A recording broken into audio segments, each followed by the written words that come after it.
I'm going to be ranking every single starter Pokemon in Pokemon.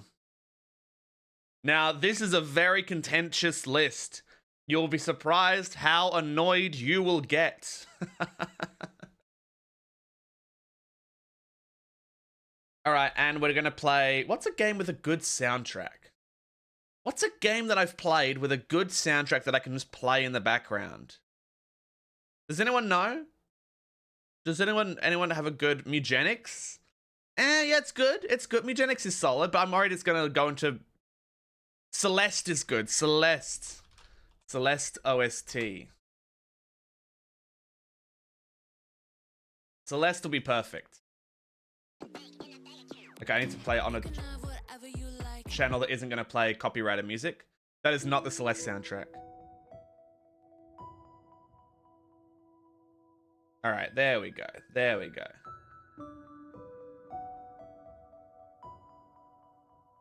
That one, yes indeed. Alright, everybody. So, welcome to the All-Starter Pokemon, including Gen 10, the newest generation. We're going to be ranking every single starter Pokemon. And as always, D is a coward's tier. We make that F. And C needs to be green. CeeLo green, as we all know. There needs to be an F tier. Because otherwise, what's the point? You know what I mean? I think you all agree with me. Now, this is going to be tough. Because I saw... Oh my god, the song is loud as fuck.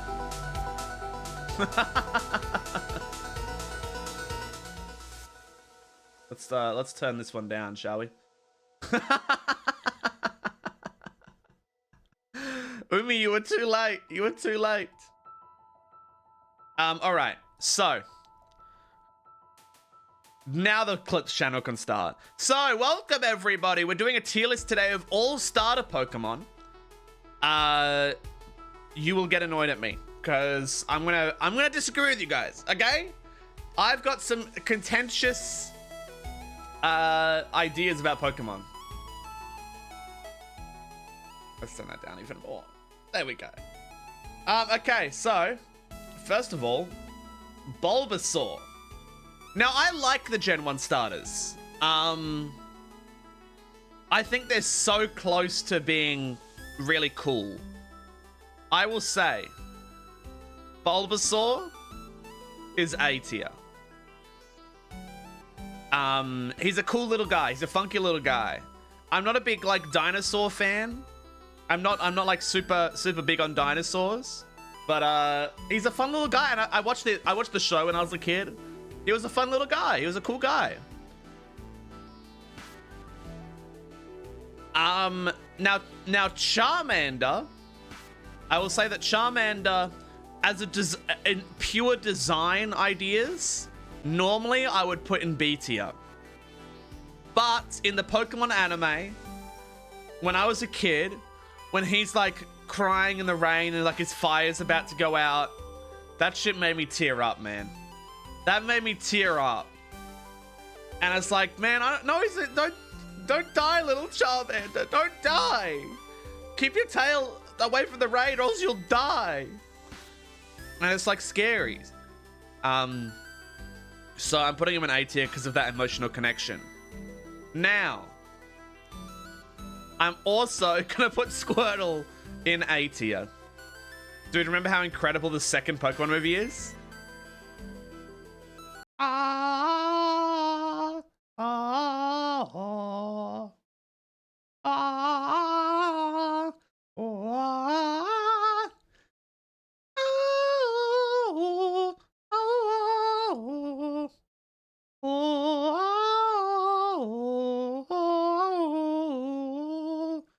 Yeah, it's kind of dog shit, though. It's crazy rewatching it and being like, man, this movie kind of fucking sucks.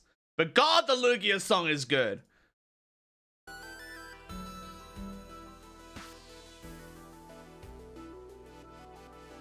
The ultimate nostalgia movie. Don't rewatch the second Pokemon movie. Whatever you do not rewatch the second Pokemon movie if you watched it as a kid and you loved it.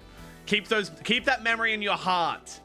It won't be as good when you watch it when you're older, I swear. The first movie at least is like, yeah, it's a Pokemon movie. The second movie, unfortunately, is just kind of very boring for a lot of it.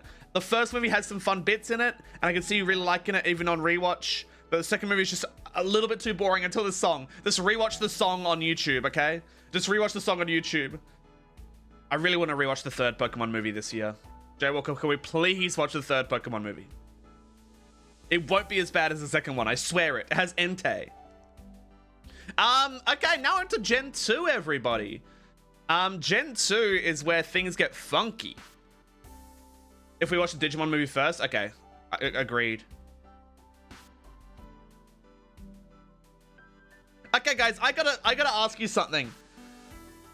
So me and my buddy George, right? We get drinks. We get drinks from Taco Bell. We eat Taco Bell, and then he like brings his like Taco Bell drink cup without a lid, full of Coke, no sugar, and we go into the shopping center, right? And he, as we're walking into the like Coles, it's like in the shopping center. I'm like, I don't know if you can bring like open top drinks into the like into Coles, and he was like, oh okay, and he just puts it down on top of a like a stall, like, you know, those like shopping center stalls. He just puts it down on top of it and then says, I'll pick it up on the way out. And I'm like, what are you talking about? So then we go in, we get the stuff that we want to get from Coles, we come back out, and then on the way out, it's like we've been in there for 5 minutes, we come out, his cup is still there sitting on top of the stall, he grabs it again and finishes the drink. Is that insane behavior?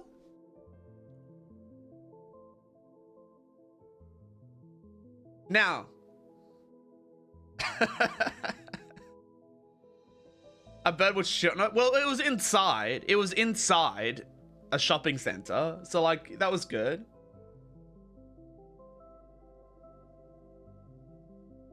I mean, in my opinion, would have been better if he had like poured it out outside and then put it in a bin, but still left it on top of that thing. I don't know. Someone could have dropped garbage in it. Well, I think it was there for short enough amount of time. I think it was there for a short enough amount of time. Yeah, and it was 6:30. There weren't many people walking through there. Anyway, that's the end of the story. Let's go to Pokemon again. Exactly, just finish the drink there and then. Just scull it. It's like, just scull the drink. You don't have to like save it for yourself. Anyway, welcome to Generation 2 of Pokemon, everybody. I'm going to make some opinions. I think Chikorita is cool. When I played, my first ever Pokemon game was Pokemon Silver. No. Was it Pokemon Crystal? No, I think it was Pokemon Silver. My first ever Pokemon game was Pokemon Silver. And Chikorita was my first... No, that's not true. That's not true. I forgot. My first ever starter was Totodile, who was S tier. Totodile is a cool-ass guy. He's like... And he's like... He's such a fun design. He's such a snappy little guy. I love Totodile. And I think people talk shit about like Feraligatr and stuff. Feraligator's cool. Does Mega Feraligatr look good? No, but we're not talking about Mega Feraligatr. Totodile is goated. Chikorita is a fun design. I think it's very unique looking in a way that I kind of like. A little bit silly. I used to not like Cyndaquil. I have forgiven Cyndaquil a little bit, but Cyndaquil is B tier, unfortunately. Without the flame on his back, he looks like a pile of clay. Why do you say Feraligatr like that? That's how it's pronounced. It's not Feraligatr. But Cyndaquil, unfortunately, most of the time looks pretty dumb. I think the flame explosion thing on his back gives his design weight, but like, he just looks fucking stupid without it. How do you say alligator? Feraligatr? No, it's Feraligatr. It's always been Feraligatr for the entirety of my life.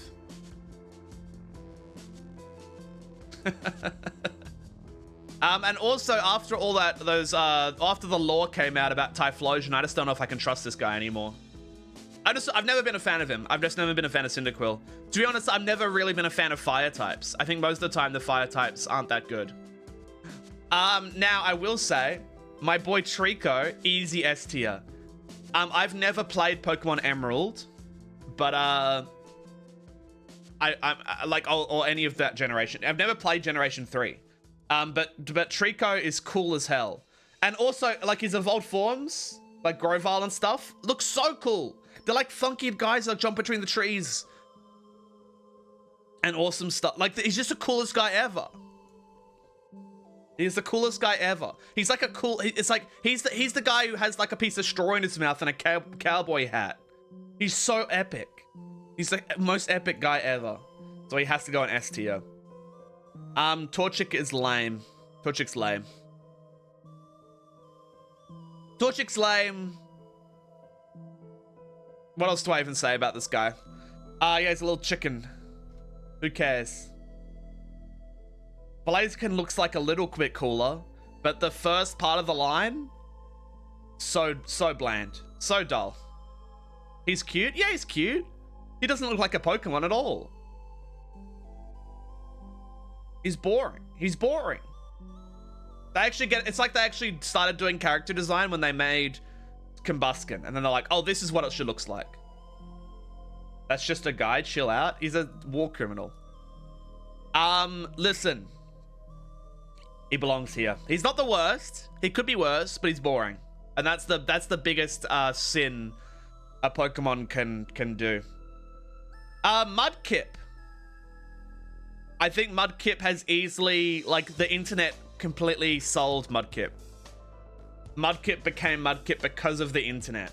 I heard you like Mudkips. It's like, I'm fully bought into it. I'm not going to be a contrarian. I'm not going to be contrarian about Mudkip. He's a fun guy. And he's a silly little guy. He's kind of like on Wooper level. But Wooper is like S+ tier. So, like, you know, you can't fuck with that.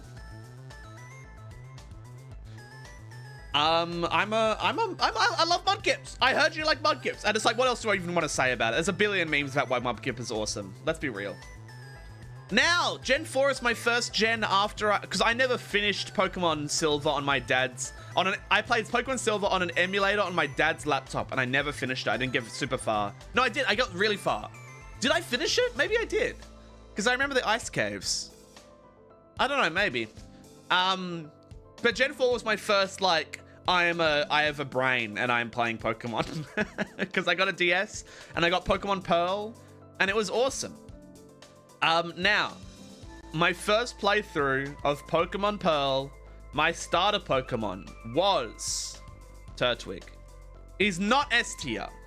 Mostly because I'm not a big fan of the second Evo or Grossel or Torterra. I think they kind of sold the line a little bit. But I love this little guy. He's a cute little guy. He's a great grass starter. I feel like he doesn't quite have as much character as these guys. But he's a fun little design. I think they really cemented their designs in Gen 4. So Turtwig's awesome. Even after the noise lock though, no, Grover, it's Grottle. It's Grottle. You fool.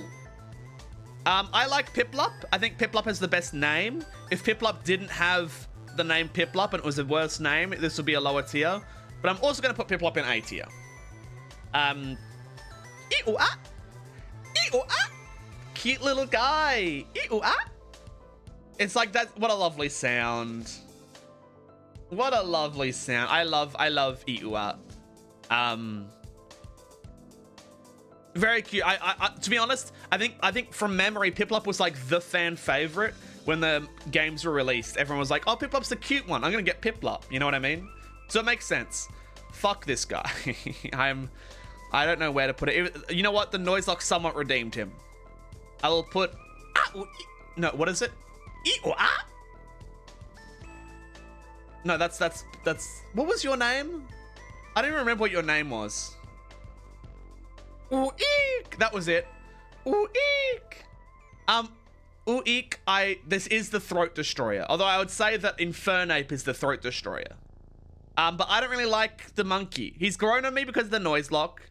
He slightly became my friend. I learnt his language. But... I don't know. I just don't like... I don't care for... like, monkeys as a whole. I've never been, like, a chimp fan. I don't really like gorillas. Why do you hate your orange brethren so much? That's true. That's true. I don't know why it's like that. Anyway, Gen 4 is overall pretty solid, I would say. Gen 5. Snivy.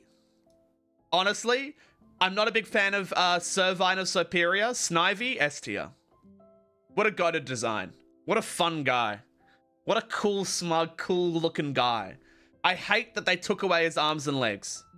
I know that's the point of snakes, and people are like, no, it's good because it makes it more of like a unique design for a Pokemon. No, he looks cool, man.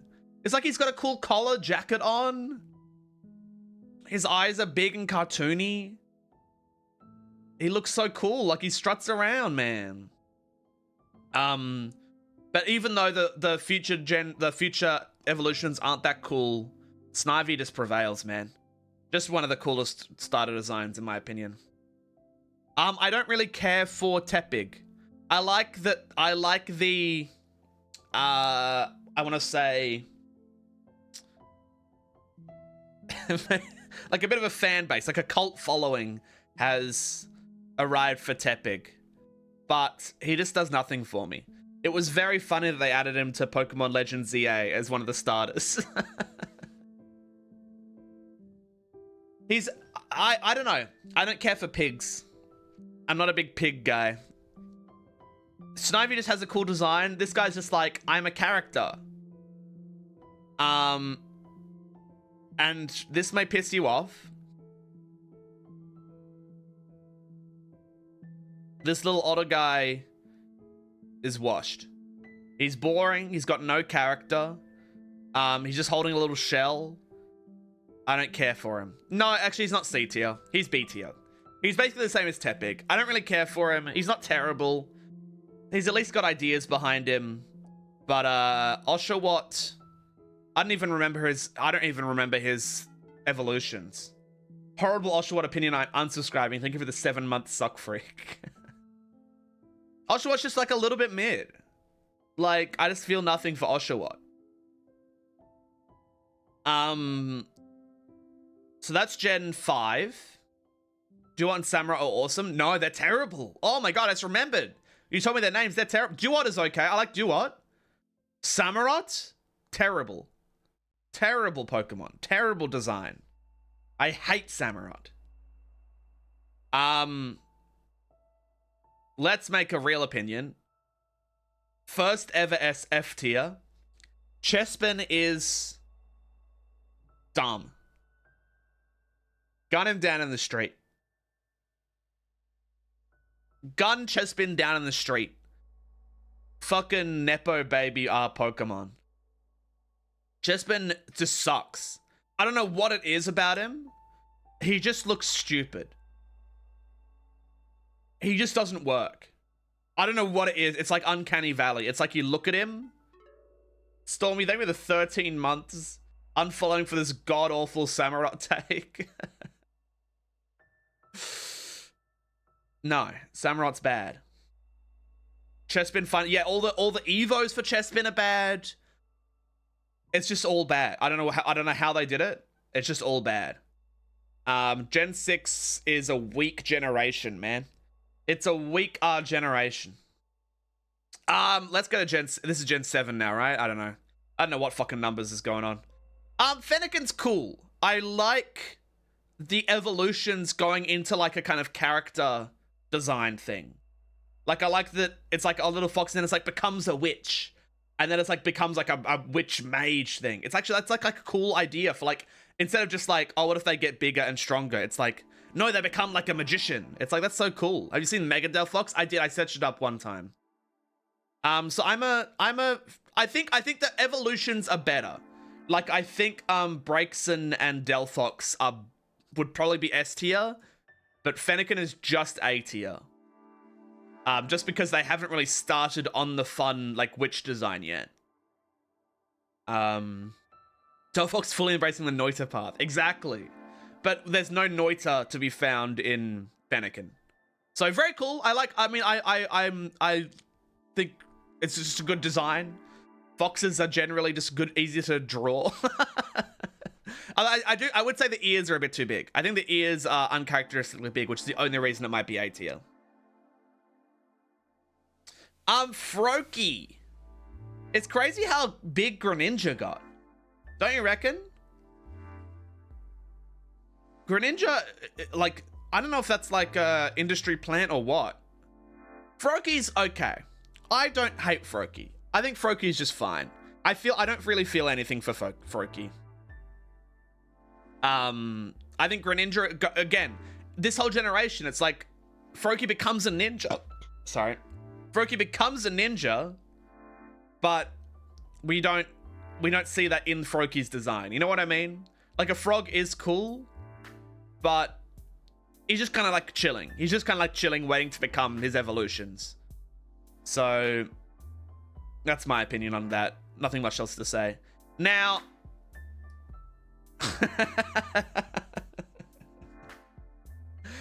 easy S tier for Rowlet. Easy S tier for Rowlet. And also, it's crazy how Rowlet is such an iconic just orb. Here's just an orb. He looks so silly. It has a bow tie.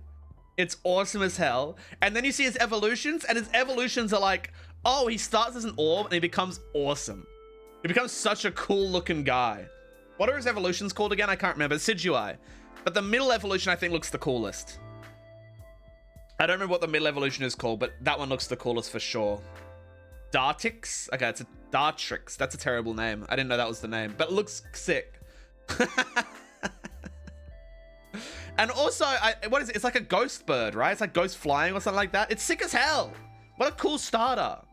This whole generation, they kind of cooked with their evolutions. Usually it's the first one looks good and then the evolved forms look bad. In my opinion, I think without a doubt, they started in this design process. I think they started with the third evolution and went backwards. Whereas I think every other evolution, they started with the first one and went forwards. But that's just my opinion. That's just my opinion. It just works really well. But then they just cooked. They just cooked is all I'll say about that. They just cooked. All right. Next generation, I think. No, we're in the same generation. Where are we? Oh, Chespin is with Froakie and you. I forget.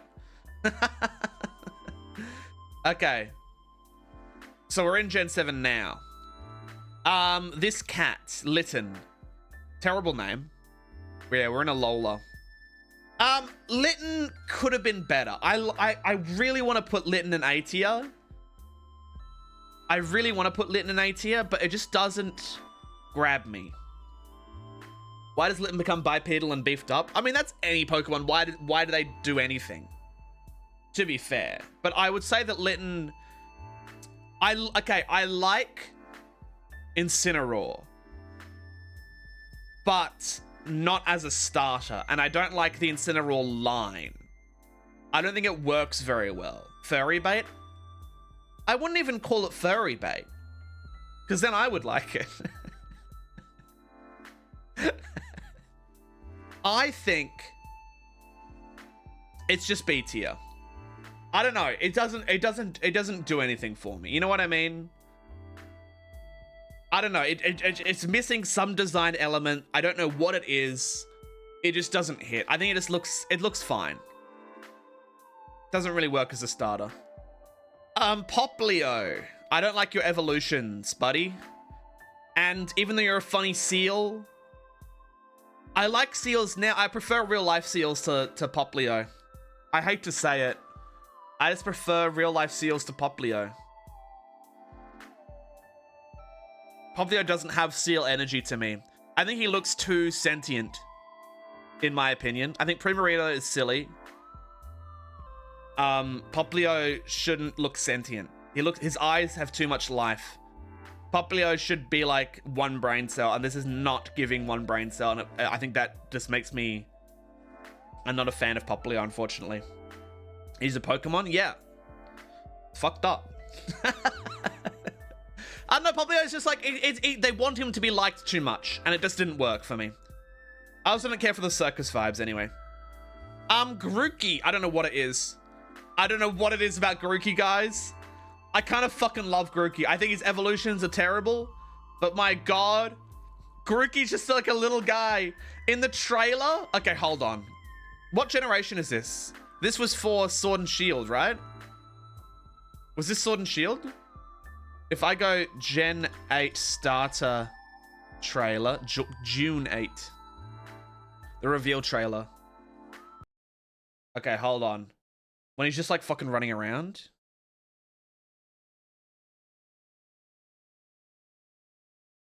Come on. Play for me. I want to play. I want to play. Please. I want to play.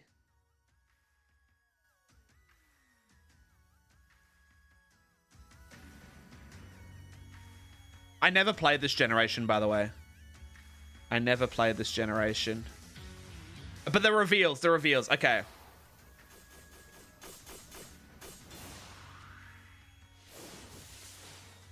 I'll get to Score Bunny in a second.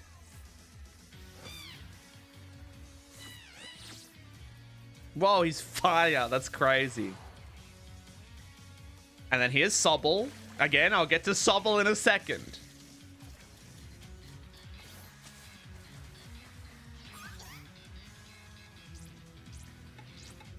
But then look at Grookey.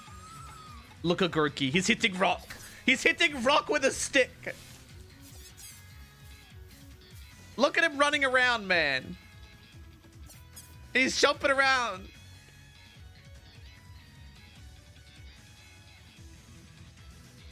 I just can't, man. I just can't. I can't hold on. I have to put him in an S tier. He hit a rock with a stick and then he jumped around, man. And I don't even care. I don't like monkeys usually, but it's like, this is like, what the fuck are you doing? This is like, you've made peak. It's crazy. It's crazy how they managed to do it. And then Score Bunny's also S tier. I think Score Bunny's one of the best designed Pokemon in all of Pokemon. Score Bunny is sick as hell. Like, just the colors, the design, he's like running with like he's got the band-aid over it, like over his nose. He's totally like an anime character, and he's cool as hell. He looks sick. I don't know what it is. I just love Score Bunny. And then Sobble is F tier. I think Sobble sucks. I think Sobble fucking sucks. What a weird freak they designed. What a weird freak they made, man. What a sad little weird freak. Weird ass hands and legs. Big thing on his head. His whole thing is that he's crying and he looks sad. I don't like him. I don't like him, and I don't want him on my team, and I don't want him anywhere near my team. Throw him into the blender. I'm holding down that button for 3 years. I simply do not care for that little man. I care not for him. But overall, great generation. You have 2 goats and one of the worst designs. So it's crazy how whenever I see the 3 of them, I'm like, my goats! And then it's like, I kick him out of the way, you know what I mean? Weed Cat. Weed Cat is good. I like Weed Cat. I think Weed Cat is solid. I think missing something to make it S tier. I don't know what it is. But it's generally good design. I think they did a better cat design than with Litten. I think it's more cat vibes. I don't particularly care for the evolutions. I don't know, they didn't really seem super iconic to me. But again, it's like I didn't finish the game, so... Now... Fuecoco is C tier. No, Fuecoco is B tier. Fuecoco is B tier. It feels wrong to put it in C tier. I like the, like... What is it? Like, the Fuetos de los Muertos. I don't know. It's just like the festival, right? It's like it's like the Mexico stuff. You know what I mean? It's good. It's good. It's good. It's a good idea. I just don't care for him. Dia de los Muertos. That's the one. Just kind of mid. I don't know. It's just missing. It's like it should be a good design. The evolutions look terrible. Unfortunately, I hate to say it. He is a little guy, but then I don't know. He just seems too industry plant little guy. You know what I mean? I don't know. I just don't have much to say about him. I wish I cared more about him. Quaxley S tier, man. Quaxley is my goat. I love Quaxley. He like has his little quiff, and he like goes, and he's all sassy and stuff. I love Quaxley. He is absolutely my goat. Have you seen him fucking do his fucking... Okay, hold on. Gen 9 starters trailer.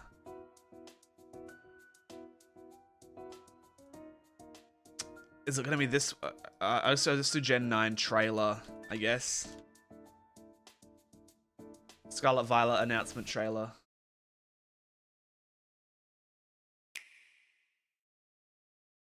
Dun, dun, dun. Okay, no, it says pictures. Second trailer. Here we go. Here we go. Here we go. Here we go. This is what it's all about. At the end, right? It's not at the end. Okay. Where do they show the starters? Do they show the starters? I guess they don't really, do they?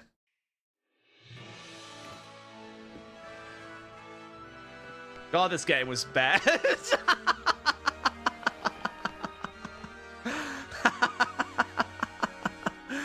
God, this game was so mid, man. What a fucking disappointment. Didn't even run. At least it runs on the Switch 2 years later. But there they are, man. You don't get to see the... Okay. The fucking... Look at that. I'm going to play it again in case you don't understand. Like...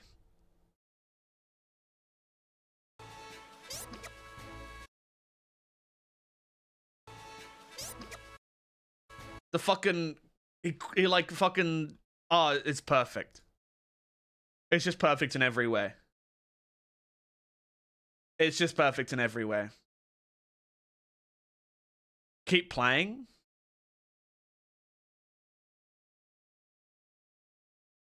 Wait, what am I doing? Gen 9 trailer?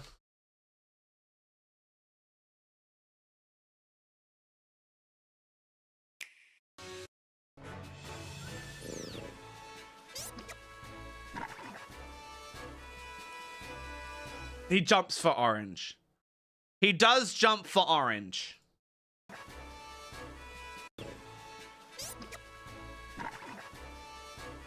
He does jump for orange. And I do know that he then accidentally sneezes and burns the orange. I do know this. I am tempted to put him in A tier. I am tempted. Maybe he's grown on me. Maybe I didn't like him at first. But now he's grown on me. He does accidentally sneeze and burn the orange. Yeah, no. You're right. You're right. You're right and I'm wrong. He belongs there. But Quaxley is still the GOAT. I will say this. I will say this, okay? Quaxley's still GOATed beyond all belief. Now, here's time for the new starters. I have some opinions. I think this little bird is A tier. He's kind of looks silly. I like that he looks angry. He's kind of... I think the internet has done a lot of crazy PR for him. I agree with that. I agree with that. I like his personality. It's fun. And he's like a little chick, which is good. I'm interested to see what the evolutions look like. The one brain cell dog. If the face was on an actually well-designed Pokemon, it would have been A tier, but unfortunately, it's just B tier. I like that he has one brain cell. I like that he's silly. The actual design of the dog is just weird to me. I don't know. It's like it's weird how much blank space there is here. You know what I mean? This one left Undertale. True, they just copied Undertale, man. But I don't know. To me, it's kind of mid. It's like almost good. It's just kind of mid. And then I fucking don't care for this guy. It's crazy how I just don't like this design at all. I don't know what it is. Gekwa kind of just washed for me. I don't know what it is. Gekwa's just washed. Bro. There's no... I don't know. It just looks wrong to me. I don't know what it is. I don't know what it is. I just simply don't particularly care for it. And he doesn't interest me. And I want him to leave me alone. In fact, I would even say it's basically another Sobble. They're kind of both the same. It's like a slightly better Sobble. I can't handle Incineroar 2.0. I don't think it will... I think it's going to stay four-legged. I think they're going to go full dog mode.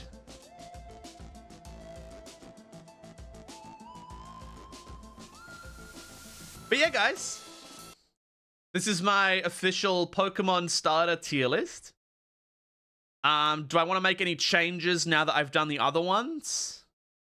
No, this feels right. This feels right to me. Yeah, this feels right. This is my official Pokemon tier list.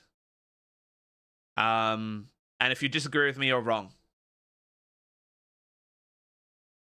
This is a good tier list. Congrats. I should have been more rage baity, shouldn't I? I wasn't rage baiting enough. I should have put more in F tier. It's like, fuck this fucking cat. It sucks. Dude, Snovy's fucking stupid. Nah, I have to be my true self. This is one of the things that you can expect from a Goragle stream. I will be true to myself. That link doesn't work, Toaster. Snivy doesn't belong in S tier. I'm not going to get heated about Pokemon opinions. Oh, it's just not worth it. You know what I mean?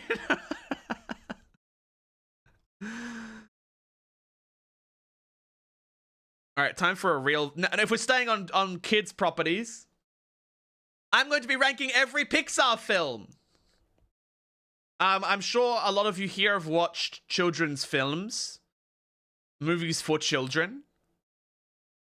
And so I'm going to be ranking them. Now, to make things very clear, I'm going to be ranking them based as Pixar films.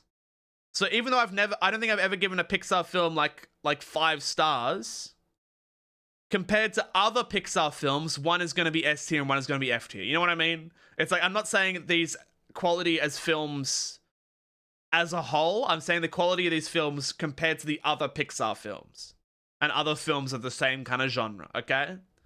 So I want to make that very clear. We're going to change game soundtrack as well. I want to change game soundtrack every tier list. What game soundtrack should I go to? What's a good video game? Breath of the Wild? Yeah, let's go Breath of the Wild. Let's go Breath of the Wild.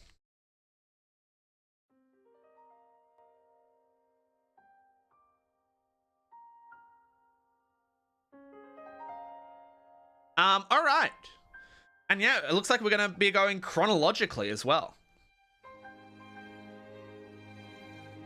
Like, I don't even love Breath of the Wild that much, but God, the soundtrack is, like, so emotional, man.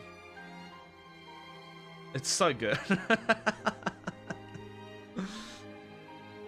Alright. Now, you guys aren't going to like my Pixar opinions. We'll see. In my opinion, Toy Story is B tier. I think it's like, it's a good beginning to Pixar movies. It has some fun bits. It doesn't blow me away. It doesn't make me emotional. I think I might have overwatched it as a child. Where it's like I saw it like too many times where I just knew the movie too well. Like they played it in class and stuff. It's fine. Toy Story is just fine. It's fine. The first one has the, like, I don't know. I think it's become too, like, iconographic. Like, every single part of the movie is, like, everyone knows exactly what scene that is and what's going on and everything like that. But it's cool. And you know what? As the first ever, like, fully animated movie, like, 3D animated movie, pretty sick. It's cool that it exists. A Bug's Life is not that good. A Bug's Life is fine. It's, like, never particularly funny. Again, and I will say, as a small disclaimer, almost all of these movies, especially in the early category, I watched when they came out and then never again, which means I was a child when I watched these. You know what I mean? It's just a little forgettable. Do I remember it? Yeah. Do I remember any scenes? Not especially. Do I remember characters? I remember that caterpillar. I remember all the characters, but it's just not that good or funny. So, you know, whatever. Now, this is a contentious opinion. I'm of the opinion that Toy Story 2 is worse than Toy Story 1. Most people say Toy Story 2 is, like, better than Toy Story 1. Toy Story 2 does not do anything for me. I don't care for the Prospector character. I don't care for the climax on the aeroplane conveyor belts or whatever. I don't really care about Jesse's sub-story. I don't care about the main things. I don't care about most of this movie. I didn't much like it. Toy Story 1 is more iconic, has better stuff going on, more interesting things. I like the scene where Woody gets polished or whatever. I just don't particularly care for it. It's never really hit me that much. Monsters Inc. is A tier. Monsters Inc. is a really great movie. I think it's funny. I like the world they created. I think it's genuinely quite tear-wrenching near the end when he leaves Boo. It's crazy. I think Monsters Inc. is one of the few movies where they have a child character, like, be a child. Like, actually just be a fucking idiot kid who doesn't know what the fuck's going on. You know what I mean? And they actually recorded, like, a child just in a room babbling and doing random shit. Crazy how good John Goodman is. John Goodman and, When Harry Met Sally. Billy Crystal. Like, genuinely great performances. And it's, like,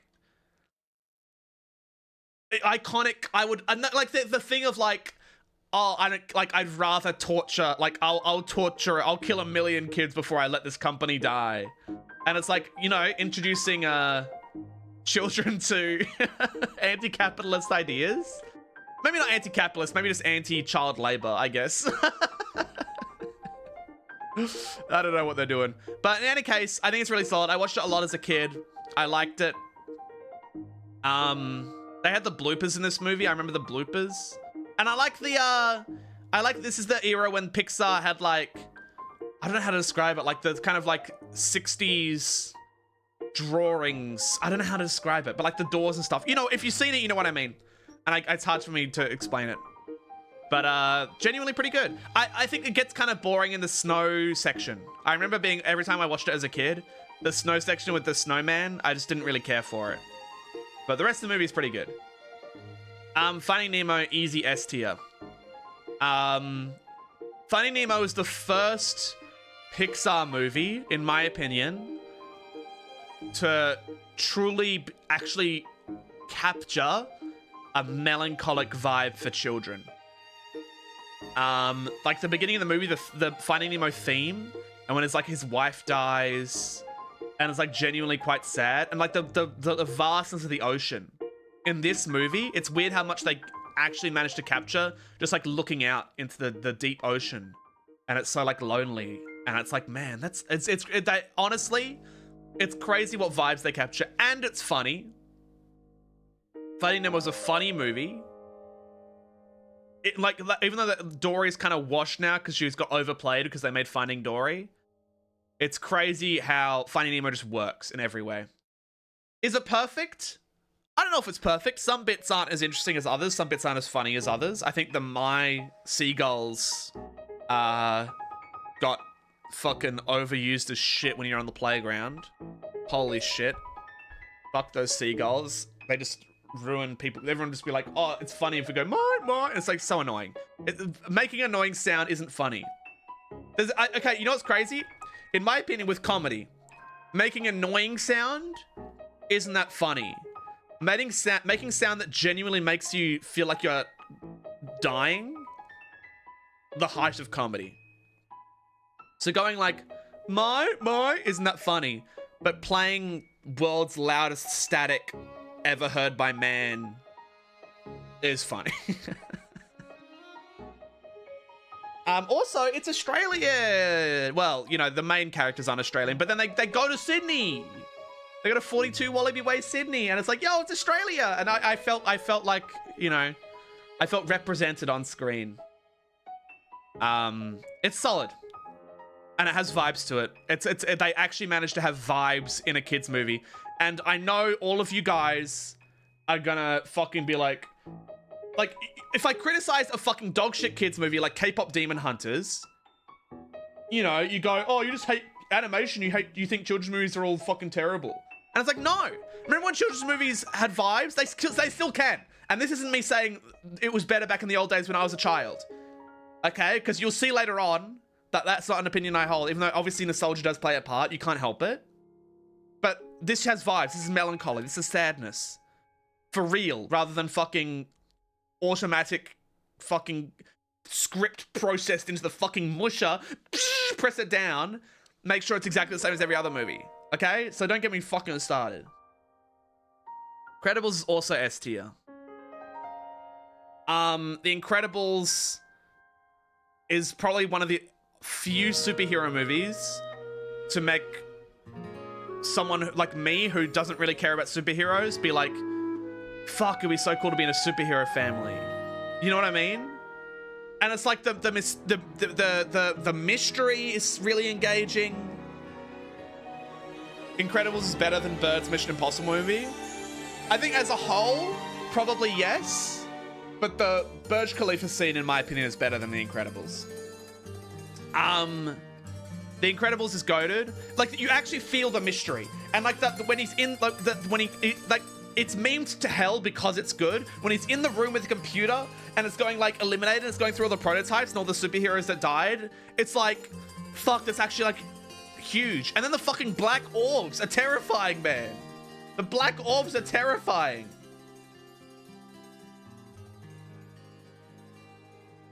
And just the whole fucking movie is just like so engaging. I don't think it's perfect, but they managed to capture a vibe. They had an idea and they went for it, and it's great. Incredibles is great. Cars is not as bad as people say it is. I know this is a crazy thing to say. I don't know if I would agree with it now, but when I watched it, Cars wasn't that bad. Cars is a good movie. I think it's fun. It's silly, sure, but it's like all kids' movies are silly. Who cares? I don't particularly care about Cars, but like Lightning McQueen's iconic. Yeah, Cars is better than Toy Story 2. Obviously, Cars is better than Toy Story 2. It has fun characters. I like that it's like he learns to appreciate the world. It's not amazing. It's still kind of mid. I probably wouldn't like it as much now. But like, that's fine. You know, I wonder, you know what? Fuck it. Toy Story is better than Cars. So let's do this. I'm putting A Bug's Life and Toy Story in D tier. Toy Story 2 in D tier. Cars is C tier. Toy Story's B tier. I think that makes more sense to me.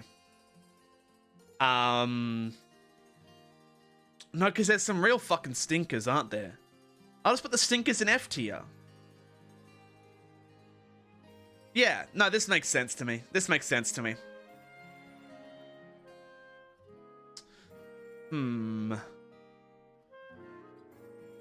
No, these are... You know what? No, we should move it back, shouldn't we? I don't think Cars is that bad. It's probably on par with Toys. No, it's not, though. But then this feels wrong to me. I think I have to do this. I think this is the only way that makes sense to me. You know what I can do? And this is maybe a bad idea. Make it E tier. And then we make F tier. There we go.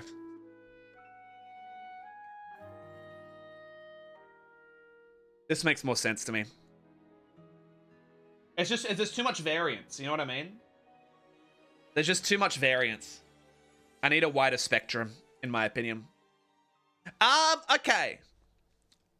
I think, okay, this is maybe bad, because I would say Ratatouille was S tier when I watched it as a kid. I rewatched it, and I was a little bit like, this isn't as good as I remember it. I think it's still pretty good, but I think having rewatched it as an adult, it doesn't quite hit the same. I do remember when I played the video game. I think even the video game has kind of brought down my opinion on Ratatouille. I really like Ratatouille. It used to be my favorite, but it doesn't quite hit the same, to be honest. It annoys me. I think it has... I mean, obviously, it's still great. It's in A tier. It's still great. But it's not the perfect Pixar movie that I wanted it to be. Even it has excellent scenes everywhere. You know, it's like, I really like the aesthetic. I really like everything about it. I love Remy. I don't particularly care about Remy's family. And I think a lot of the chase scenes were kind of like... Like when the fucking little chef is chasing through the city, I was kind of snoozing, to be honest. Like the first bit of the movie is kind of boring. Then he gets to France and he gets to Paris and he meets Linguini and it's good. Then when you start to get to the end again, and it's the short man is chasing him, I'm snoozing. And then it's like got a really good ending when he makes the Ratatouille. So like, I think that's the biggest thing. The beginning and the chase is just like, the climax are just not as engaging as I want them to be. But overall, a solid movie, really cool vibes. I love Remy. He's my goat. Yeah. Guys, WALL-E is just A tier. WALL-E is just A tier. It's not S tier. WALL-E is great. WALL-E was very much, when it came out, everyone was like, this is the greatest movie of all time. And then as a kid, they were like, it's completely silent, there's no dialogue. Not true, by the way. I don't know why that was the thing everyone was saying. It was like, oh, it's like a silent Pixar movie, and it's amazing. The premise is, what if there was a robot and he was straight? And there was a sexy woman robot. And he loved the sexy woman robot. It's like, does that sound like a good movie to you, the way I'm describing it to you? That's the plot of the movie. And then what if we go into the ship and all the humans are fucking fat and they're gooning constantly? And then they just have to save the ship. I don't know. It's just, it's not as good. It's not that, it has great, it's the vibe, they achieve great vibes. The vibes are good. Sometimes. The first part of the movie is good. The second part of the movie is like, and we're back. I feel like you didn't watch WALL-E from the description you gave. I have seen WALL-E once when it came out when I was a child. Okay? But like the second half of the movie is kind of cringe and not that good. It doesn't hold up the whole time. It starts and it's such a vibe. But I need to rewatch it, obviously. It has its moments. It's not too bad. He can't understand themes. Yeah, maybe when I was fucking 7, I didn't understand the themes of don't goon, look after the environment. Wow, what crazy themes.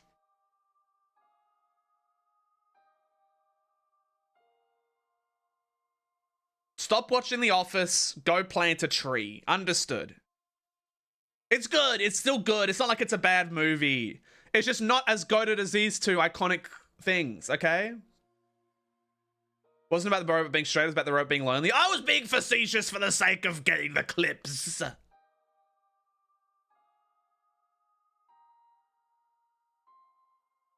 Up is also almost really good. Almost perfect.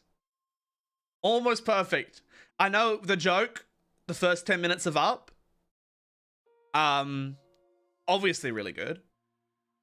I also think that, again, overhyped.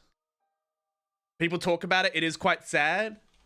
I think it's even sadder if you've only ever watched 4 movies in your life. Like, buddy, I've seen sadder movies.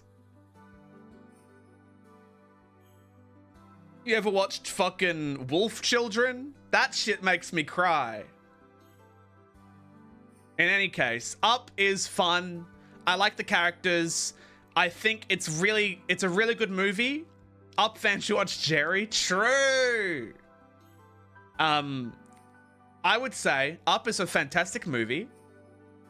And then again, with a lot of these movies, they get to the climax and it becomes, we have to do this in the exact same way every single time. Where it's like the villain is forgettable, and most of the stuff in like that his airship or whatever is just like whatever. All the parts that people remember of Up is the first 2/3 of the movie, and the last third of the movie is like, and it's the ending to a kids movie. Where they have really fun setup and really cool ideas, and then it's like, and we have to end it the same way as every single other movie. So like that's my opinion there. I understand. Listen, you can't say steam coming out of your ears. They're still goated. They're still in the goated tier, okay? It's just not as good as movies that did things without the influence of the fucking shareholders as much, in my opinion. Toy Story 3 is something that I think manages to work in. So this is Toy Story 3 to me is the beginning of the end for Pixar. In a way where I still think Toy Story 3 is really good. I think it's the best Toy Story movie. It's the most Disney-fied. I think Disney bought Pixar. No, they bought Pixar super early. I don't know what happened. Something happened internally with Pixar. I don't know what it is. Something happened. But like Toy Story 3, in my opinion, is the most like clean, fun. Like they actually had like really cool ideas. Like it felt like this was a lot more. They had more ideas about set pieces and stuff like that. Have you guys seen that video where the guy shows he watches Toy Story 3 with his parents, but he edited it so that they go into the fire and then the credits roll?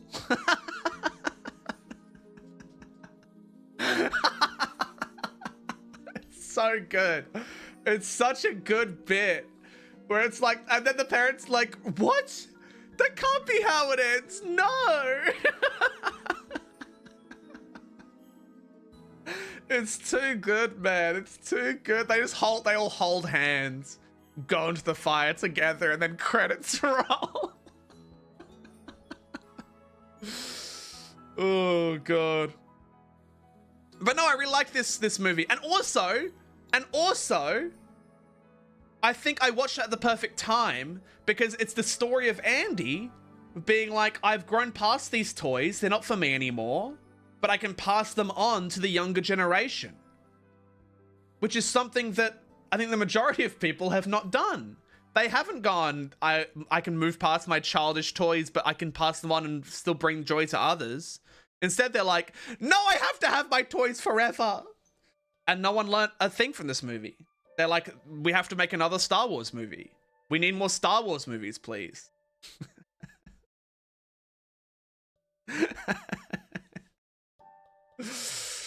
We need more Star Wars movies. We need more Ghostbusters movies. These are the movies I liked when I was 15. We need Star Wars, we need Ghostbusters. We need more Jurassic Park. I liked these movies when I was 15, and therefore they should be with me forever. The millennials, man. The millennials ruined fucking consumerism for everybody. And then they made Toy Story 4 and ruined the whole thing. So, you know. To be fair, never saw Toy Story 4, so I'm going to have to put that in a... Actually, add a row below. Never seen... Ah, fuck. What have I done? F. Never seen. There we go. Disney bought Pixar early 2006. The Rated 2 is the first one that would have had Disney influence, unless they pushed really hard on Cars. Right, that makes sense. That makes sense. Cars 2 I never saw, which is a shame. I'd love to have a Cars 2 opinion, but unfortunately, I just never saw it. I hate to say it, just never saw Cars 2. People say it's the worst Pixar movie. I'm sure it is. They become spies or whatever. It's the most, like, this is a kid's movie of all time. Yeah. I don't have much to say about it because I never saw it. Brave! I saw Brave in cinemas and then never again. It was kind of forgettable a little bit. Her mother turns into a bear is like the mid... It's the end of first act twist that they didn't show in the trailers. So spoilers for Brave. But the bit is her mother gets turned into a bear. I would say, I remember it being solid, but not super memorable. I think it has really good vibes of like mother-daughter stuff from memory. I think it had really cool aesthetics. It was kind of dark in like a lighting thing where it was like everyone was lit by like fucking fires and it was night a lot of the time from what I remember. The memorable thing is the accent. I'd need to rewatch it. I feel like if I rewatched it, it would probably be down here, but from my memory, I don't think you need to say spoilers for a movie that is, how old? Don't talk to me ever again about that shit. I don't care if a movie is 50 years old. I'd rather not get spoiled for it, because would you know it? There's a lot of movies, and I haven't seen them all. It's like people being like, who cares if I spoil Citizen Kane? It came out 80 years ago or whatever. And then it's like, yeah, and I haven't seen it. What, you think I was born 100 years ago and I saw it when it came out? The fuck are you talking about? There's so many movies and I don't want to get spoiled for every single one that didn't come out a week ago. Anyway, sorry, it just pisses me off. It's like, yeah, I don't want to get spoiled for fucking every movie. I want to watch them. Oh, don't even get me started.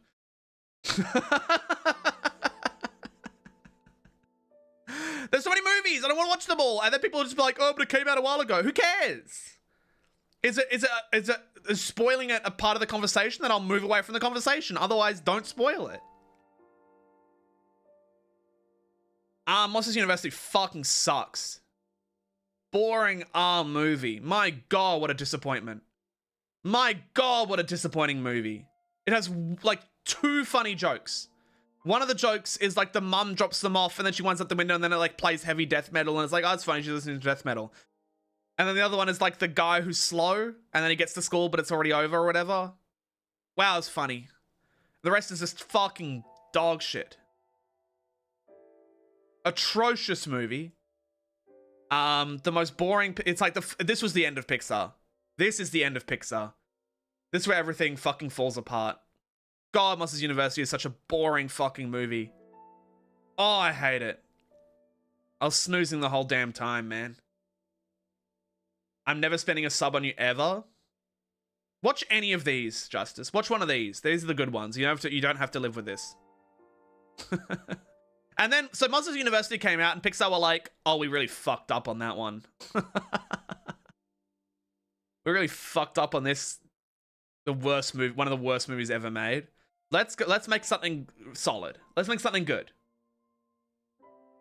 Have potential idea. I mean, yeah, Monsters Inc. is great. And then they made it boring and bad. and took away all the things that were good about Monsters Inc. Anyway, Inside Out is very good. I think Inside Out is very solid. I really like how it has a very... I wouldn't say it's cerebral as a whole, but it's cerebral, I think, for kids. In a way where, like, I would say even, like, it's cool to, like, show emotions through this lens. It's a very creative idea. It's really good. Isn't there a character called Bong Bong? Isn't there a character in Inside Out called Bong Bong? It's Bing Bong. It's Bing Bong. It's not Bong Bong. It's Bing Bong. And now, spoilers for Inside Out. 3, 2, 1. They kill him, man. They fucking kill him. They kill Bong Bong, man. It's just like my Lobotomy Corp playthrough. They kill Bong Bong, man. I love these pictures. When you search Bong Bong, this is what comes up. That's awesome. But it's like actually quite an emotional and like fun ride. And then it's like when she like runs away from home and it's like actually quite distressing. It's like this poor kid is going through a lot. And they do it in a, maybe like a generic way, but it's in a way where it's like, oh man, she's really taking like drastic action. This is bad. And it's like you actually feel for her in real life, even though it's like a silly cartoon world inside. You know what I mean?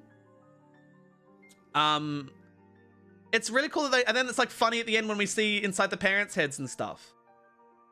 It's not S tier, no, but it's like a really fun, unique idea with fun character design, good stuff going on. It's good. It's good. Now I kind of saw The Good Dinosaur. I saw bits of The Good Dinosaur when I worked at the cinema. So I watched it basically like Memento. It was completely out of order. I just watched different scenes at different times. And I'm going to be honest, it made me a little bit emotional. Listen, I watched it out of order, non-chronologically. It wasn't very funny when they got high off the fruit. But then when I saw, so I watched the beginning of the movie after I saw the end of the movie.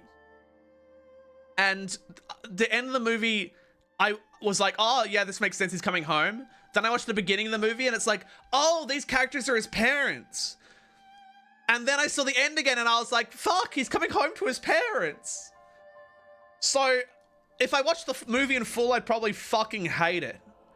But the way that I saw it was good. I haven't seen most of the movie. The entire movie to me is he's with his parents on a farm. He gets washed away in a flood. There's like a caveman child. They eat fruit and get high. They walk over cliffs. And then he runs and finds his way home. And it's emotional, man. So this is a bit of an outlier. You can't really trust my opinion with this movie. But from what I saw, it was emotional. And I liked the soundtrack, I think. So that's what I'll say about that. The journey itself was boring and you missed that part. There we go. So that's my opinion on The Good Dinosaur. Watch the entire movie.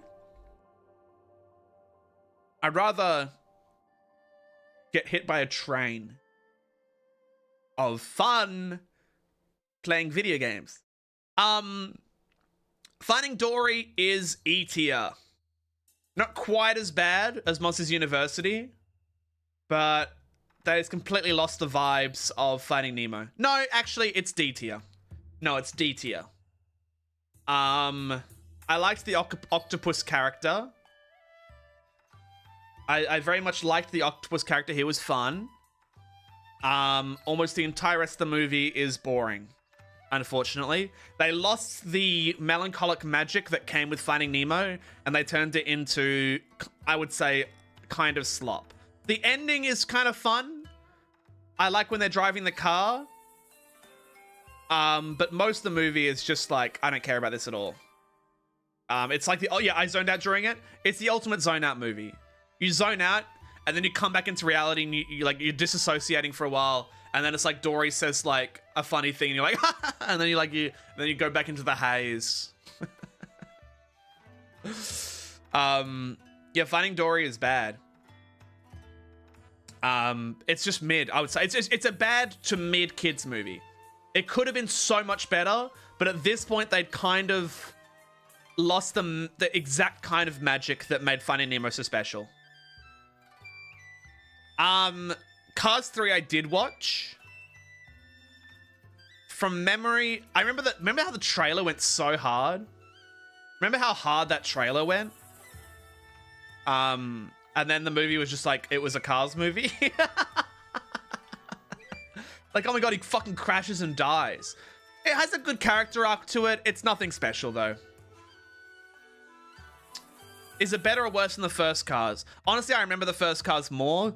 That might be the only metric I go for it. I didn't hate it. I remember not hating Cars 3, but it didn't live up to what it could have been, I would say. The concept of making a sequel is going to make it lose some amount of magic. I mean, yeah, but you can still keep... It's not impossible. Look at the fucking Before trilogy. Yeah, Cars 3 is probably not as good as the first Cars. But I can't confirm that for sure. I did watch this. I watched it once when it came out. I really don't remember anything about it apart from they drive through a studio where they're testing things with machines. And he crashes as well before at the start of the movie. And he passes on to the younger generation or something. He realizes he's washed. I don't know. It's just not that memorable to me. Coco is over hyped. B tier. Coco's overhyped. It's good. It's fun. The aesthetics are awesome. The start of the movie is awesome. The plot falls apart. Because I would say that the vibe of like fighting this world is awesome. That's like one of my favorite tropes that almost only appears in like kids movies because it's like an escapist fantasy, right? A lot of kids movies do escapist fantasies, mostly animation, and I love being like finding a mysterious world. That was like my favorite genre when I was a kid, reading books. Western, exactly. I love isekais, but they ruin isekais in Japan, unfortunately. Western isekai, not even Western isekais, just a good isekai where you get thrown into another world is good. If it's a good isekai, it's one of my favorite tropes. If it's a fucking harem isekai, I get so sad. But a good isekai, because as a kid, there was nothing I wanted more than to get taken to a magical world. It was my dream. It was all I ever wanted. Coco has that magic at the start, doesn't particularly keep it going because it just kind of devolves into a kid's movie. The ending, with the old woman with Coco, obviously it's quite emotional. I didn't get as emotional as other people, but I recognize that emotionality. It was good. But it just doesn't really hold up in terms of the full story, unfortunately. But it has a lot of good things going for it. So it's not a bad movie by any stretch of the imagination. I just wish it was better, I think is my thing with Coco. I wish it was better. Incredibles 2, what a disappointment. That's an E tier. Yeah, Incredibles 2 is an E tier movie. Again, it's like they didn't understand their own movie. And then they just... Okay, you know what the problem was? You know what the problem was? This is uninfluenced by modern superhero culture. This is influenced by modern superhero culture. This creates its own vibe and works off of actual old superhero material. This is like, oh, we can be like those superhero movies that are popular at the moment. And they failed. It has its moments, maybe, but all I remember about this movie is being disappointed. It did not live up to the goatedness of the first Incredibles, and really quite disappointed me. It's not as bad. It didn't piss me off and make me fucking angry like Monsters University, but Incredibles 2 was such a letdown. Incredible 1 feels James Bond influence. I'd say that, yeah. this doesn't feel influenced by anything apart from we can make money from superheroes, to be honest. I never saw Toy Story 4, unfortunately. So I have no opinions on it. It's a shame that they kept going after Toy Story 3, to be honest. That's my opinion on that. But I've heard Toy Story 4 is good, so, you know, who knows. Onward is C tier. Onward's okay. Onward's actually okay. I like the fantasy aesthetics. It has some actually, I remember being like kind of surprised. Is it a bit of a snoozer? Yeah, like I wouldn't say it's a great movie, but like there's bits of it that I actually kind of liked. These movies, I have no idea what they are. That's kind of funny, Yafferty. You've never seen a single Pixar movie? Watch these ones. Onward is from, I think it's got released in 2020 during COVID. It's like, what if fantasy was modern day? It's like Bright. Basically like Bright for kids. I don't know, it does some good stuff. I like the fantasy aesthetics in it. If you like Dungeons and Dragons, it's basically like a animated D&D movie set in modern day in a way. That's what they tried to do with it. And they kind of succeed. It's not terrible. It's just fine. It's definitely forgettable, but like, it's not as bad as people say it is. People say it's like one of the worst. It's not one of the worst. Just wanting to say hi, but can't say because I have uni. Grr. Have a good stream. I'll check in on it. Most definitely infuriating takes later. People are agreeing with me today, Birdcage. I don't know about infuriating. Is Onward gay? No, Onward was the movie where they said Disney has we have Pixar's first gay character, and it was the Cyclops cop. It was the Cyclops cop, if you guys remember that. And it was a very funny day on Twitter back then.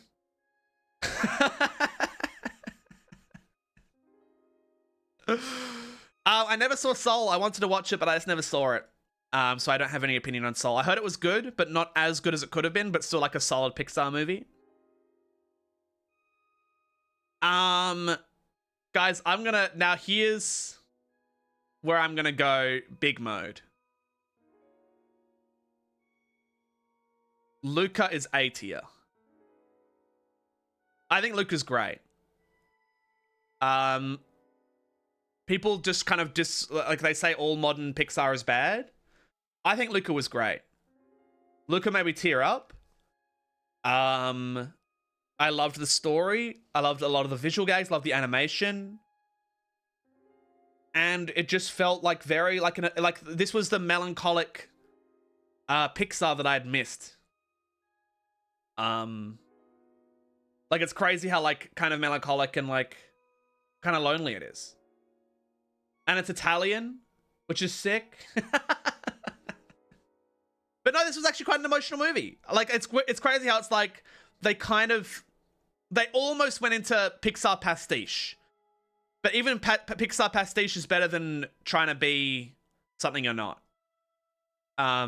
It's true. I also liked mermaids and stuff when I was a kid. And it's cool that they're fish people. So, just a great movie. Yeah, honestly, Luca is completely underrated. Now, time for my best opinion and my most correct opinion. Turning Red is S tier. Turning Red is one of the best Pixar movies.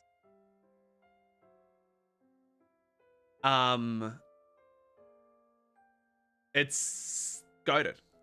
Haven't seen it? It's goated. It's crazy that they like, and I'm usually one. I do believe in representation, but I also think it needs to be like, you know, very naturally put into the story. And the idea of doing like a thing for like young girls being like, here's a fun fantasy movie like about periods is actually goated. Like actually like about puberty and about growing up and about like having to deal with your body, but put into a kids movie is like, hold on, that's goated. That's actually like really good. So like I'm not one where it's like, especially because it's like that's not my life, you know what I mean?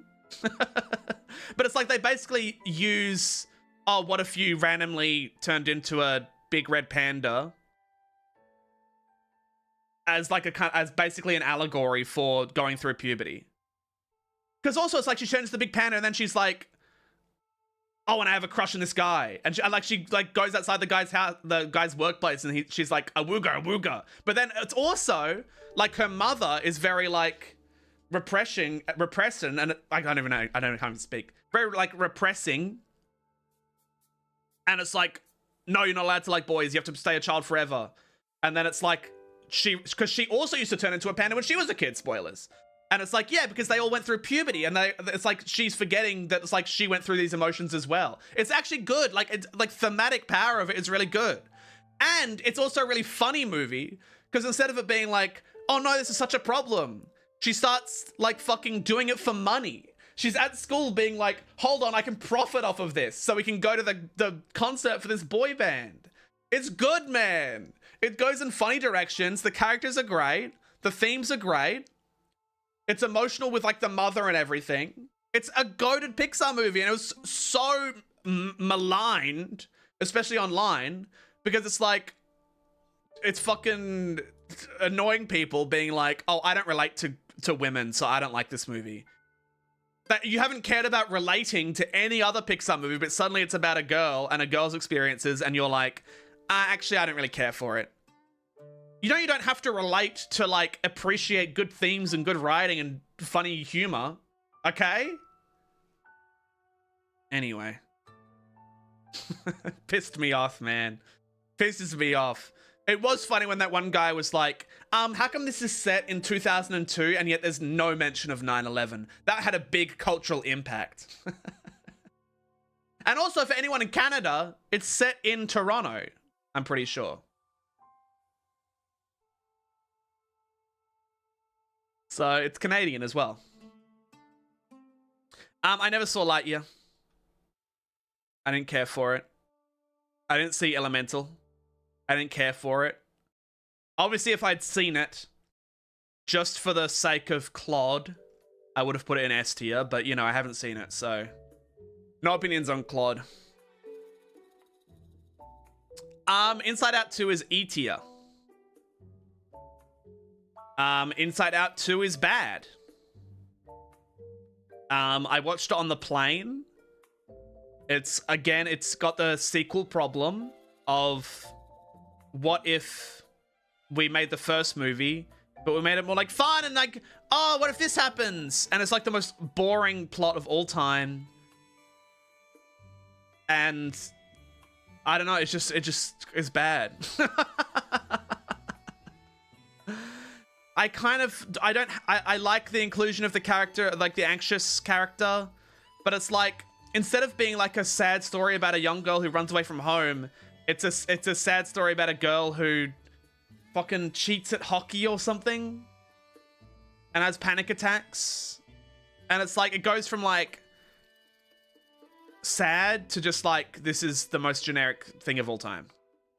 Plot is an industry plant, more like industry soil. Let's go! But yeah, I don't know, Inside Out 2 was just so unnecessary.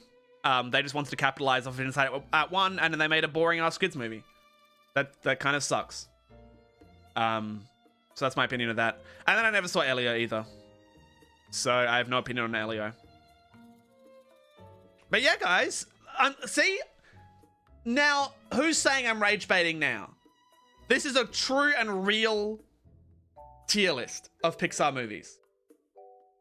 Obviously this one's a bit of a joke. It should be and didn't watch, but I put it there for a reason. Where'd you put Hoppers? I put it in haven't seen it. The Good Dinosaur was dog shit. Probably! Monsters University is rage bait? No, it's not. This pissed me off so bad.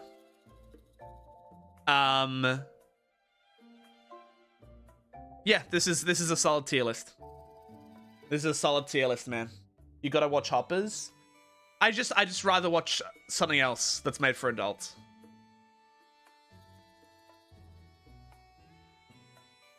The fact that Good Dinosaur is above Monsters University hurts my soul. I think maybe every movie ever made is better than Monsters University.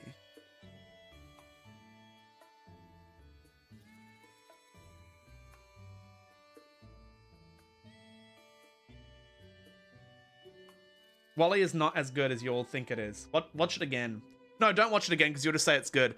Watch 500 actual movies and then watch Wall-E. And then you can have an opinion.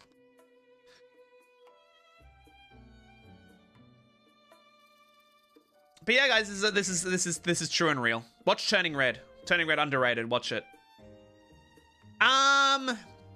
What's next? People wanted me to do this one, but look at the rules. Only 5 rows, no making more rows or renaming rows. Every row may only have 3 games max. There are 15 games, all rows must be filled, and now let the games begin. Who the hell made this? Who made this? Because that doesn't make any sense. That's not how tier lists work. Why would any of these be in regret? Like, I'm gonna follow your rules, sure. But just know that it's stupid. A short hike. I wish I streamed it. I love a short hike. You'll see the creator below. Rebit.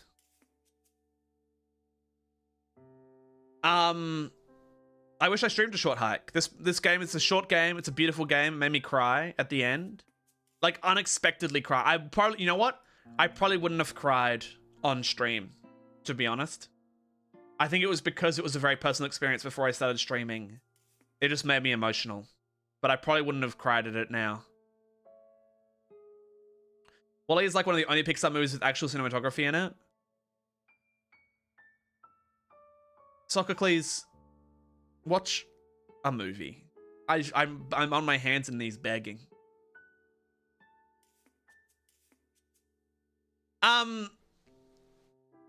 I drink your bad Pixar opinions. I drink them up. Animal Well is also goated. This would have been a great stream game. Oh my god, I got obsessed with Animal Well. What a goated game. It falls apart in the late game when it expects too much of you. In a way that I wanted to engage with, but I knew that I couldn't.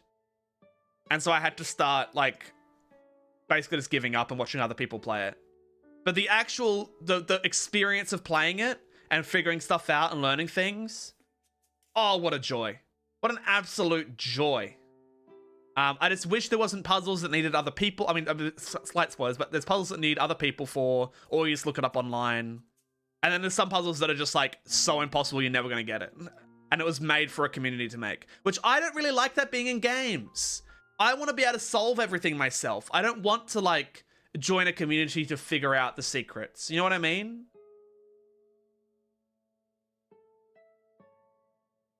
So it made me a little sad that it was like, oh, I would never have been able to do this, and I tried, but I couldn't. And it's why, not to start drama, not to start a little bit of drama, it's why I found the Pirate Software controversy. I fully believed that, yes, I believe it was fake. Because, come on.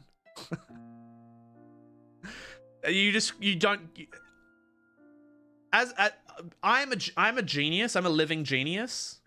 And I could never have gotten everything done in Animal Well myself. So I do not believe him. Yes, more Pirate Software slander. I was just, listen.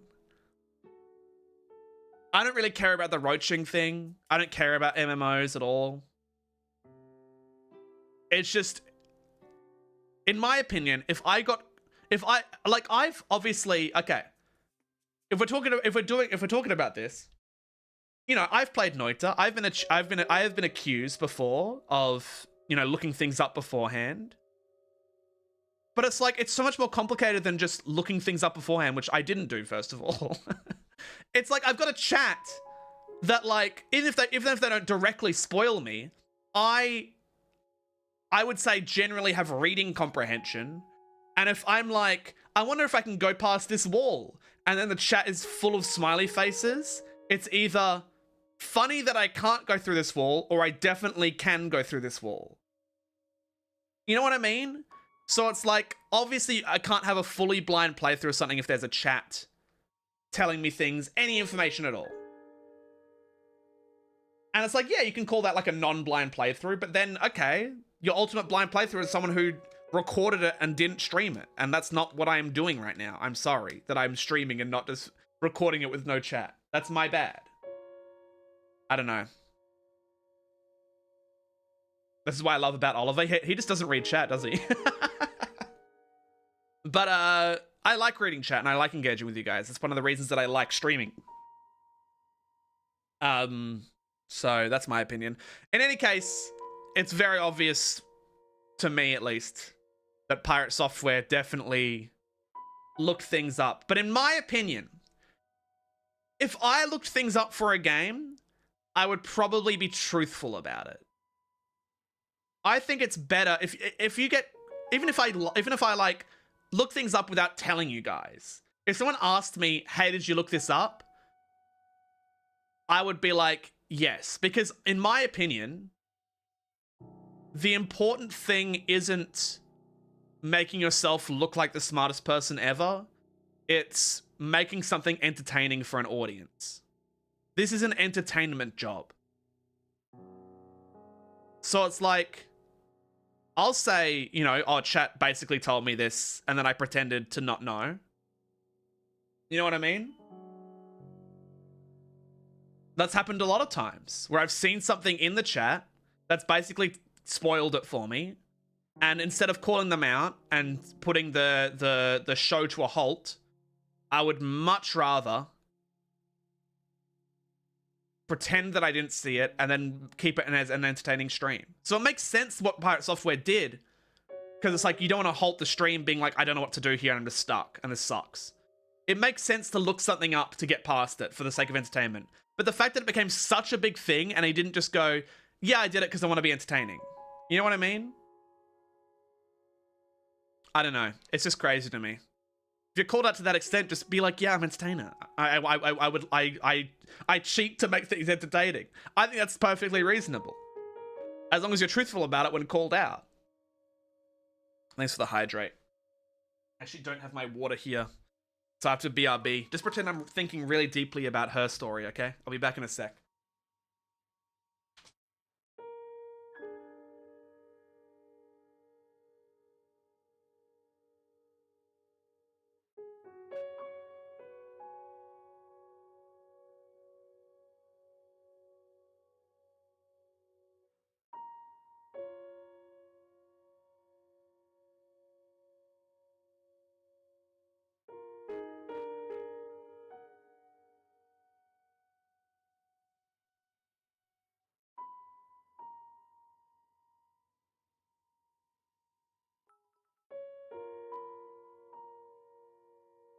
Goragle full Goragle full Goragle full Goragle full Goragle full Goragle full Goragle full Goragle full Goragle full Goragle full Goragle full Goragle full Goragle full I return. Cheer 100.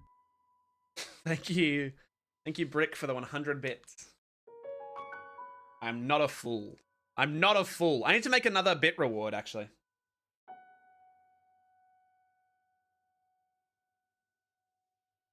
Wait, I could make Goragle Snow like a 100,000 bit reward. Oh shit.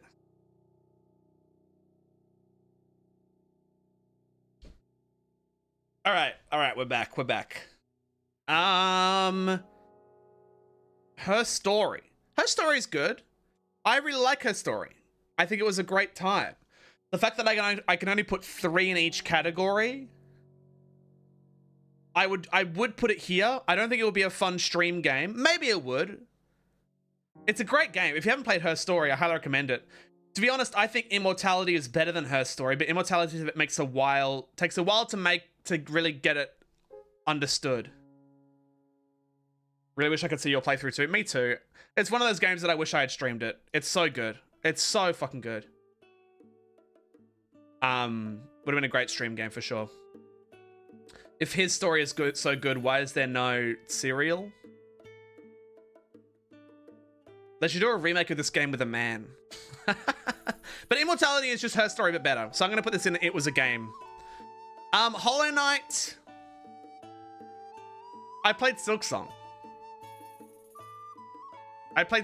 So like, it's good. I really like Hollow Knight. It was a lot of fun. But we basically got the experience of Hollow Knight in Silksong. So, like... To be honest, this was, like, my first, I guess, roguelike? Was this my first... Not roguelike. My first Metroidvania? Yeah, I think this was my first Metroidvania. No, I played Metroid Prime. I guess my first modern Metroidvania. Do I put it in regret just because I don't really care? I don't hate Hollow Knight, but I've already done it. And something needs to be in this category. I love Hollow Knight. It's like a 9 out of 10 game. It's goated. I have to follow the rules. Every row I have 3 games max. I'm thinking ahead. I have to follow the rules. I have to follow the rules. You know what? I'll follow the rules afterwards. I'll follow the rules afterwards. I'm going to do what I believe first, and then I'll follow the rules afterwards. That's a better way to do it. So you can see what I actually think, and then you can see if I follow the rules that Toaster put out for me. I never played Hotline Miami. Well, no, I played it for, I want to say, like 2 hours and never finished it. I wasn't really vibing with it that much. So, yeah, it was a game. I probably want to play it again. I've heard it's really good.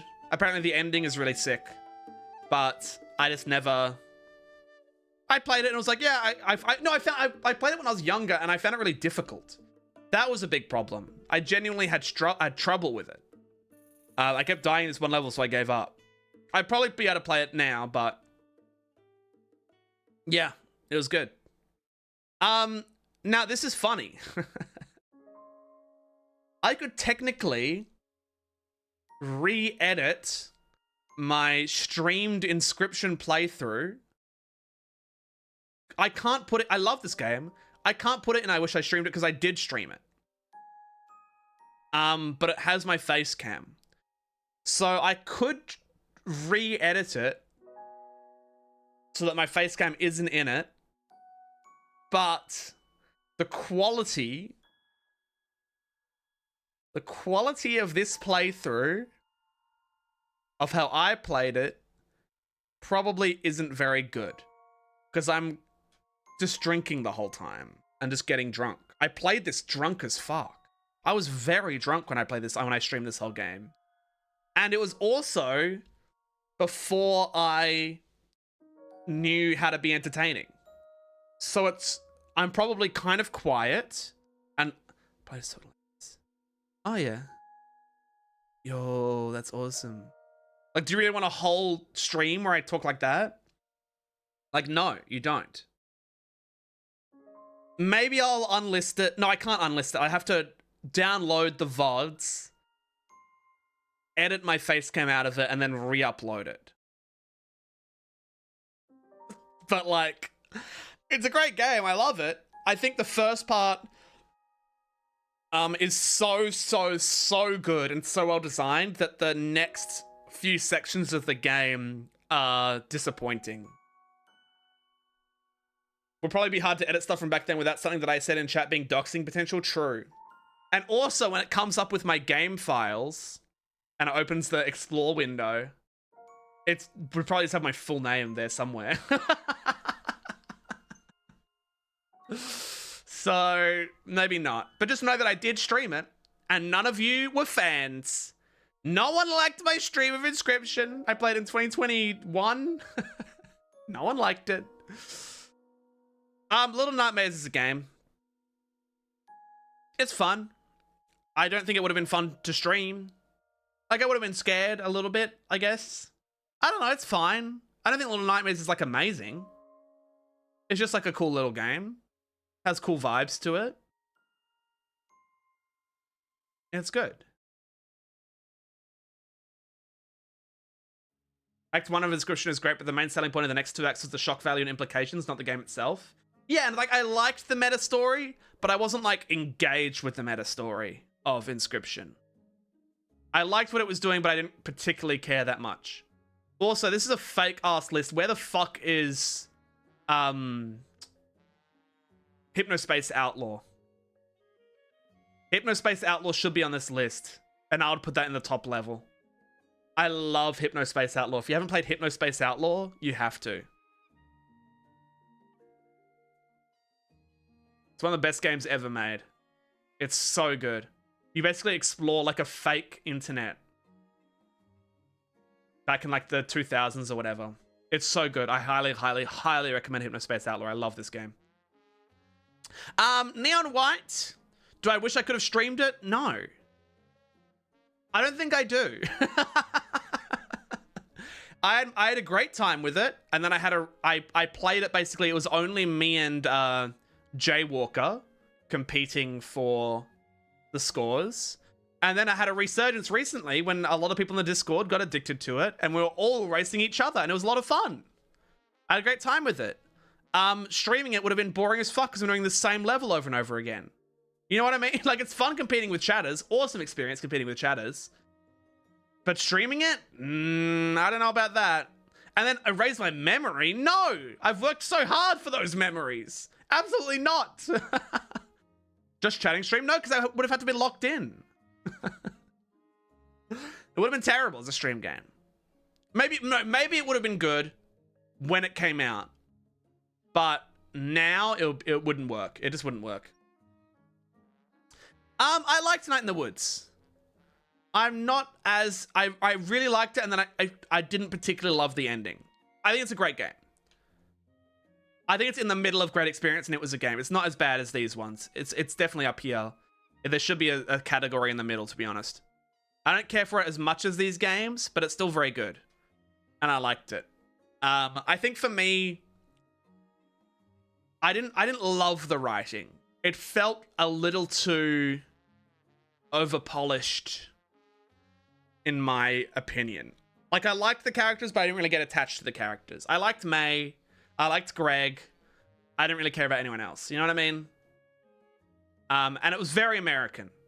Very American small-town vibes. In a way where it's like, it's a vibe that I've seen on TV, but I've never felt connected to it. Even though I grew up in a small town. I grew up on a farm. It's just not... It's just very American/Canadian. It's very North American. To me. So I understand people getting really attached to it, but, like, I didn't know anyone that was like any of the characters in this. Like, I feel like if you knew the kinds of... If you play Night in the Woods and you know people that are like these characters, I think you like this game way more. But I just never had friends like these. Unfortunately. So I just don't find it that relatable. I really like it, Return of the Obra Dinn. Do I think it's perfect? I don't think it's as perfect as people say it is. I do wish I streamed it. I think it would have been a great stream game. I would have had a lot of fun streaming it. I think the visuals are awesome. I think gameplay is awesome. I love getting connected to it. I love figuring things out. It would have been maybe not as good as Blueprints, to be honest. I think Blueprints is better than Return of the Obra Dinn, which is maybe an insane thing to say. But I think Blueprints is better than Return of the Obra Dinn. But it's goated. This is a song that I cannot play. Let's go to. That was Majesty Snowbird by Sufjan Stevens. Can we not play fucking...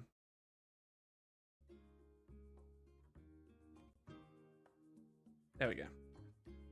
But Obra Dinn's great. Obra Dinn's great. You're fucked in the head for saying Blueprints is better than Obra Dinn. I got more engaged with Blueprints. I got more engaged with the puzzles. I think Obra Dinn's great. I didn't get super invested in, like, the story of Obra Dinn. I just really liked the puzzle design. It was really good. I very much enjoyed it. I played it on the Switch as well. I played it on the Switch in my bedroom when I was quarantined in 2020. It's a cool game. I think it's a goated puzzle design.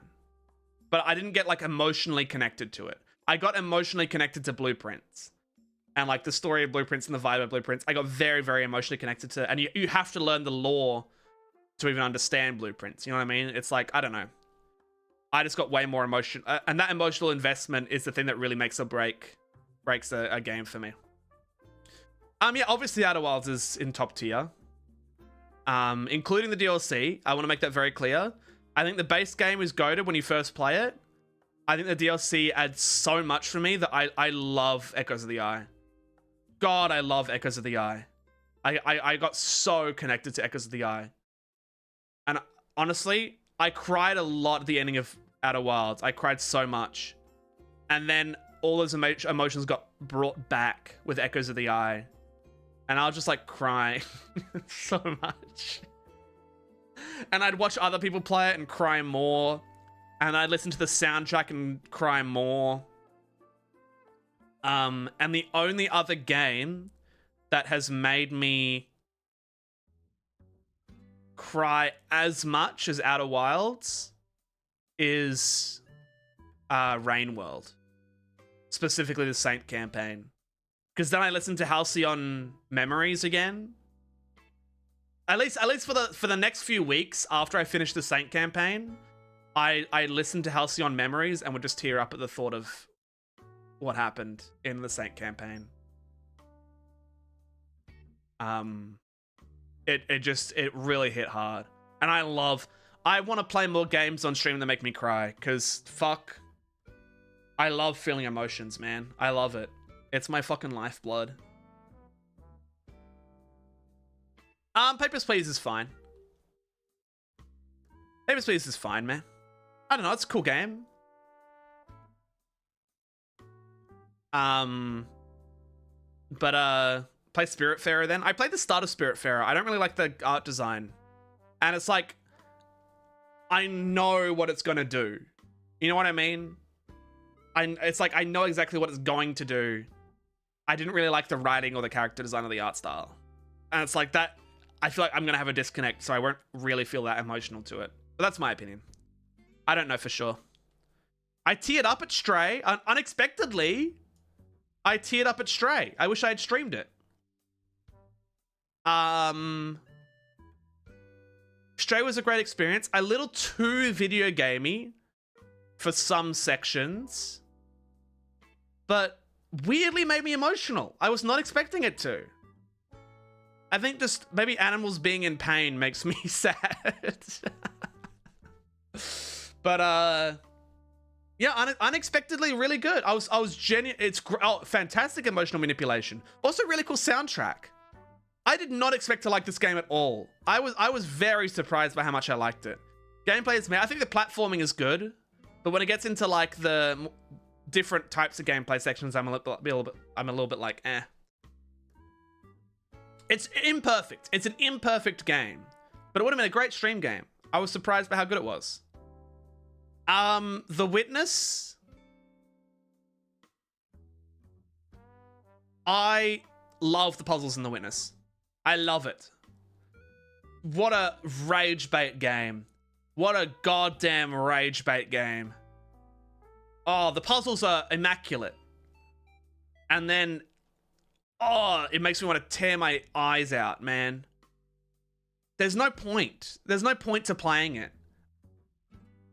It's an art piece on how not to make a game. Exactly. And the puzzles are so good. The puzzles are so good. And it's this dog shit game. It's so hard to explain. I think the best way to explain it is to watch the Joseph Anderson video on The Witness, which is a very contentious statement. I think people have a lot of opinions on it. I think you should play it. You should give it a go.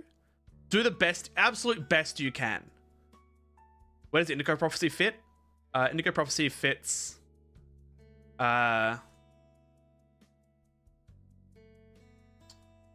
First 5 minutes goated.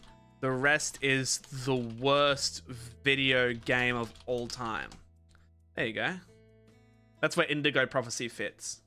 Let's pretend that Indigo Prophecy is down there. The first 5 minutes of Indigo Prophecy make you go, anything is possible in video games. It's from like 2000 it's from like 1967. But it's like, wow. They made a game where you can do anything. That's awesome. And then it's the worst game of all time for the rest of it. And playing it is miserable. The story is miserable. Everything sucks. That's my opinion of Indigo Prophecy. / Fahrenheit. I think we called it... Did we call it Indigo Prophecy in Australia and then it's called Fahrenheit in America? I'm not too sure. Tunic Easy erased my memory so I can play it again. It is very funny to watch. It's true. Tunic is another game that made me cry, not because of its story or because of its characters, but because it has multiple puzzles in it that are so good that when you have the click moment, it brought me to fucking tears. I've never had a puzzle be so good that it brought me to tears when it clicked. Tunic has that puzzle. It has multiple of them. And it's one of the best games ever made. And I did not expect it to be one of the best games ever made. And yeah, and it's crazy because the puzzles are goated and the combat is really fun. Even Jaywalker liked the combat, which is fucked up. To be fair, Jaywalker played it with a charm that made it if you take one hit, you die. And played that like that for the entire game, which is utter psychopath behavior. But Tunic is goated. Tunic is one of the best games ever. I got obsessed with this game. God, I got obsessed with this game. I wish I had streamed it. But like, you know, it is what it is. I mean, the reason I started watching Mr. Moth was because I found him when he had like one viewer just playing Tunic. Then I was like, fuck yeah, I gotta watch someone play Tunic. Made the combat so meaty, you just die instantly. I mean, I understand. I understand. But yeah, this is this random tier list. I'm gonna fix it now. We're gonna obviously delete this layer. We're gonna follow your rules real quick. If I was following your rules, I regret that I didn't finish this game. It's not that amazing. I've already played Silk Song on stream, so it's fine. And then I'd probably do this if I had to follow your rules, but I'm not following your rules. So this is the fake one. This is the if I have to follow your random ass rules. Sure. There you go. There you go. It's Yappity o'clock. Executions tier list. I'm going to be ranking executions from best to worst. What's a good soundtrack for executions? What's a good soundtrack for executions? FTL? Metal Pipes. Dark Souls. Dark Souls 3 OST.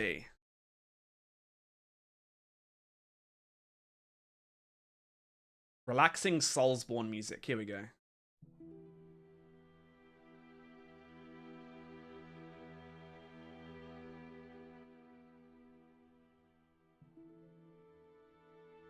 All right, everybody. So this is going to be a ranking of executions. In my opinion, the best to the worst ways of being killed for a crime, let's say that I committed. Obviously, these are different punishments depending on the crime. But let's say each time that I am guilty. So there's no, like... There's a little bit... There's an element of, I deserve this. But there's no escape, and you will be killed. Content warning, by the way. This might be a little intense for some people. Warning is what I'll say about that. All right. This is going to be tough. This is going to be tough. I'm going to say crucifixion. I don't think people realize how bad crucifixion is. I'm putting this in Let the Sweet Nothingness Embrace Me.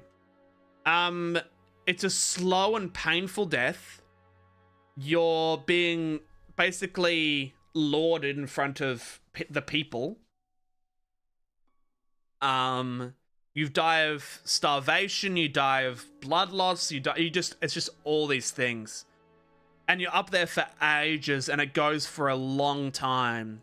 And it's just torture until you're dead. And that's just not what you want to deal with, man. It's like the quicker the better, and this is one of the slowest ones on here. This isn't even execution, this is just like suffering, man. But then you get revived in 3 days. That is true. I would, but I still wouldn't want to go through it. I'd rather just get the revivification after getting shot in the head. Imagine if Jesus was just gunned down. Wouldn't have the same vibe. Burning. Even though this goes for a long time, you don't want to burn, man. Brother, it hurts when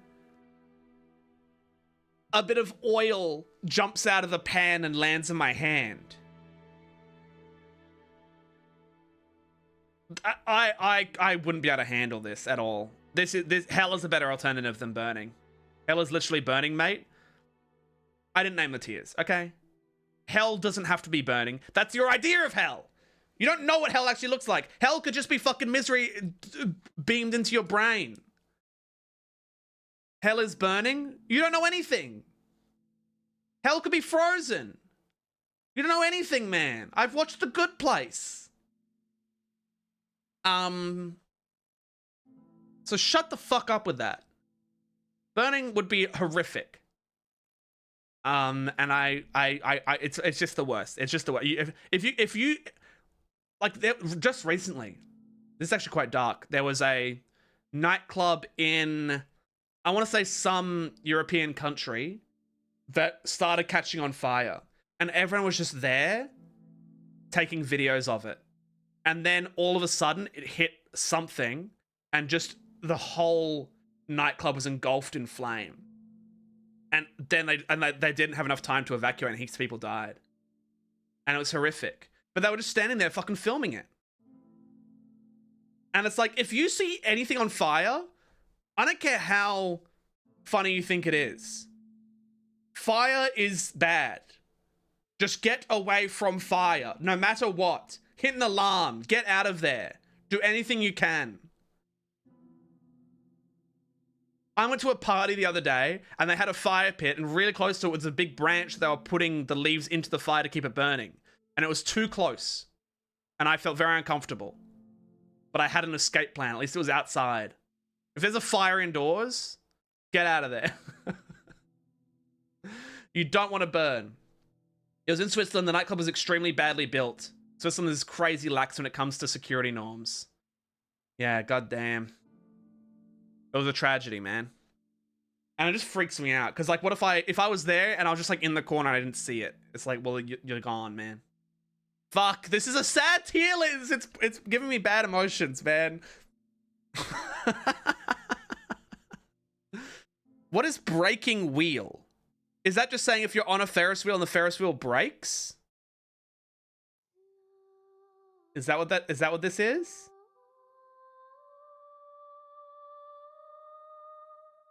It's a torture device. It's specifically a torture device. The breaking wheel, also known as the execution wheel, the wheel of Catherine, was a torture method used for public execution by breaking the bones of a criminal. Okay, what happened? Taken to a public scaffold site and tied to the floor, the execution wheel was typically a large wooden spoked wheel, the same as was used on wooden transports. Sometimes modified with a rectangular iron thrust attached. Primary goal of the first act was the agonizing mutilation of the body, not death. Therefore, the most common form would start with the breaking of the leg bones. Does the wheel just spin? Are you, like, tied to a wheel and the wheel's spinning, but then your legs are, like, tied to the floor or something like that? They actually should drop the wheel on the shin bones. Okay. And so they just dropped a wheel on you multiple times? Often sharp-edged timbers were placed under the convict's joints. So it's like in Misery. Although not commonplace, execution could be instructed to execute the convicted person at the end of the first act by aiming for the neck in a coup de grace. In the second act, the body was braided into another wooden spoked wheel, which is possible through the broken limbs or tied to the wheel. The wheel was then erected on like crucifixion. And then a fire is kindled under the wheel. So this is hell. This is the worst. This is the this is crucifixion and burning combined.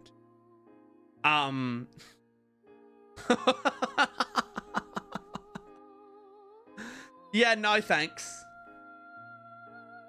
At least this is a slow, painful death. This is like even worse pain. There's just so much going on here.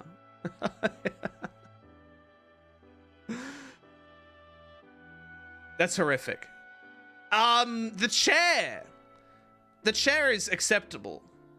It was specifically designed to be somewhat humane. Obviously, there's issues with the chair where if it's not set up correctly, you survive it, which is never a good thing, or you burn for a while. Tip, we are talking about people being executed. So, heyo y'all, how's it going? It's an interesting joining. The chair never works, what you mean? I guess I'd put it in mildly disturbing then. If it works, it's fine. If it doesn't work, it's not good at all. But it can be instant. It's just got a little bit of a failure rate that makes it maybe not the best. Drowning is awesome. Maybe not awesome. Let's not say awesome. But like, drowning is just like your brain slowly gets deprived of oxygen. No, it isn't. Don't people say that drowning is awesome? Isn't that what people say? Don't they say that, like... No? I've heard it feels nice after a while. No one says that? It's one of the worst deaths on par. It's not on par with burning. Are you kidding me? There's no pain. There's fear. There's no pain. There's fear and there's like adrenaline, and it does hurt, but it's not as bad as actually feeling it really fucking hurts. Would not recommend. Well, now I'm feeling my lungs hurt. Now you're talking me. I don't like this, man. Now I'm like feeling it. I can feel it in my chest now, and I don't like it. I don't like this.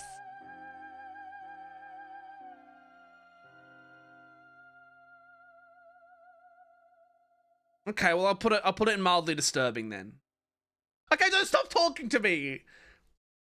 Stop talking to the. Stop talking about it. I'll be shot to death by a firing squad. I'll just be gunned down like I deserve. That's good. That's good. You know, let's put that in mid. I don't like it anymore.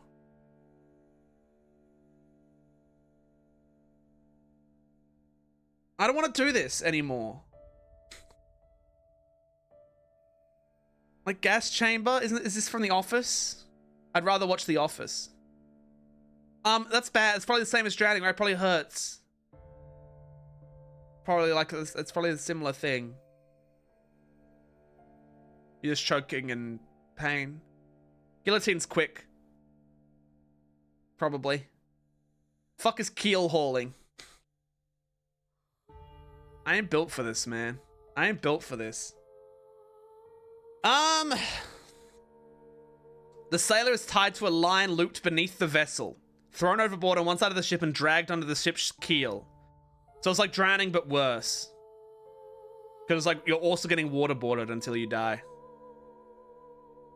That's pretty bad. That's pretty damn bad. Because it's like you maybe you'll come up for air every so often, just from the way of the tide or the movement of the ship. But you're just slowly drowning for a long time.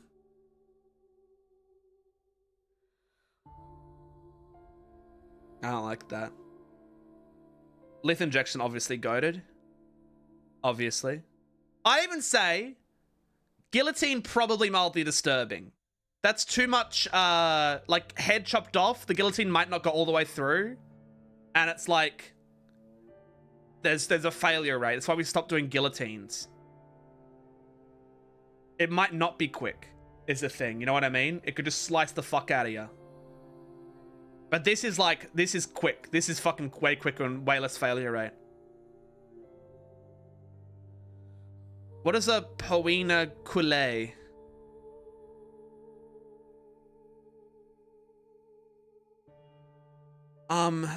Drowning in a barrel. Being sewn up in a leather sack with an assortment of live animals, including a dog, snake, monkey, and a chicken or rooster, then being thrown into the water. Are you actually joking me?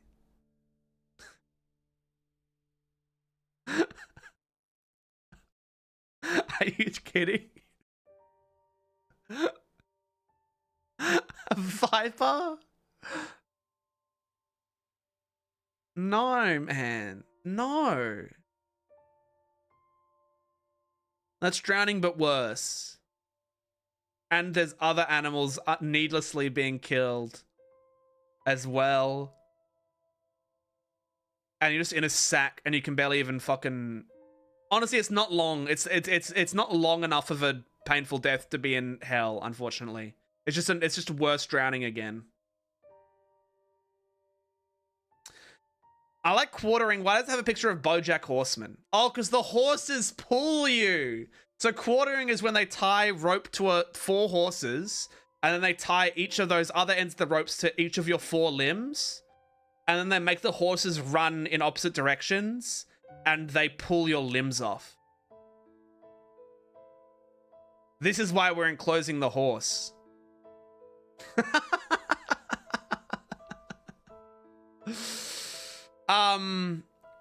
There's gotta be a point during quartering where it feels great. Well, yeah, the first, I want to say 2 seconds of being quartered, if you feel no fear or stress, the first 2 seconds of being quartered is just going to a chiropractor.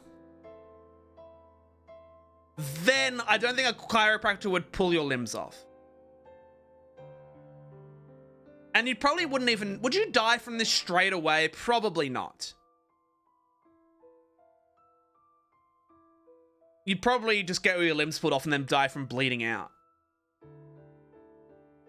But it could be worse, I think. I think it could be worse. Blood loss will get you pretty quick, exactly. And honestly, the shock might even make you not feel the pain as much as you could do. You know what I mean? The shock of just all limbs getting pulled off, it's pretty quick. Like, they're running, it's not like a slow soaring off, it's like a whoop. I don't know what scaphism is. What is scaphism? It scares me, man. I feel sick. Being trapped between 2 small boats, one inverted on top of the other with limbs and heads sticking out, feeding them and smearing them with milk and honey, then allowing them to fester and be devoured by instincts and other vermin over time.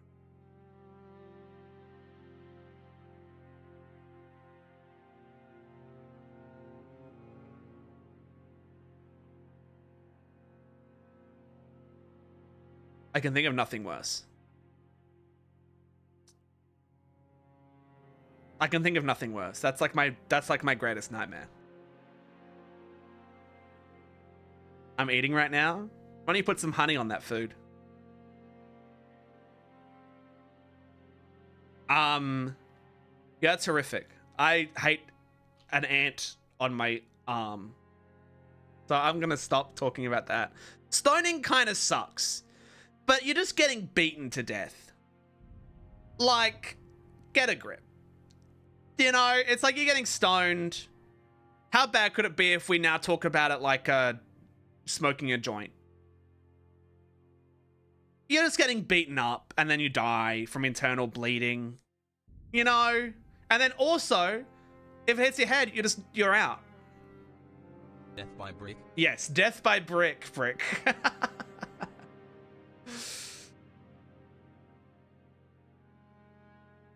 Wait. Are the alerts muted? Have you not been able to hear the alerts? Have the alerts been muted the whole time? Have you guys been able to hear that? We do hear them? We heard it? Oh, okay. That's good. I was worried. Okay, good. They're quiet? Yeah, I guess I can fix that if I turn this up and then turn that down.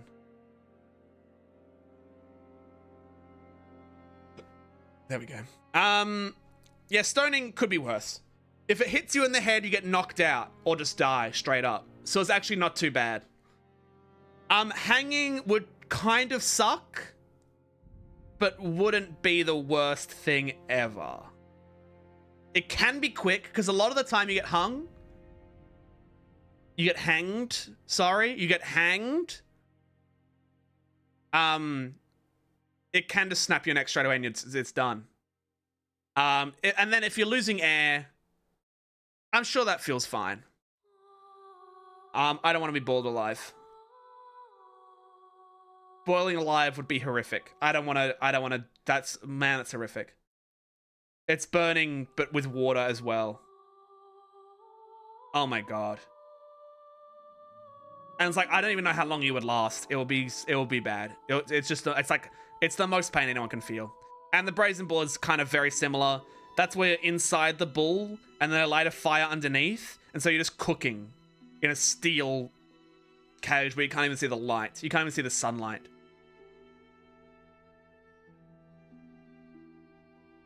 It's horrific. Like, just a horrible torture method. And they even made it a bull just to, like, make it worse. But yeah, horrific. Room with a gun and this song.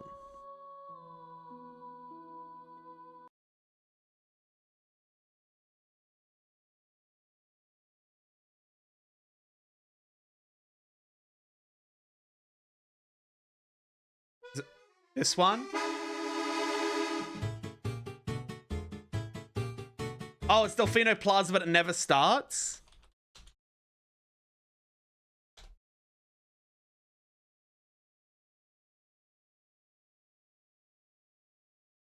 Is that what it is? It's this one?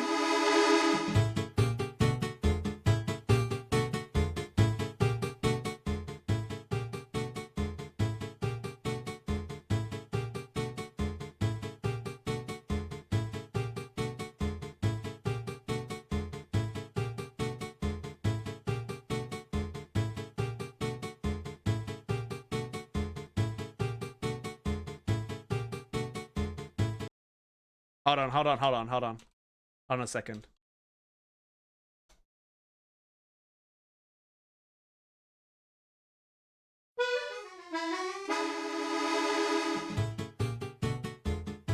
What a banger.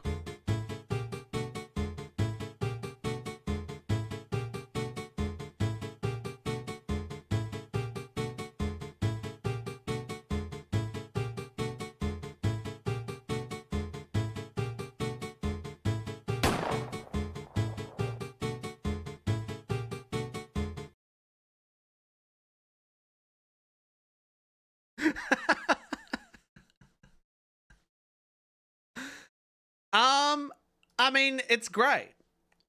First, you get to listen to a banger for like 30 seconds. And then you go out. I'm not like this. As far as an execution goes, you know what I mean? It's like you'd have to work up the courage to do it yourself. But like, if you know it's already the end and you've accepted that because of your crime, it's not that bad.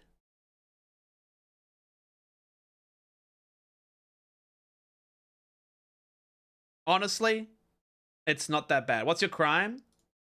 Like, if I like this is what I'm saying is that for each thing, I don't know what my crime. You can decide what my crime is. But I'm just saying for each one, I've done a crime and this is my punishment for it. You know what I mean? It's your level of acceptance that isn't part of this hypothetical, but I've chosen that I've accepted that I'm going to die. So therefore, this is great. This is excellent. Soaring. Okay, this is if you're in a Resident Evil game. If you're in a Resident Evil game and a man with a big saw in his hand comes and fucking chops you up.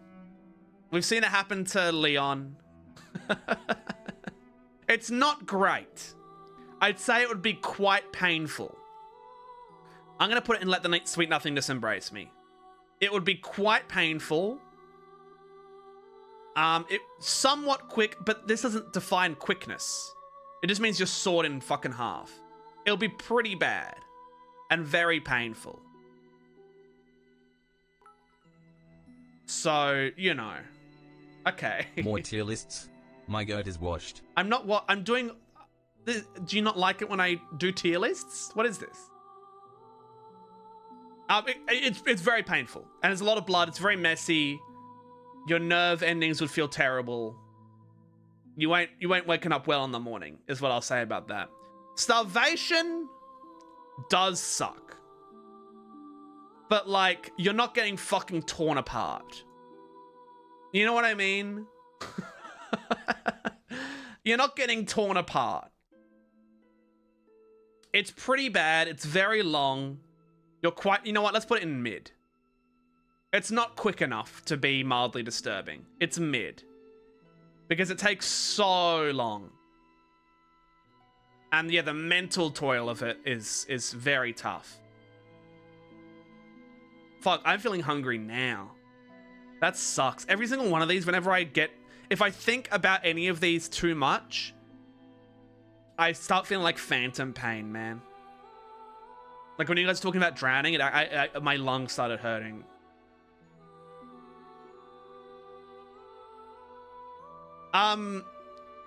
People love getting strangled so much. It's gotta feel good, right?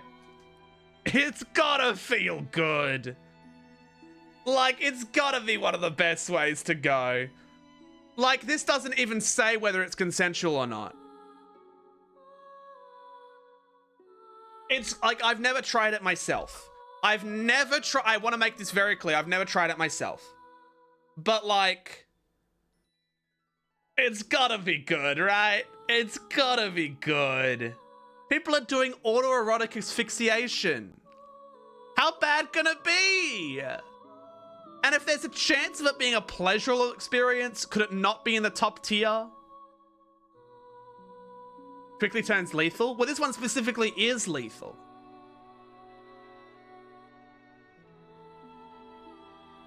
So, strangling goated. Buried alive is like starvation, but worse. There's no sunlight for sure. I've clicked the wrong one.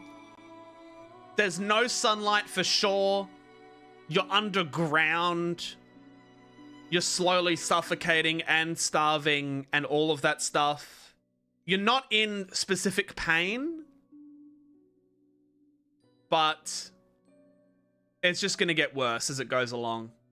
Either you run out of air, you starve to death, you get crushed by the soil. It's just the worst of all worlds. And you're claustrophobic, and there's no sunlight, and it's just horrific. Lupid. That just means, what? You are killed by your younger self who has gone forwards in time? Or your older self has gone back in time to kill you? In any case, it's just getting shot. This is just getting shot. It's just firing squad again. But for a comedic standpoint.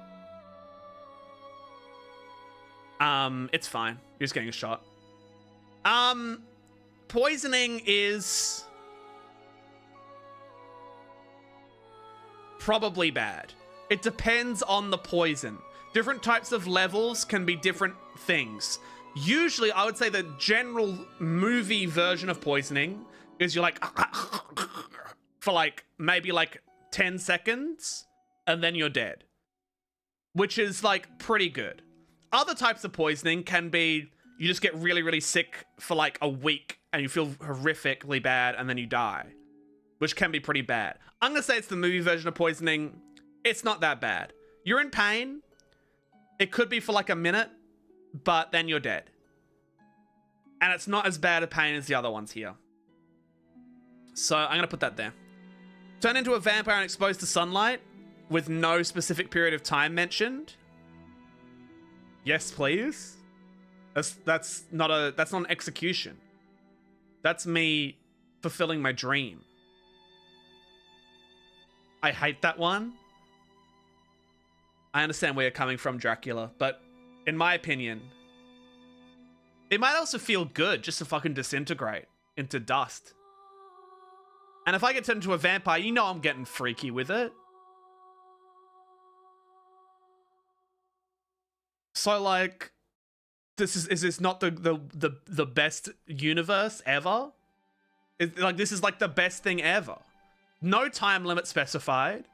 You can be a vampire for as long as you want. You will die by sunlight, and it probably feels good as hell to just fucking disintegrate. What if it feels like burning again? But it's not. Not in my opinion. And it's a fantasy scenario, which means I can do anything I want. Same with the vaporized. Vaporize me, man. Goragle obliteration. Exactly.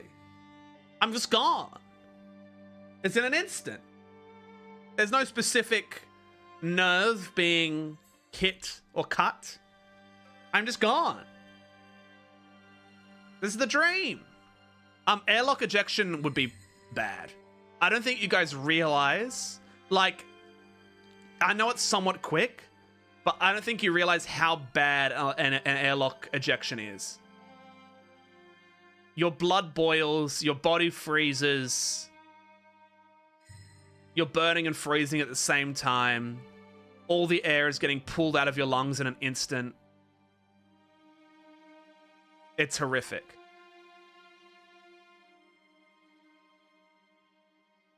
It is quick. It is quick, but it just sucks. No, but it's also cool. It's a goated way to go. Like, even though it's in a lot of sci-fi media, it's kind of treated maybe sometimes as like a comedic thing or like a silly thing. But if someone got killed in real life, in like Apollo 4, if someone got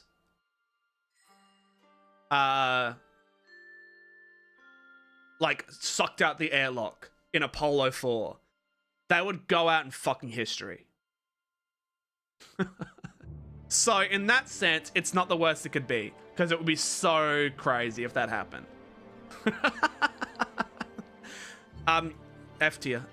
Ants, get away from me. Get away from me, get away from me, get away from me. I don't want bugs near me, I don't want bugs on me. I don't want to think about it, I'm not going to go on with it anymore, because that's a big thing of mine. Ark of the Covenant face melting. Probably not that good. But, you know, you're seeing the light of God.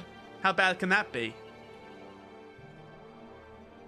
Honestly, it might even feel good as fuck.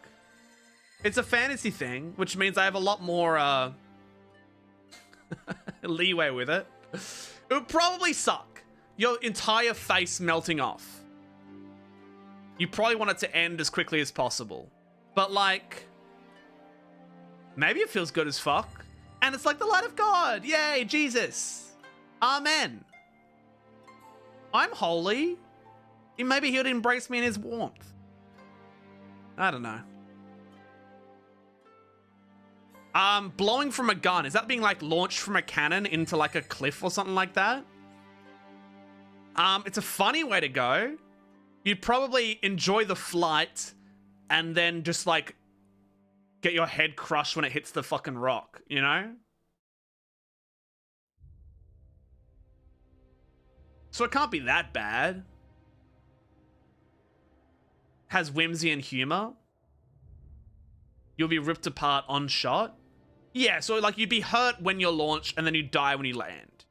But, like, could be worse. I'm gonna be honest. You're flying out of a cannon. That's fun. That's fun! Crushing?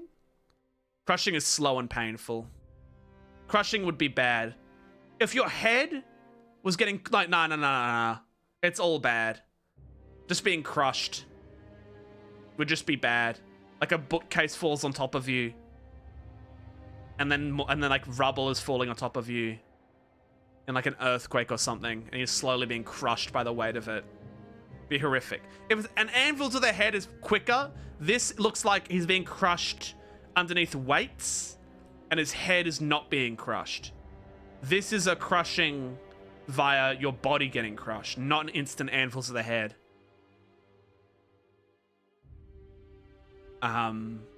It's slow and painful. Hurts a lot. You just want it to be gone. You just want it to be over, to be honest. Declassed. Is this saying... Is this SCP reference? Is this being a clerk? Is this... Wait, hold on. Is this being a clerk in Lobotomy Corporation? At least you have a job. No, this is like a guy... You're a tester, right? That is throw you in with an abnormality to see what happens. It's probably pretty bad, but it also has so much variance to it that it's impossible to know. You're specifically there to die. It's impossible to say hell is a better alternative because it's so variant on what SCP you go in with, right? So it's like, it could be one of those SCPs that like makes you feel immense joy. It could be fucking Blue Star. That's like joy. You feel absolute joy. You could get the neck snapper. Yeah. So it's like I'm gonna say mid. It could be S tier. It could be F tier. You have no idea. It's too much variance to that. Dementor's kiss. Is that just the soul gets sucked out of you by a Dementor in Harry Potter? Probably goated, right? I get kissed, sucked off, and I get to die.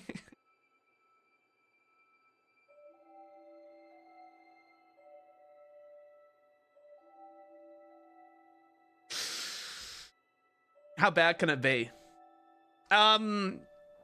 Grafted onto Godric. I feel like, isn't that like you're not alive? Aren't you killed and then grafted? I don't know how this works. Like, would you just get your limbs cut off and then you die from bleeding out? Like, that's pretty bad. But like, who cares what happens to my body after I die? This isn't even an execution. I'm gonna say mid. You might just be killed. I don't know. If I'm still alive while onto Godric, then it's like, yeah, hell is a better alternative. But I don't think I am. I think he controls the limbs. So I don't know, mid, I guess. I think he controls the limbs, so I wouldn't be alive. That's not how that works. Ill-tempered sea bass. What is that? Ill-tempered sea bass. I understand. I haven't seen... It's a reference?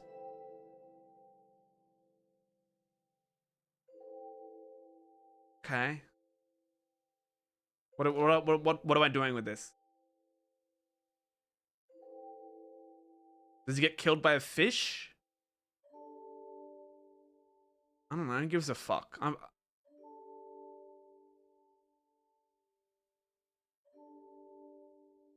It's okay. It's eaten to death by fish. Yeah, that'll be bad. You get torn apart by a fish. I don't know. Who gives a fuck? Magnetic collar. What is a magnetic collar? Execution. Garrot. My lord.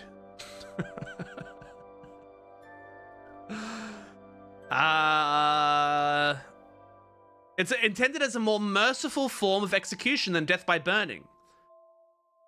A quick strangulation from the Spanish Inquisition. Iron collar with a large metal screw in the back. The theory is when the screw is tightened, it would crush the brainstem and kill the victim instantly. However, if the screw missed the point where the brain meets the spinal column, it was simply bore into the victim's neck where they was strangled by the iron collar. So it can be very bad. It can be instant, but still painful. Probably mid, right? It's like hanging, but there's too much variance in whether it's like good or not. It's a magnetic collar, not a garrote. It's from Wild Wild West. A magnetic buzzsaw is launched and homes in on your collar. So it just chops your head off. Is that what you're saying? It's just a buzzsaw that chops your head off because it's magnetized to it? That's basically a guillotine, right? That's fine. Midsummer Cliff Dive. Oh shit, what the fuck have I done? Midsummer Cliff Dive. I would say, yeah, went red. Jumping off a cliff, if you died instantly, would be good. In the movie, he does not die instantly, and then he gets his head crushed with a big hammer. And he was in a lot of pain. I'm gonna say let the sweet nothingness embrace me. What a horrific way to go. It's a bad way to go, man. The jump, I'd feel fear because he was happy to go because he's an old man. At least you're specifically old in this scenario, right? But like the pain is bad. The pain afterwards, after it's an incomplete death, is terrible. So, no, thank you. Molten gold would also fucking suck. It's basically like burning. Honestly, it doesn't have as much of a vibe as these. It is burning though. No, it would be it would be pretty fucking bad. It's burning your fucking brain off. The aura is good, and at least there's a chance of like you're not in a fucking bull. You know what I mean? So I'm gonna go for this one. It's faster than just being in the bull. It just gets straight to your brain. It kills you. At least it has aura. It's probably quicker. I have seen this scene in Game of Thrones, yes. Sarlacc Pit is from Star Wars. It's a big monster with teeth with a mouth. And he'd probably hurt getting crunched by teeth, but it wouldn't be that bad. It probably wouldn't be that. Like, it would hurt a lot. It would be pretty horrible. But, it wouldn't be that bad. You're just eaten alive. You just get vored. Shy Halud, but stationary. Exactly. It's fine. It's pretty bad. No, I'm saying it's fine, though. Honestly, you just get crunched. You just get fucking pierced by the teeth and you die. You know, it'd be honestly pretty quick. Suicide Squad. That's where you go on a fun adventure with a bunch of guys, but you're not expected to live from it. And in fact, you do die. But like, you could die anyway on the Suicide Squad, and you go out in a blaze of glory. The explosion color? Yeah, and if it's the explosion color, then you die instantly. It's awesome. And I probably have a cool power too. Table laser. Is that where you you're tied to a table and a laser slowly goes up your body, slicing you in half slowly. Suicide Squad to get to be in a James Gunn movie? Fuck no. Yeah, this would be pretty bad. Sore but hot. Slow. Less messy, more precise. So maybe not as bad as the Saw, to be honest. It would be terrible. But not as messy and bad as the Saw. You just slowly fucking die. Yeah, the burn... Look, I'm not saying it's good. But, like, it's better than the Saw.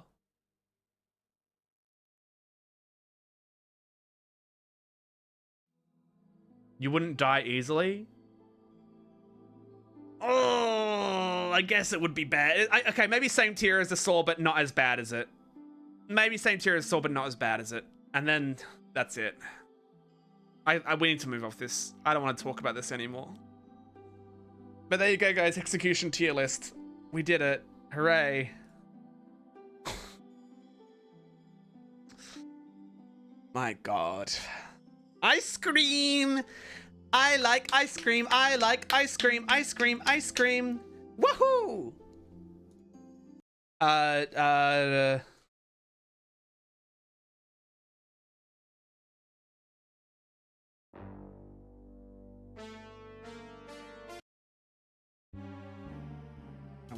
want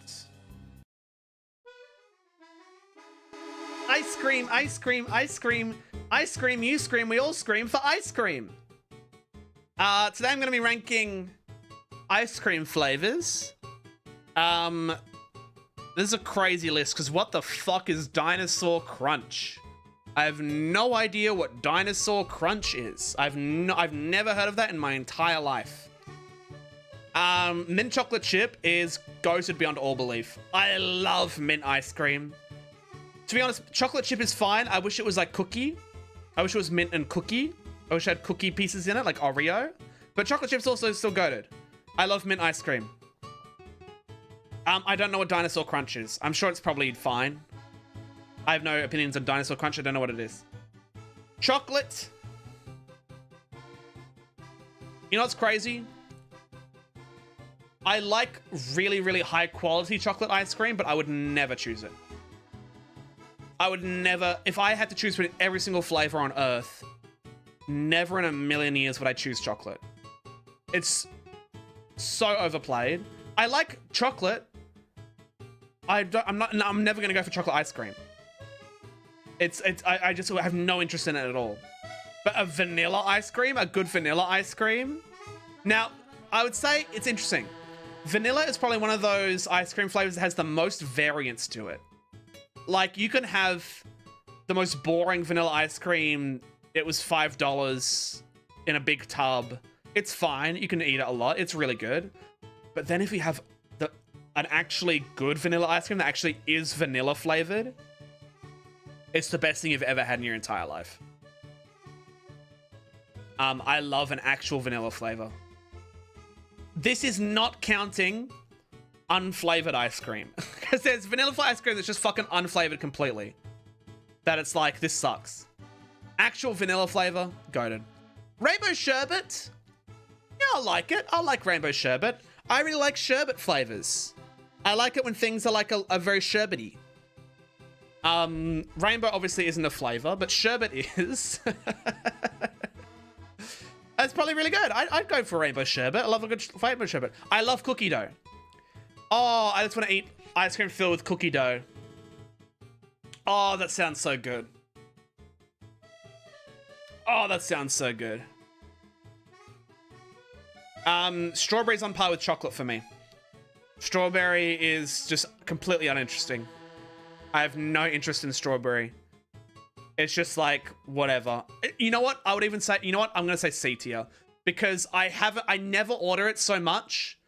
I might like it now more if I had it again.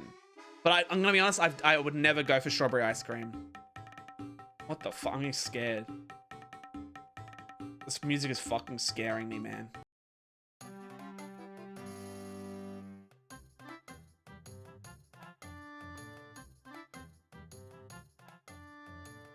Neapolitan. Is Neapolitan just strawberry ice cream? Isn't it a mix between chocolate, vanilla, and strawberry? I guess I've never really had Neapolitan ice cream, maybe. I don't know. Strawberry just doesn't interest me. Cookies and cream is always goated. Cookies and cream was always my flavor as a kid. I think I shifted from cookies and cream into a mint chocolate chip guy. But cookies and cream was always the baseline. This is what ice cream should be. And I love cookies and cream. Actually, you know what? I gotta do this. I gotta do this. Never had. I've never had Dinosaur Crunch, and I don't think I've ever had Butter Pecan. I don't like pecan, so I don't think I would like this, to be honest. But I've never had Butter Pecan ice cream. So I don't think I can really have... I had a pecan pie once and I did not like it. And I do not like pecans whenever I've had them. But again, I just can't have an opinion on it if I've never had the... If I've never had the ice cream, you know? Double chocolate... It's more interesting than chocolate. It's probably on par with strawberry in the sense that it's more interesting than chocolate, but I probably wouldn't go for it. Like, it'd be very rich, which I like, but I wouldn't have a lot of it. But I wouldn't pick it. You know what I mean? It's at least it's interesting. It can be very good, but I'm not really chocolate pilled. You know what I mean? Rocky Road ice cream is very good. I think it's a bit too much. I think I like Rocky Road, but it's like a bit too much. It's definitely like, once you maybe get a bit more of a flavor palette going, you realize Rocky Road is just kind of sugar flavor. But I will say fantastic, Fantastic textures. The best part about Rocky Road is the texture, because it's very varied. There's bits in it, which is lovely. It's very good. But the flavor at the end of the day is just chocolate with more sugar, rather than it being like an interesting flavor. So you know what? I'm going to say B tier.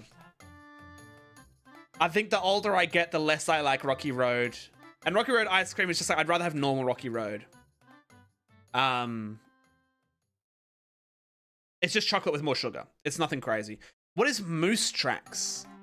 I have no idea what Moose Tracks is. What is this Canadian-ass list?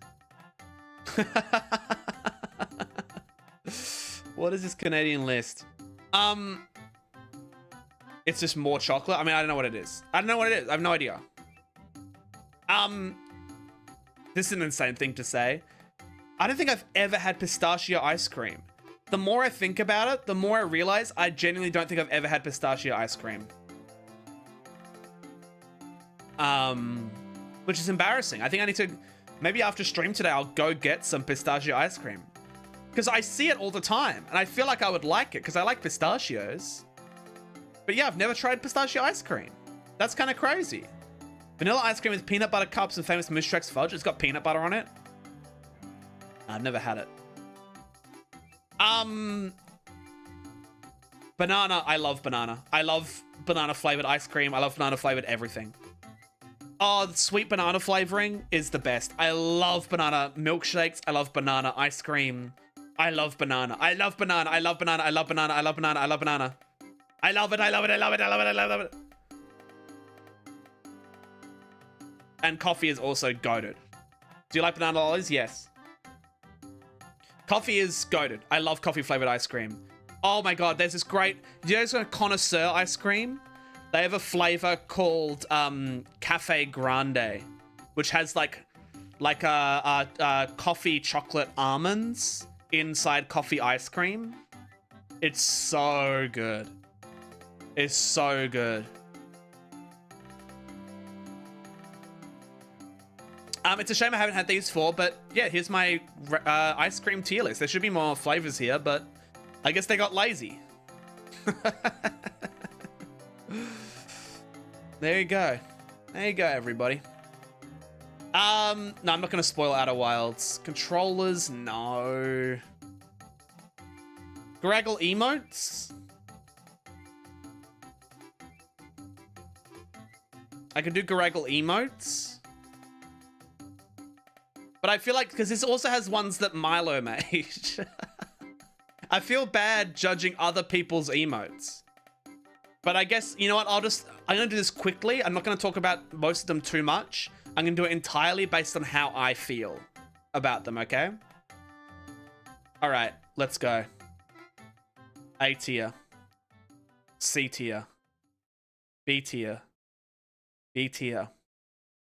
D tier. D tier. D tier. 1 hour late.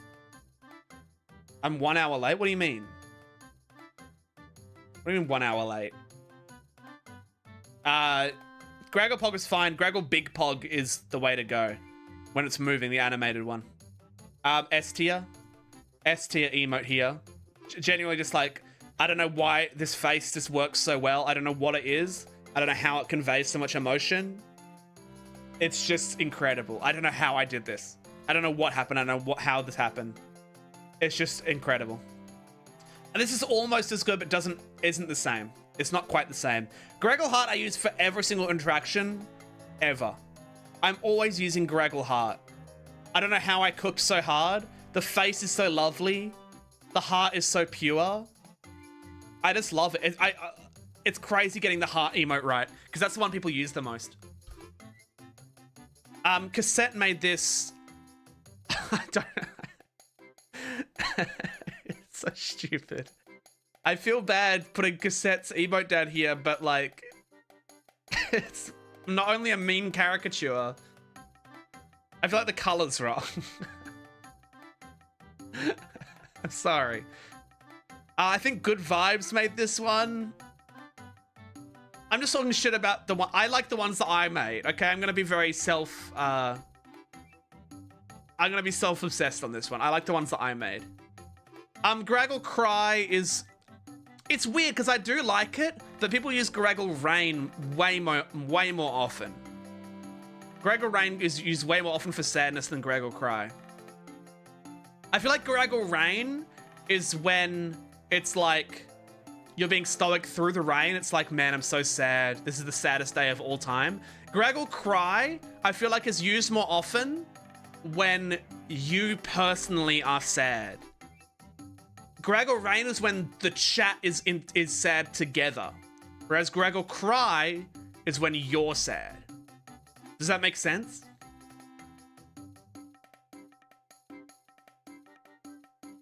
Goragle Clown is kind of funny, but I don't think it's that amazing. People don't use it as much as I thought that they would. People do not use this when I'm being a clown. It's surprising. This is the first one of the. This is like the. I want to say this third picture of Goragle ever taken, which is pretty sick. It's just like no one ever uses it. No one ever uses this, but I think it's fun. Goragle cool is cool. I mean, who cares about that? These are kind of funny, but it is also just Kermit. I hate Goragle Ash Baby. I should delete this emote. I should just delete Goragle Ash Baby. It's horrific. What a terrible emote.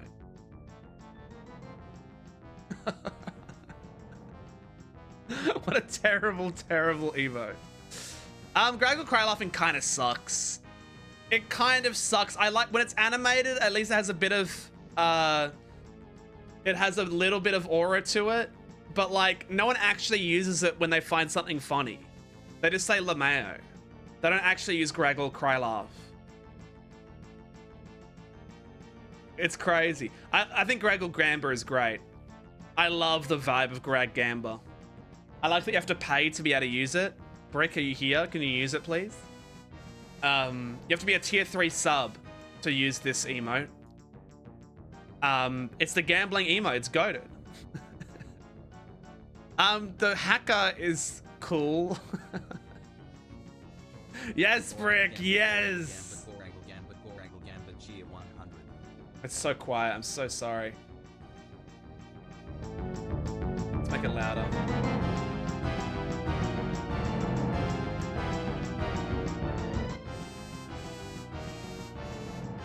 Or Kimmy, and I believe there's another tier 3 sub that I've forgotten the name of, and I'm sorry. Stretch, thank you for the Stretch V1 Ultra kill.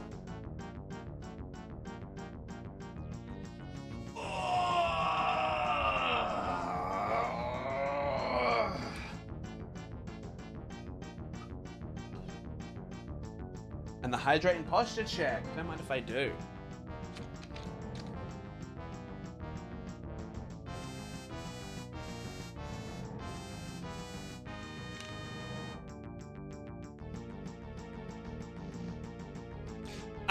Goragle Vibes is silly, but I don't love it. I don't love it. It's a good emote, I guess. Again, I think this was actually the first Goragle picture ever taken. I think this one was the first one. But no one uses it. Because why would you? What emotion does it give? It's just like a weird picture. Just a strange picture. Greg I'm not a big fan. I don't know what emotion it conveys. I don't know what it's supposed to be doing. You know, I'll put it here because it's just funny. It's funny in its absurdism. Greg Cinema is good. This isn't the this is the one that Fry made. It is good. The text is wrong. It's too portrait. The actual Greg Cinema is really good. The Fry one is fine. It should be black and white. But it was the precursor to me making that one, so like it's fine. Goragle Disappointed is also completely underused. No one ever uses Goragle Disappointed. I think the color feels off. It's for when someone says something questionable, Goragle. It's true. People do use it when I say something weird. I don't know why, but they do. Yeah, very weird coloring. Like the color is wrong. But the photo was awesome. I'm so proud of this photo. This yellow. Okay. If I look like this, it's because I took the photo on my phone. These ones are all taken on DSLR. Interesting fun fact. The color of the dots is off. What color should they be? Should I just get rid of the dots and just do the face? Goragle Jam is goated. I was so proud of Goragle Jam looping the way it does. Look at that clean ass loop, man. Look at that clean loop. I don't know how I did it. I don't know how I did it. it's just so good, man. It's just so good. Goragle spin also obviously ghosted beyond all belief. It's so funny. The story of Goragle spin, I set up my phone on top of my door frame so that I wasn't holding it. And then I held Goragle up really high, I ducked really low, and then I just spun around my whole body on the spot. That's why it's an imperfect spin, because I was just doing it physically. And it took a few takes to get it completely in the camera. And again, it just loops perfectly. And I don't know how, but it just looped perfectly. Goragle clap is also goated. I believe I basically did the same thing where I set up my phone on top of my door frame and just did like a clap in front of it. This one, the one thing that pisses me off about it is that the loop isn't as perfect as the other ones, but for some reason it just looks really good. Like, I don't know, it just looks really clean to me. Like, it looks HD, it looks 4K to me. I don't know why, it just looks goated. Gorag Obliterate isn't as good as Goragle Boom, but it's still very funny. I like that there's variants to it. I think it makes it funny. It's very readable, that's the thing. It's a clap, and I got that camera angle perfect on the hands, I would say. Gorag Fear. I actually really like Gorag Fear. I think it's really good, especially when I'm shaking. Like that, it just looks good. It's just, it genuinely communicates fear. You know what I mean? I just opened up Discord. Lol. I wanted to look at something. I was gonna do something funny, but now you guys are just gonna see it. Hold on.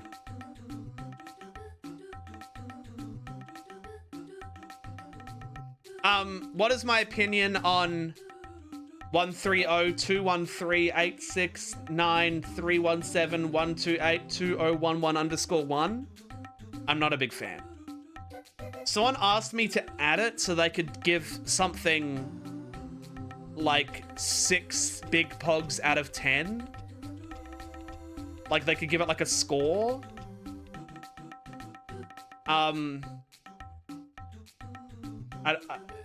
It's unnecessary. Yeah, it was Fry. It was Fry. No one does that, so. Goragle Gun. We love Goragle Gun. A tier 2 emote that's ghosted beyond all belief. Goragle should be holding a gun. It's a powerful aura, and it's a good emote. When he says something questionable, this is when you really are like, that's questionable, buddy. Goragle Gun, Goragle Gun, Goragle Gun, cheer 100. Literally. There we go. It's such a crime it's tier locked. Listen, I gotta monetize somehow. I gotta incentivize tier 2 subs somehow. So if you want to use Goragle Gun in chat, don't forget you can tier 2 sub. You can also get a point boost if you're tier 2 or tier 3 subbed. You get more channel points and you can redeem VIP quicker. Or other thing, I'm going to be adding more point rewards in the future as well, so you want to save up for those. Very important. Listen, I love socks. I'm in love with socks. I'm married to socks. My outfit of socks is a little silly. I like it, but as an emote, it's you know, it goes up just for being socks.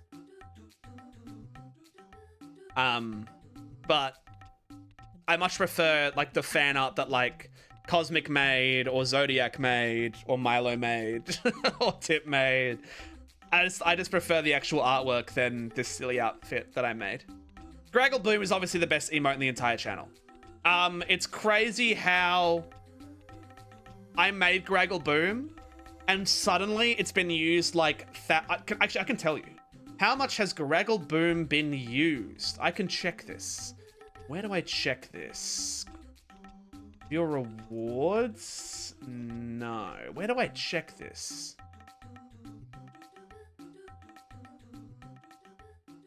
Community overview? It's somewhere. It's definitely somewhere.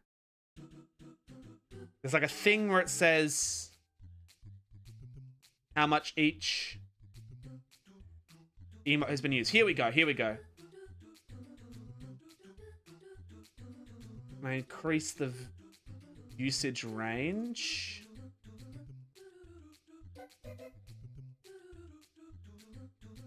Okay, you know what? It's just for the last month. Guys, in the last month, within my own channel, Goragle Boom has been used 3,790 times with 74 unique users. The next one is Goragle Spin with 1,960 with 64 users, and 66 users of Goragle Jam with 1,450 users. Outside my own channel, everything is basically underneath 100 in other people's channels, but then because of us raiding other people, Goragle Boom has been used 1,190 times in other people's channels. Which is awesome.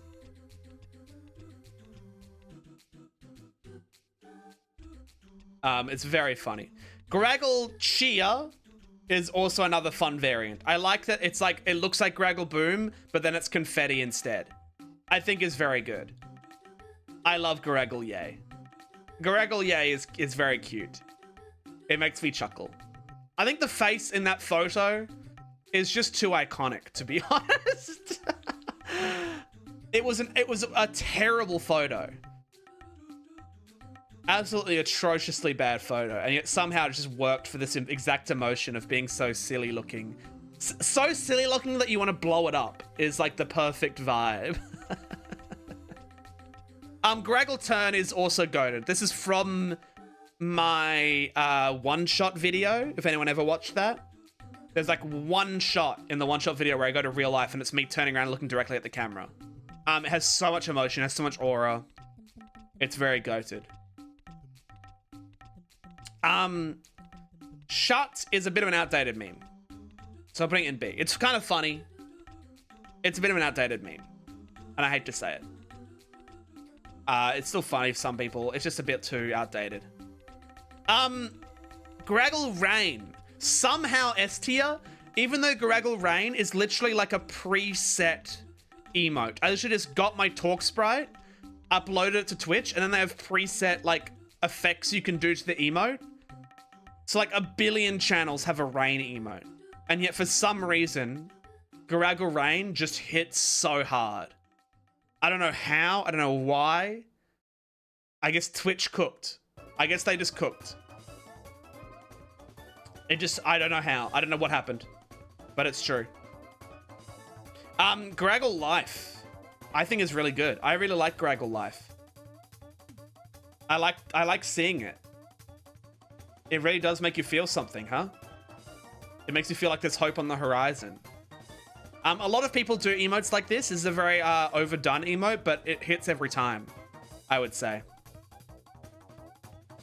I don't know who made this one. Obviously, where stream is a good thing. What is the blue? I have no idea. I every time I see this emote, I'm like, what is the blue? Can anyone explain what the blue is on this emote? The blue throws me off every time.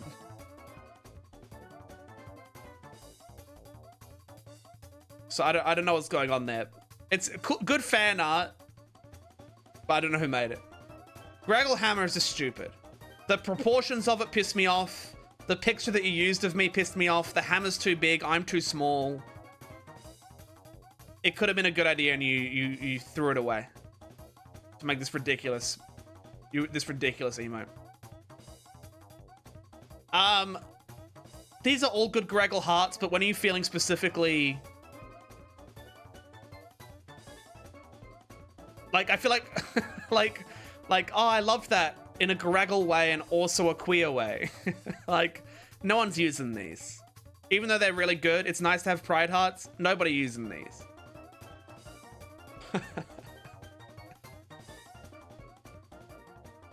I hate to say it.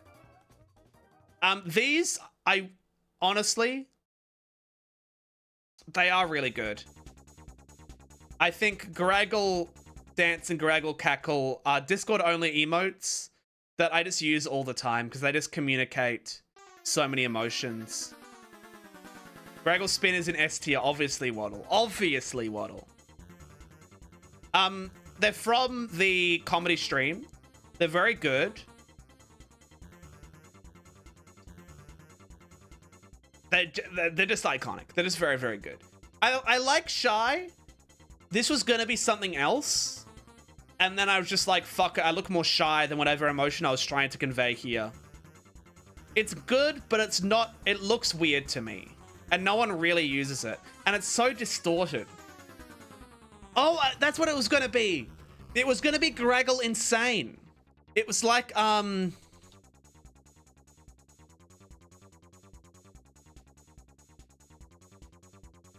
it was gonna be like the fisheye when it's like really like,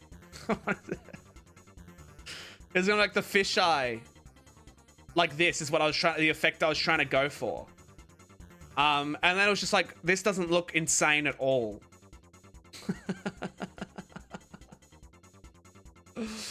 So that's what happened. So yeah, I think the fact that it's a failure of what I was trying to do makes me not like it as much as some other people. I'm even going to put it here. Personally, I don't love it that much. It doesn't even look that shy, to be honest. It's just interesting. It doesn't work because you don't have a forehead. That's true. Listen, this is a goated Milo emote. I hate to say it. It's a goated Milo emote. It conveys specific emotion that no other emote portrays. It is very good. Goragle Smooch is goated. I was so proud of how this turned out. Rotoscoping myself. Like, I cut the wall out. You know what I mean? So it really looks like I'm kissing what's ever next to me. It just looks good, man. It just looks good. Add it to the Discord server. Fucking Discord with animated GIFs just fucking hates everything. I try my best. I've tried to add it a billion times, just won't let me. I promise. Goragle, what is this? Goragle Scream? This, before Goragle Boom, this was the original Goragle Boom. This was the original Goragle Boom. It used to be, so it started out, it was whenever I would scream, it was kind of a replacement for this one for a little bit. Then, as Goragle Yell, then it started being used almost entirely by only good vibes in my chat for whenever they were ranting about something. So it kind of became like, I am ranting about something and feel passionately about it, and I'll put this emote at the end of it to make it show how passionate I'm yelling it to the sky. It's funny because I recorded this. If you remember my anniversary stream, when I did the trailer for Sock or Be Socked Retribution, I think it was. So this is a shot from the original Goragle reveal. So yeah. Oh, here's the actual Goragle Cinema. Yeah, it's pretty good. It's pretty good. I like Goragle Cinema. I like Goragle Cinema. It's a shame that the Twitch version is in 2 parts, but also kind of funny. But it's good. I like it when it's cinema. It's good when things are cinema. True. Goragle True is obviously S tier. It's crazy how True just got more and more powerful as time has gone on. I love Goragle True. We even made it in W Place, which was goated. If you go to double W Place in Perth, there's a huge True. It's awesome. Goragle Curious. I think when I first made it, I probably would have put it in like B tier. For me now, it's kind of S tier. It's weird how it's gotten more powerful as time has gone on. I don't know what it is. I just love Goragle Curious. It's like the epitome of what I wanted the detective look to be like. It's genuinely just goated. It's genuinely just goated. It has so much aura. And has so much sass to it. I love Goragle Curious. Oh, it's so powerful. What is this, Goragle Cat? It's good. People usually just use it to embarrass me. People use this whenever I say something a little, you know, risque, I would say. They just instantly use this. It's kind of like an alternative Goragle Heart in a way. But no one uses it. People use it when it's like, I heart this and also it's kind of embarrassing for you. You know what I mean? So, I mean, it was voted on by the viewers. The outfit was voted on by the viewers during the 24-hour stream, and then the emote was voted on afterwards by the viewers of the 24-hour stream. So this is not my own creation in a way. I mean, I made it myself, obviously. But you know how it goes. See Himro Goragle Cat. True. Yo, we reached our bit goal this month. Thank you, everybody, for donating bits. I appreciate it. Thank you, guys. Goragle Salute is lovely. I love Goragle 07. People used it a lot during the noise lock. They use it when someone dies. It is true, but I would say it's under, like, people don't use it as much as my other emotes. You know what I mean? It's not really beloved. It gets an emotion across, but people either use this or Goragle Rain again. You know what I mean? It's kind of like another Goragle Rain. Goragle Real Talk. I feel like I don't say, when I started streaming, I said real talk a lot. I feel like I don't say it as much. So it's a bit too specific, and I'm gonna put it in B tier. I just don't say it as much. It is good, but like it's not as much of a catchphrase. You say real talk IRL more than on stream? That makes sense to me.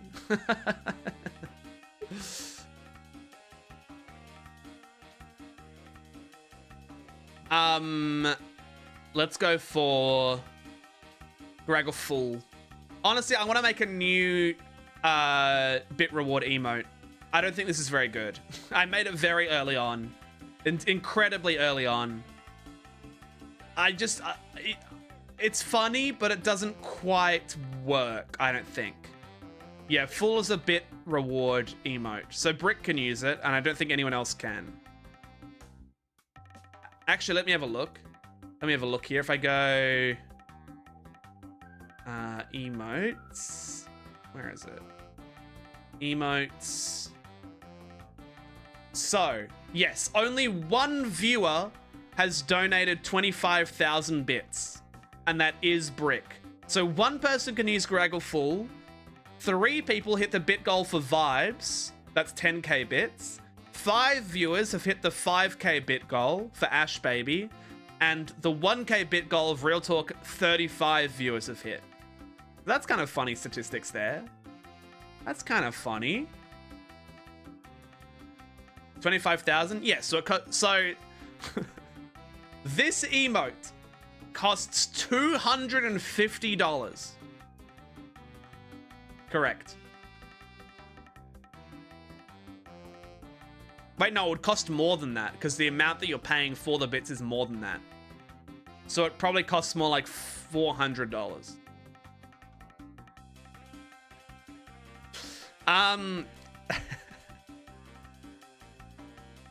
Yeah, bits, not gifts, not gifts, not gifts.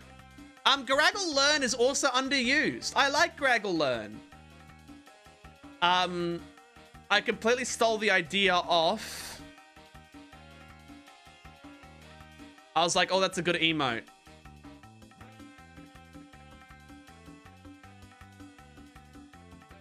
It is a Doug Dog emote. I don't know where it is, but it's a Doug Dog emote. There's a Doug Dog emote of the capsicum holding a notebook with glasses on and a pencil. And I just was like, I want that for my channel. So I basically just did that. So that's the backstory to Goragle Learn. But it's good. It's good. Goragle Squish has also gotten way better as time has gone on. I feel like it was originally quite a low effort emote, but whenever I'm being stupid, people love to use this emote. Whenever I don't understand something, people use this emote. It's kind of funny. It's a little bit funny. And it is just this emote but squished. No, is it that emote but squished, or is it the background of this emote but squished? I think it's this one. I think it's this one. Schmuffle. Literally, this is the Justice emote. Justice uses this emote at the end of every message. It's so true. I've been noticing this for months. It is in the Discord is the Justice emote, which is kind of funny to me. That's cute. But yeah, guys, there we go. Here's my official Goragle emotes tier list. If we take out the ones that I didn't make, okay, let's just put them in the lowest layer. I'm gonna take out all the ones that aren't on Twitch. Sorry, aren't on Twitch. Then we can have a better look at what we're looking at here.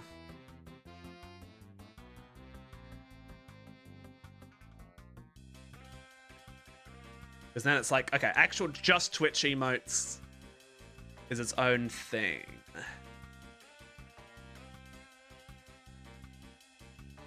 Overall, I would say very good selection. We've got a very good selection of emotes here, I would say. A lot of cool stuff going on. No one ever uses RIP. I think this is probably the least, in terms of the like emotes every subscriber can use. I think RIP is the least used easily, which is surprising. I thought people would be like, "You died" a lot more. I think it might just be the coloring though. I think the coloring is kind of ugly of the letters. Real talk, we need to use real talk more often. That's true. We need to donate 1,000 bits first, so you know, pay up. All right, let's do another one. Ooh. Fan fiction tropes. Let's do a list of fan fiction tropes. Now, I don't read enough fan fiction. And as a whole, my general idea is the tropes don't matter as long as it's written well. So this is going to be... We'll see how I feel. Okay? We'll see how I feel. I'm gonna see. It's gonna be a vibes-based thing rather than I actually read fan fiction and here's my opinion. Yeah, let's say it's not fan fiction based. Let's just say that it's just general story tropes, whether I like them or not. That's yeah. Let's just make it a story tropes tier list. That's fine with me.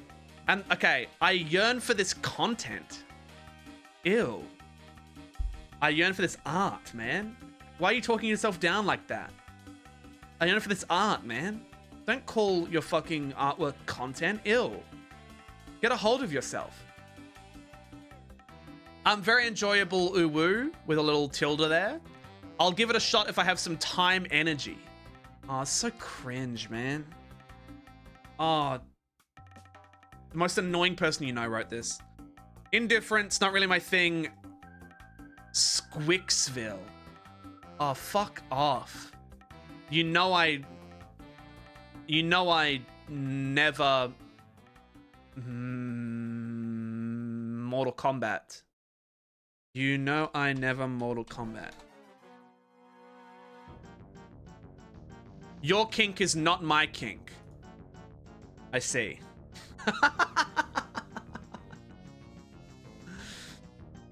Can we call this like Icky Town? I don't like you wacky. You know that's what they fucking sound like. Do they know that they sound like this? Ew. I hate this. Let's make it a normal thing, okay? maybe. If I have time, energy. Fuck yourself. Very enjoyable. I'm not putting a tilde there. I yearn for this art. Make it like let's be fucking. I'm not talking like a baby for this list, okay? ABO, what is that? A/B/O. Ah, it's a Omegaverse. Huge. Okay. I think Omegaverse as a whole is a great idea with some aspects that I don't particularly care for. I'm gonna say very enjoyable. We talked about this a few streams ago when we did the Omegaverse quiz, which I should put on the Clips channel. Although I will say, I know my dad watches the Clips channel. He told me he watches the Clips channel because they're more bite-sized. So just don't watch this one, Dad, please. ABO is, I don't know, I don't really care for the way that it's written. Does that make sense? Does that make sense? It's like a lot of the time it's like you have alphas and betas and omegas, but then they make it this weird like dystopian thing. I don't know. Why do we have to make it so like complicated? And then yeah, if it ever romanticizes assault, then it's like, what are you doing? We shouldn't romanticize assault. We should romanticize everything else that's going on. But overall, I think it's fun. It's fun. It's a cool idea. I like a lot of the aspects of it, but some people just don't know how to write it, and it makes it sad. Accidental baby acquisition. This is just like they found a baby in a dumpster and they have to look after it. It's not really my thing. I don't care about parenting. I don't want to read about parenting. I'll watch a movie that's like mature about parenting. But it's like, this is like them finding a baby in a dumpster, which is usually like a funny thing. And it's like Lane or Woodley. There's a Lane or Woodley episode where they find a baby in a dumpster and they look after it, and it's boring. So I think most of the time, accidental baby acquisition is bad. If it's their actual child and they're just like looking after a child and it's like serious, like Kramer versus Kramer or something, it's really good. Goragle, I need you to do the Omegaverse quiz. I did it, Lancelot. It's already done. Accidental pet acquisition, as in we got a cat and Dad didn't want a cat and then he liked the cat. As a story trope, who gives a fuck? I don't really care. Okay, you didn't want the dog and then you make friends with the dog. I'm indifferent. Who cares? Why would that improve or make a story worse? I wouldn't be like, oh, I've got to watch this movie. It's about a guy who accidentally gets a dog. I couldn't care less. Afterlife is interesting. I love Afterlife stories. I think they're really interesting. It's like post life. It's like, you know, how do you deal with having died? And it's like, oh, who's your partner in the afterlife? There's a movie about this called like Forever or something like that, or Eternity. It's got a Scarlet Witch and Whiplash. But I think a lot of the time I get really interested. It's like the most interesting part of Angel Beats, you know? It's like usually being in the afterlife and then seeing, like, having a cool, interesting idea for what an afterlife looks like is super interesting. I always find it a really interesting, like, way to express what your thoughts are on the afterlife. So I think it's sick. Yeah, and Neon White is an afterlife story. It's just a cool setup for a story. I think so. Amnesia. So if they can't remember who they are, I mean, it can be good or bad. I don't think there's any... I'm indifferent. I think a character having amnesia can be interesting, and then you learn it. It's like, my go-to is the Bourne Identity. But it can also be, it's also a easy shortcut for a lot of bad writers. Where it's like, oh, how do we introduce everything in your life? Just give them amnesia and then they have to remember that themselves. And it's like, eh. I like it when it's like the focus, but not a shortcut. So I'm going to say indifference. Angst? Okay. If I am, I don't read fan fiction, but I would say if fan fiction has angst, it's badly written. I can think of nothing worse than reading a fan fiction and it being like serious and badly written. Angst in a movie should be good, but I guess is there a difference between emotions and angst? I'll say I'll give it a shot. I wouldn't read a fan fiction with angst, but just like in general, I think most movies should have angst. No, because angst is like teen angst. It's not just like feeling emotions and it being angsty. It's like an immature sort of emotion. I'm gonna say not really my thing, actually. The more I think about it, the more I'm like, no. Grow up. I feel like it can also be just edgy for the sake of being edgy, right? Which is not really my thing. But I need a drink of water.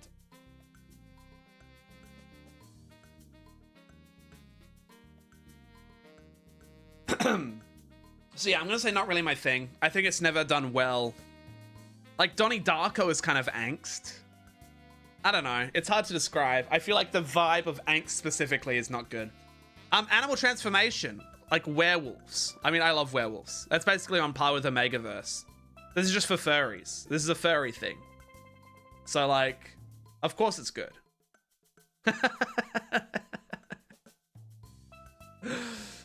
Oh god. But yeah, to be fair, it's never been a thing that I've seen in like movies or anything. I guess 9 Lives is a bad movie with Kevin Spacey. But like, I don't know. I'd say it's probably pretty good. Do I need to read more fan fiction? I don't know. A lot of these are fan fiction tropes that I haven't really experienced myself. Can I not just be a furry? Is that legal? Is this illegal? AU fan alternate universe? It's like, yeah. This is any trope. Most things are AU. Like, yeah? It's great. I guess if it's like some characters in a different scenario. I mean, when I wrote my Homestuck fanfiction, it was a high school AU. So, you know. I think I'll give it a shot maybe. Because some AUs are like, that's a fun scenario, and others are just like, oh, you didn't know how to write in a good universe, so you just made it like in like a scenario that you could understand, that was easy to write. So yeah. Author insert. I hate it. I hate it. It's like literally like, go away. I don't know who you are. And most of the time, especially if it's going to be a fan fiction, it's probably the most cringe person you've ever met in your entire life. Because like if you're watching a movie and someone has a character that's like basically the writer has put themselves into it, it's an interesting look into the mentality of the writer. I'd say for probably a fan fiction, it's like, I don't want to know you and I don't want you anywhere near me. I'm not even going to give this the time of day.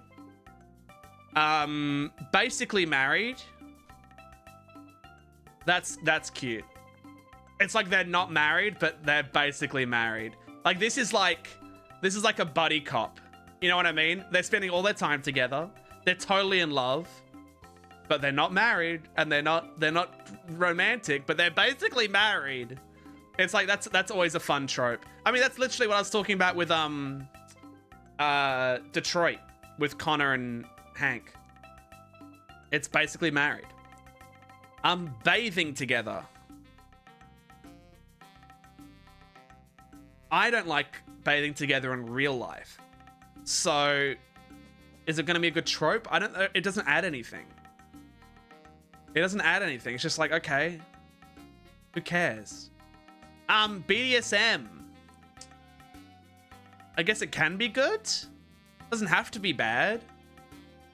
I feel like you'd have to be a pretty good writer to make it good. I'm going to say indifferent. It really depends. It can be terrible. Probably mostly terrible in a fan fiction world. Blanket fic. I don't know what that is. Is that comfy? Yeah, if I'm reading fan fiction, I'd probably prefer it to be comfy than edgy. So I'll put that there. I love body swap. I love anytime I'm watching a show and there's a body swap episode and they pretend to be each other. Body swap is always just funny. I love body swap. It's always just lots of fun. Like what, Scooby-Doo 2 when they're in different bodies? It's fun. Body swap is always fun. The one anime movie. Yeah, Your Name. Literally, this is Your Name. It's goated. It's such a fun trope. Bully romance. I can see it being like, you know, enemies to lovers. But bully usually implies like high school. So I'm gonna say not really my thing. It's not really a bully if someone's just like enemies to lovers. I don't really care for that. Case fic. What is a case fic? Does anybody know what a case fic is? Is this like detective? Fuck it, if it's detectives, I'm putting it there. I'm gonna put it there. If it's like a detective case, that's sick. I mean, I wrote, that's the entire Socks stream. Character death as a trope. It's good. It can be good, it can be bad. I don't know. Like, I'm thinking of stories as a whole rather than fanfiction. I think fanfiction probably bad. But in movies, it's like, I don't know, is it well written? Character study. I mean, yeah. I'd rather a character study. That sounds like actually interesting. Like they've actually put thought into something. Like, yeah, let's engage with a character and everything that's going on rather than doing a surface level, oh, I love you. Oh, I don't love you though. Oh, where. Yeah, like character study. It's always goated. An interesting character. I'd love to learn more. Childhood friends. I don't care if they're childhood friends or not. Like, childhood friends to lovers doesn't really do anything to me. I don't know. It's like you've known each other for a while. I'd be more interested in a... They just met and slowly grow over time, rather than like being like, oh yeah, they have heaps of history, by the way. I'm not going to give this the time of day. Crack fic. This is like if it's two franchises that never engage, but they made like Fox McCloud and Connor from Detroit Become Human fall in love. I feel like most of the time it's just a list of references. Like they both just reference their own franchises. You know what I mean? It's like, oh, see, I know both franchises. What if these references crossed? Rather than it being actually like interesting. So I'm saying I'd give it a shot, but like, I don't expect very much. Dark fic. It's just if it's dark? Or is this saying there's like bad themes? You know? At night. Yeah, like disturbing themes. I don't trust fan fiction writers to trust this. I like movies with dark themes. I'll give it a shot. I don't trust fan fiction writers to keep it dark. So I'm gonna put it in different. Denial fic. Oh, I love being in denial. I love being in denial. Being in denial is the best. I love it when someone's in denial. It's the dream. Disability fic. I mean, I don't have a disability, so I don't have any like. I relate to this. I don't trust fan fiction writers to write it well. Movies with disabled characters, like stories with disabled characters, is good. But like, would I seek it out? I mean, I'm indifferent. Does it have a disabled character? That's good. But it's not like it's going to make the story better or worse. Let's not do dubious consent. I'd rather it wasn't dubious. Dubious in chat, do you consent?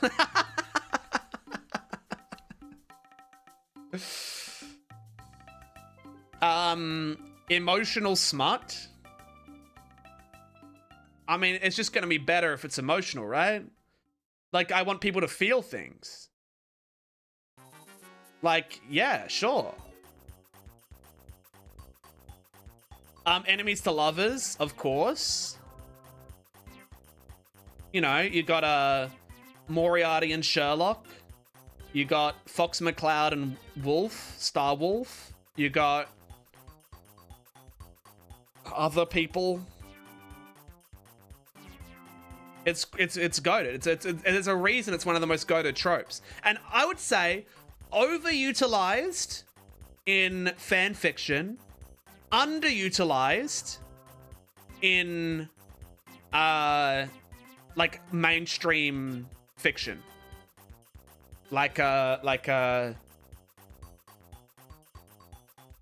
movies and stuff, because they always have a villain and they never like make, it's not like they don't have enough like sexual tension between like heroes and villains, you know what I mean? They need more of it. I think people are they're too afraid to make things like sexy. Epistolary. Define epistolary. In the form of letters. Okay, I actually don't like this. If I read a book and it's in the form of a letter, it actually pisses me off. I actually don't like it. I genuinely don't like it. I'm like, I don't want to read your damn letter. I want to read a book. Established ship could be good. If it's a ship that already exists, Nepeta and Karkat, that was mine. But some ships are bad. If I read fan fiction and I was reading a Gretzko fan fiction, and it was a fan fiction about Retzko and Haida, I'd be like, this sucks. Haida should not be with Retzko, so that would piss me off. But if it was like, I don't know any established ships. I don't do shipping, man. I don't do shipping. What do you want from me? Also, you guys should watch a Gretzko. That's a good anime. Fake dating. I mean, I feel like it's just done bad. Like, I would have originally said it was really goated, but I feel like it's just never done well. Rose and Jack from... I've never seen Titanic, unfortunately. I don't know, I'd give it a shot. It could be good. I've just never seen it done well, to be honest, in my opinion. Think like Oprah Den. Well, the thing is, a lot of things can have like the introduction that it's a letter, and then we fade into the actual movie or the story. But having the whole thing just be letters kind of sucks. I've never seen Spy Family. I don't know, I'll give it a shot. I don't think it's anything crazy. Fan Kids Future Fic. No, I don't want to see them with fucking children. I don't want to see them, I don't care about them having a family. If I'm watching a romance, I don't want to skip ahead 20 years and they're fucking living in a homestead with like 3 kids. It's not even like I don't want children in my fanfiction or anything like that. I just don't care if they became a family. Like, oh yeah, let's make a really interesting like romantic dynamic. What if we made it fucking milk toast and we live in a farm and we have kids and we cook breakfast? It's like, it makes it the most boring thing of all time. No. Keep your fucking crazy detective shit like in the city doing crazy stuff until you die. Never settle down. Because settling down is just like, oh yeah, we want to... I wish everything was so fucking trad. I love my trad wife, despite the entire rest of the thing being non-trad. In real life, obviously it's nice to... I'm not saying this is stories! It's stories, okay? In real life, it's lovely if people settle down and have a family or whatever. It's lovely. In a fan fiction, no. I don't want that. First kiss? Just fuck already.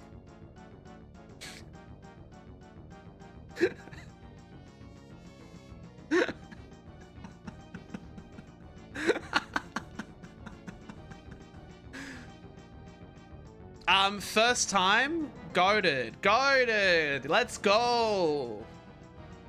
Because they're all shy. You know? It's cute, man. It's cute. I don't know what a 5 times fic is. What is a 5 times fic? 5 times fic. What is this? It's just 5 scenes. MC repeating a scenario 5 times and then succeeding on the 6th time? What? So like, story? What are you talking about?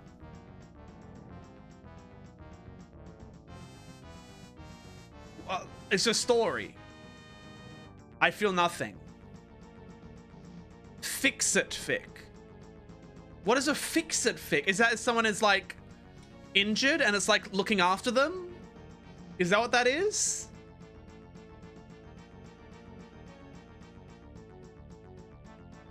Fixing an issue in canon. Rewriting a bad story. Nah, fuck you. Oh, I didn't like the way this story ended. Well, actually, no, now I say like the whole thing with Haida not ending up with Retsuko. But I like that in the story. It's not fixing it. It's doing a different direction that you prefer. But to call it fixing it pisses me off. It's like, you didn't like the ending? And you're gonna rewrite the ending to make it better? Like, what are you doing? That's just, this is entirely masturbatory, to be honest. Fluff. It's usually fine. Probably a bit of a waste of time. It's probably usually a waste of time. Nothing's happening, but it's like, it's probably fine. It's a cute little thing. Friends to lovers is fine. Enemies to lovers clears so hard, but friends to lovers is fine. No, actually, I'm gonna say very enjoyable. I'm gonna say very enjoyable, actually. I'm thinking about my favorite ships, and I would say friends to lovers is probably the most likely, because it's positive emotions. You know what I mean? It's nice seeing positive emotions. Goragle messaged you. Well, I'm streaming right now. Is it important?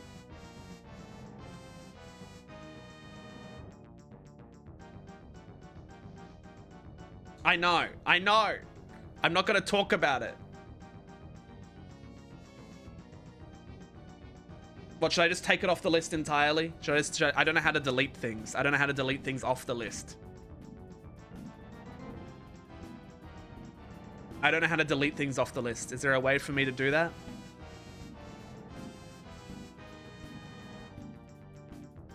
I don't know how to take things off the list.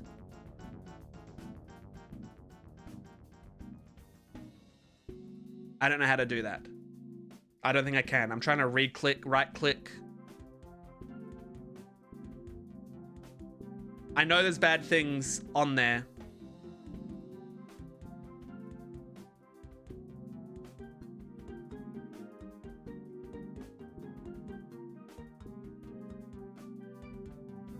It's fine. It's fine. Trigger warning. How about that? Friends with benefits. I'd say generally an okay trope. It's like, it's generally, no, actually it's good. I guess it's good. I don't know. It doesn't really, I don't know. I don't really feel anything, to be honest. I don't really care about friends with benefits. To be honest. It means nothing to me.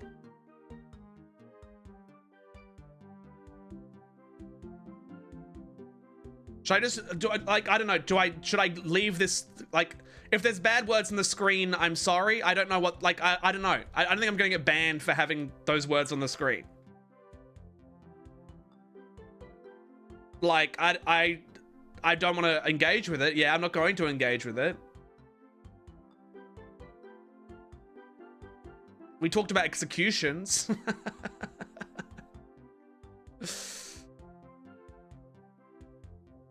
I don't know. Why'd you have to send me a message? Now I'm like, is that actually really serious?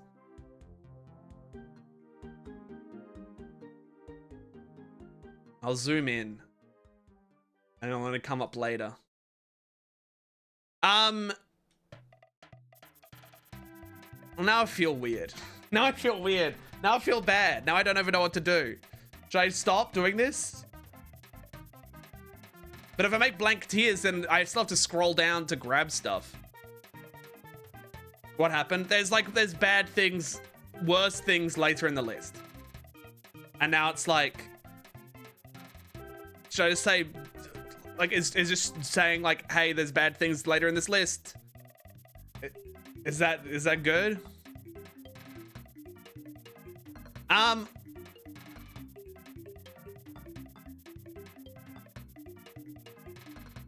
It's fine. Gender swap. I feel weird continuing the list now. I feel like it's kind of been ruined for me. Like, I was just gonna ignore it, and then it was like, it became a big thing. So I kind of feel weird about it now.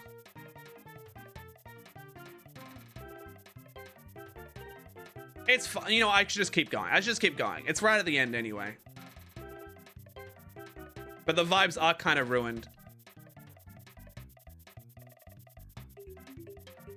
Speedrun?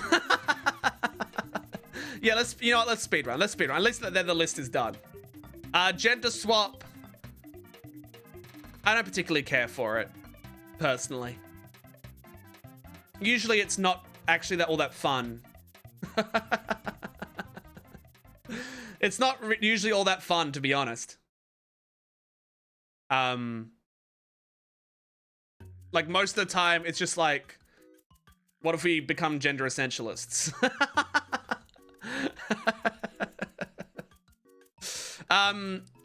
Genfic. I don't know what a genfic is. Has a picture of a battery. I don't know when the romance isn't the primary thing. I mean, yeah, I like lots of things that are... You know what? Let's say it's awesome. Maybe not. Maybe, you know, just because we're including fan fiction in the realm of stories. Yeah, I like a lot of things where romance isn't the main thing. For fan fiction, I'd say usually romance is the main thing that I would read a fan fiction for, but like, this is just a story. Hanahaki is like an... You've spelt that wrong. Love disease. What?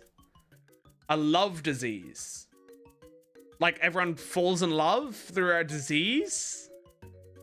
What are you talking about, Smooth? Can you use words? Can you use your words?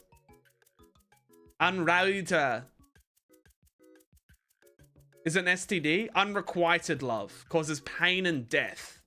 Ah, okay, okay.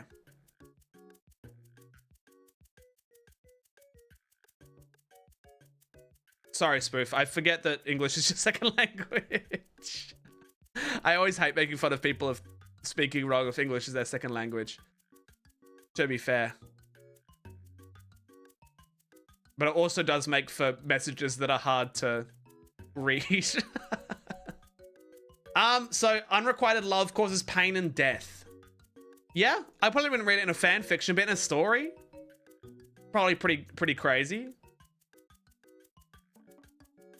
Specifically through flower petals growing through the lungs. What?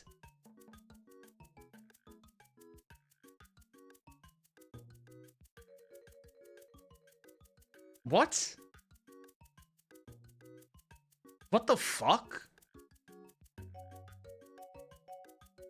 This is a trope? That's so specific. What the hell? No. No, I don't care for that, to be honest. Not especially. That's stupid. That's actually so fucking stupid. It's like they saw one, like, painting where someone was throwing up flower petals because of unrequited love, and then everyone was like, let's make it a trope. Like, what are you talking about? It's so stupid. I actually hate it. That sucks. Happy ending? Yeah.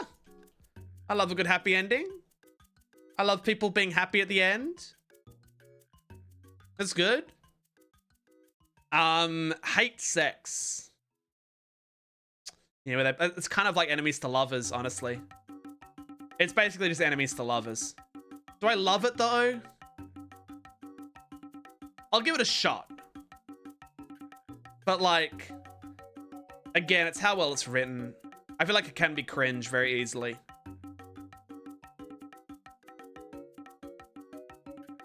Humor. Hate sex is much more uncomfortable than enemies to lovers? I guess so. I'll say I'll give it a shot, where it's like, it could be very bad. But we'll see.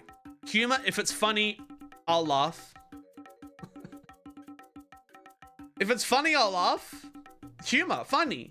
I like funny. Funny good. Funny goated. Me like funny. Me like haha.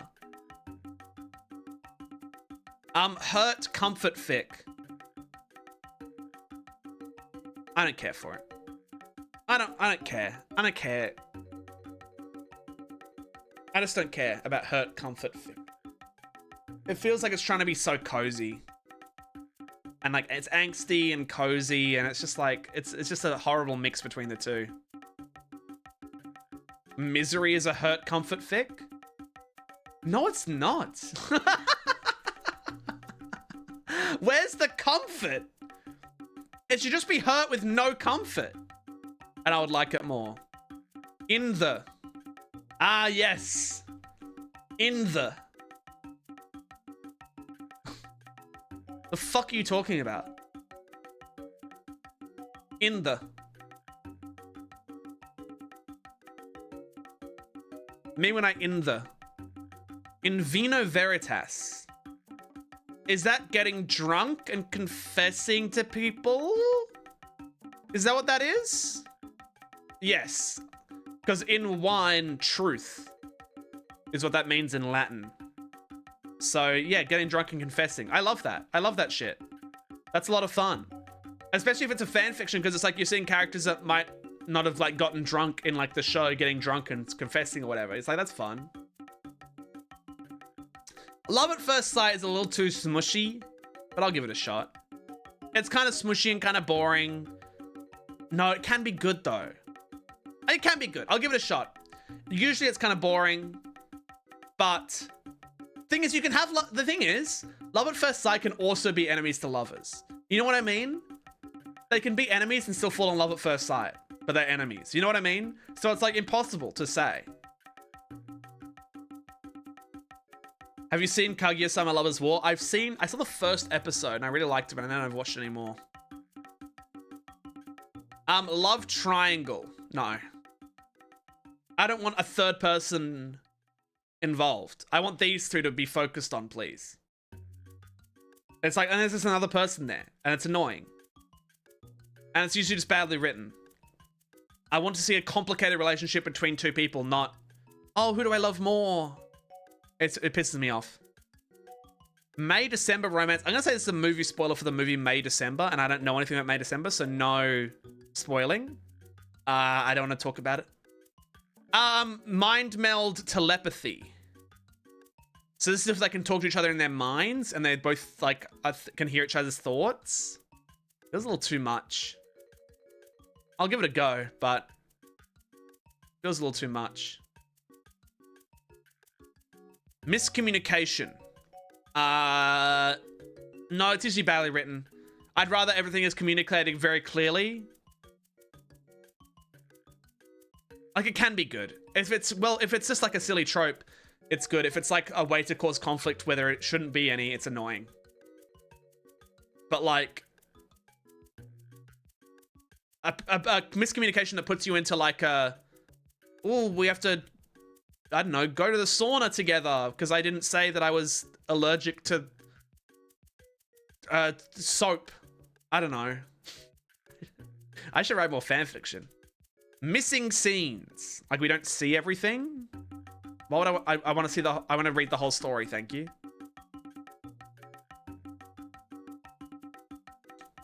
Missing scenes like AUs. Oh, is it like if you watch a movie and you're like, this scene should have been between these two scenes?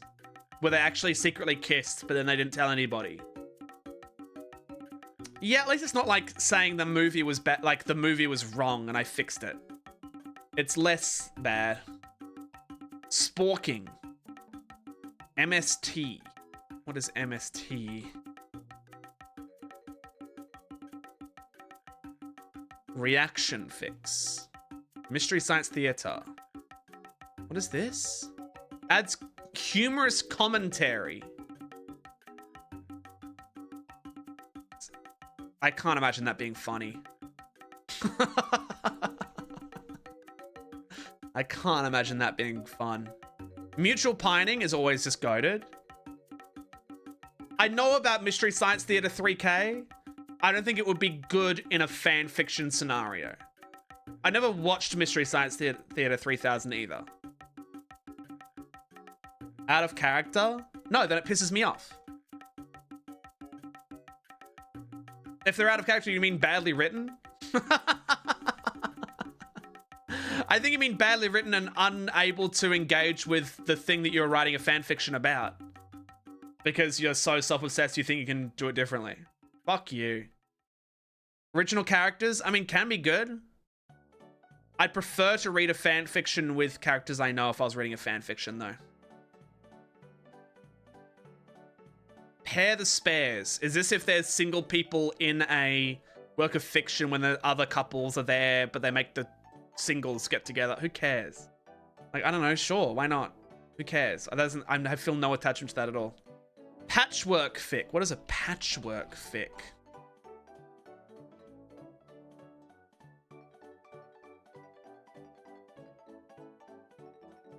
Terms of fanfics in which the author combines multiple elements from different adaptations of the same franchise. Oh, who cares? Period fic. Let's just move all this there.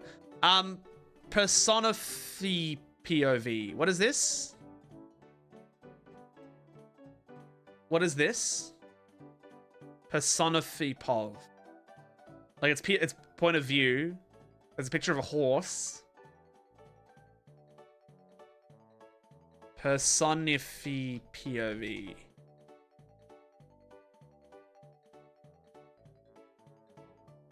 Is it just if you choose someone else as a POV character? I think period fic means set in the past. I don't think that's true, Jaywalker. Dude, my favorite period fic is Jane Eyre. I love Jane Eyre, man.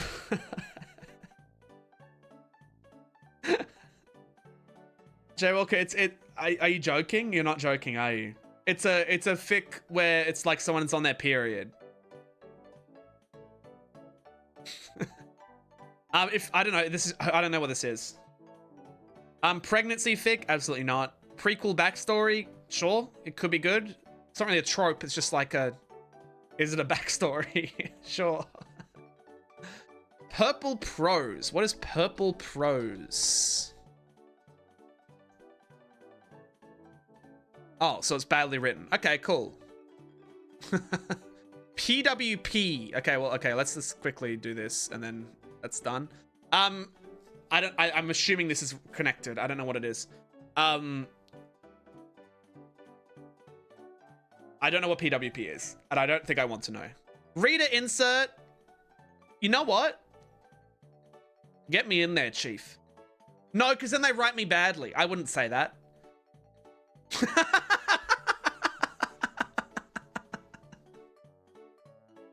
Like, yeah, get me in there, Chief, but like, I wouldn't do that. I don't know. Recursive fanfic? It loops back on itself? Could be fun. I don't know. I'll give it a shot. The fuck is recursive fanfic? Secret relationship? I'd say it's goated. You ever seen Friends? Chandler and Monica? That was a goated, man. That's like the best arc in all of Friends. I love the Chandler Monica arc. PWP is all porn, no plot. Sex compulsion.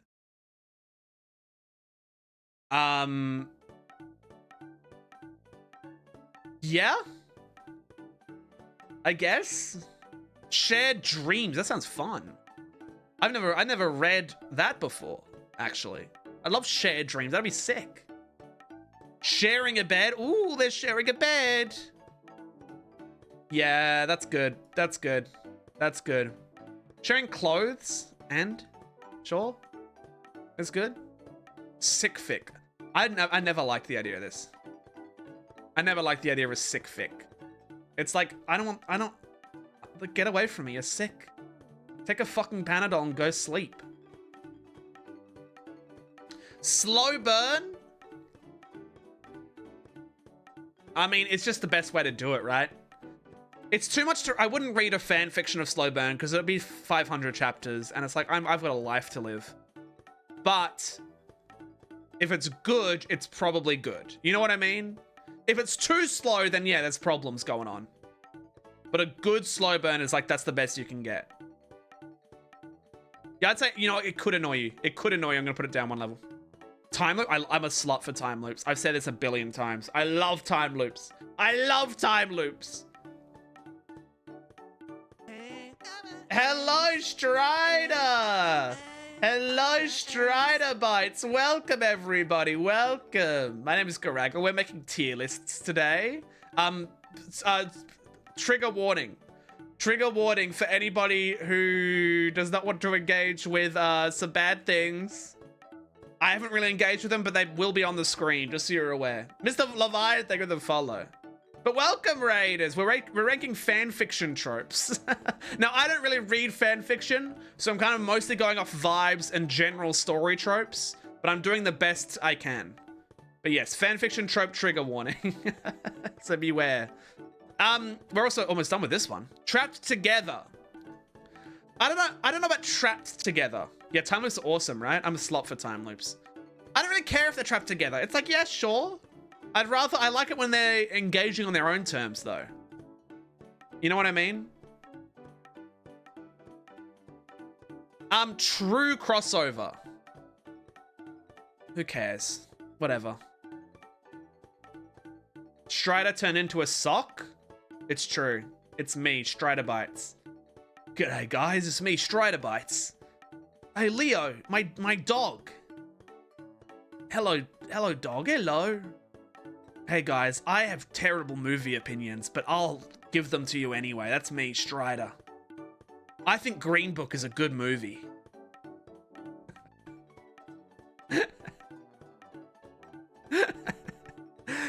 Thanks for the raid, Strider. Lovely to have you here.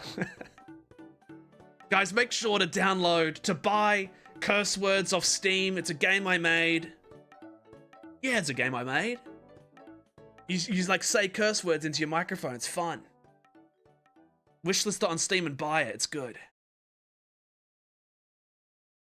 Unhappy ending. Yeah, sure. In a fan fiction, no. But like, in a good movie, an unhappy ending can be goated. Strider won't raid anymore. D tier impression? How do I improve? I love Lord of the Rings. Yo, they're making a new Gollum movie, The Hunt for Gollum. That's so exciting. Well, that's awesome. That's so sick. Yo, where's that new Star Wars movie as well? I love Lord of the Rings. I love Bilbo Baggins. Unrequited love. No. Requited.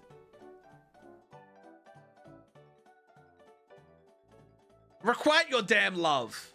Hurry up. Leaving it unrequited in a fan fiction? What are you, nuts? Requite that love now. And make them fuck. Now. Or else what are you even doing right in fan fiction for? Why are you wasting our time?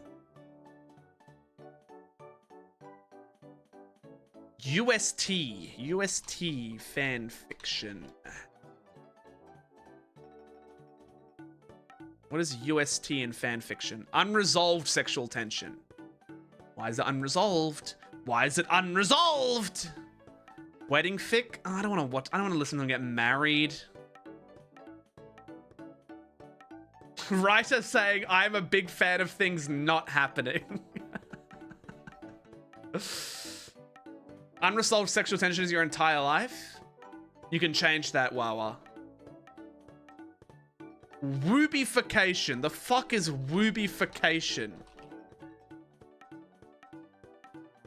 Name for any type of character makes you feel extremely sorry for them. The first thing you say when you see the woobie is, oh, poor baby. I'm gonna baby somebody.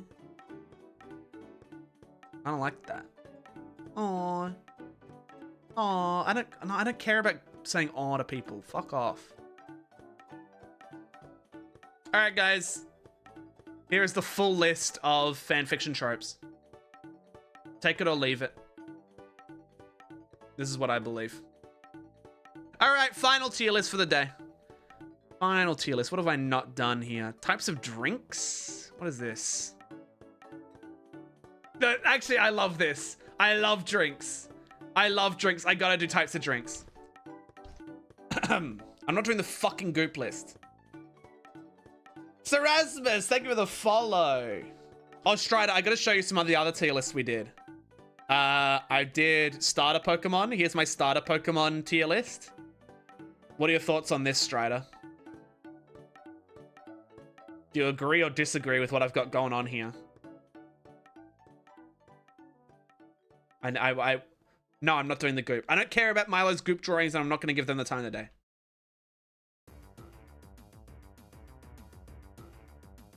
In fact, I'm going to do slash. How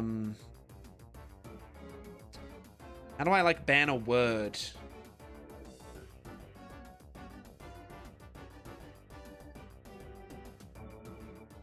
I don't know how to ban a word. Slash ban Pogomilo. True. If someone can ban the word. No, it doesn't matter. They're just going to do goop with multiple O's anyway. But in any case, let's do the fucking drinks. Types of drinks. Let's lock the fuck in. Okay. So. Do they have Powerade? Because if they don't have Powerade, I'm just going to count Gatorade as Powerade. They don't have power. No, they do. Okay, in that case, add a row below. I don't need to know. I don't know. I guess they're the same. Gatorade and Powerade are the same, right? I've never had Gatorade, but I have had Powerade. I'm going to put them both in the same tier. That's going to be B tier. I like Powerade. It's very refreshing. I usually only have it if I am like going for a big walk, and then I'm like, yeah, I want electrolytes. It's basically like that. Powerade is more watered down. I actually prefer it more watered down. I like it very subtle flavor. So it's like, it's fine. It's good. It's fine. Oh my god, my microphone's gonna fall off, isn't it? Oh no. It's fine. My microphone thing is so bad. I need a new one. In any case, yeah, it's fine. I'll go for a walkout. I'll drink it and it'll be very refreshing. And I feel refreshed when having it. But I wouldn't choose it out of a thing of if I had a lot of choice. You know what I mean? Fruit punch versus fruit juice, right? Fruit punch is like the super sugary one, right? It's like Orange C. I'm gonna say. It's good. It's just very sugary, so I wouldn't have it all the time. But I like the taste of it. Water, easy S tier. Can I get my fucking water drinkers to speak out? Can my hydro homies speak out right now? Because water goes so hard, man. I'll hydrate. Water is so goated when being thirsty is the vibe. Oh, it saves my fucking life, man. Ice cold water after going for a walk and getting really thirsty just changes your fucking life. In the middle of the night, when you pull a cold water, oh my god.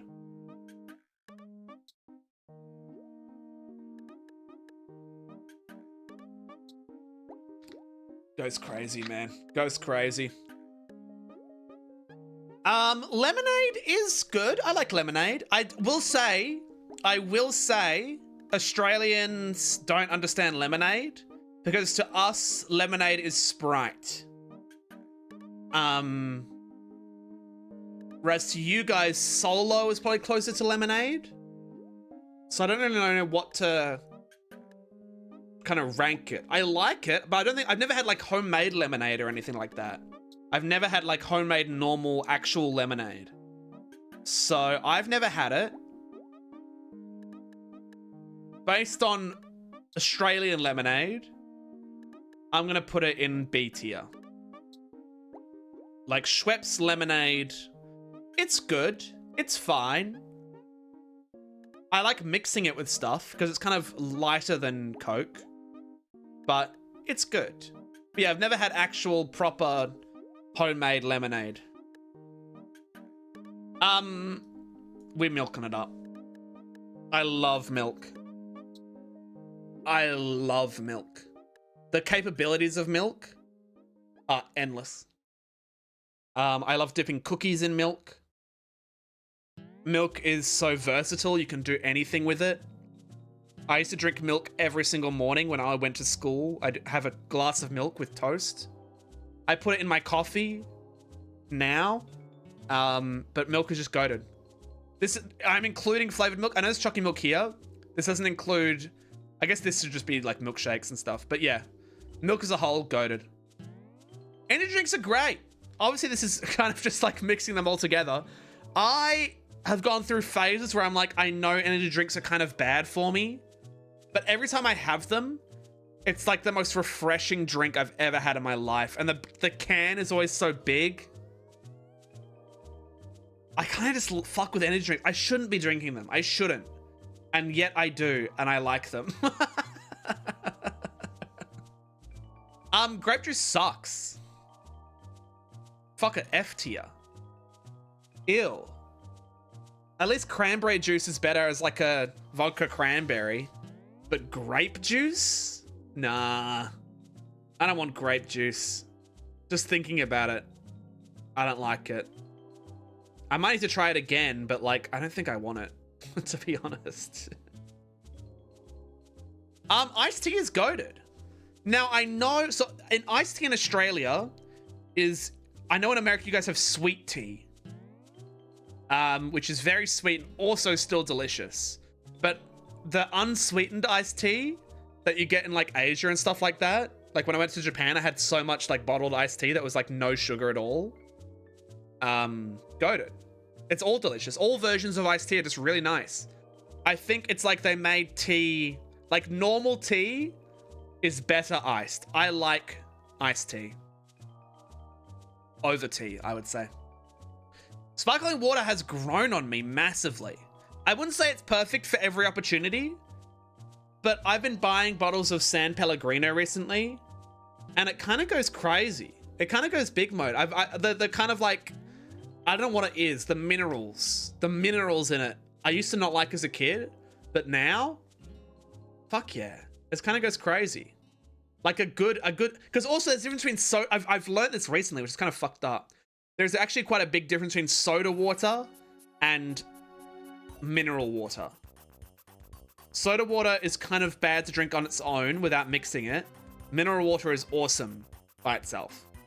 And even though they're very similar in terms of just bubbly water, the flavor is just different. Mineral water has more interesting stuff going on. Citrus sodas. This is too much because I do not like, I really like Fanta. I do not like Solo.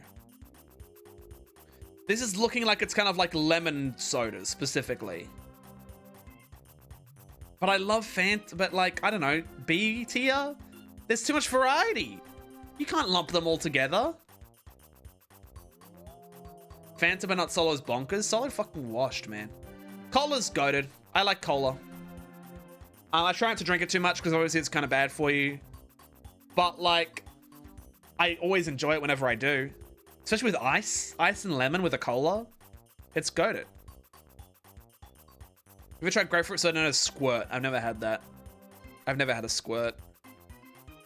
Chalky milk, and I'm gonna lump in all flavored milk.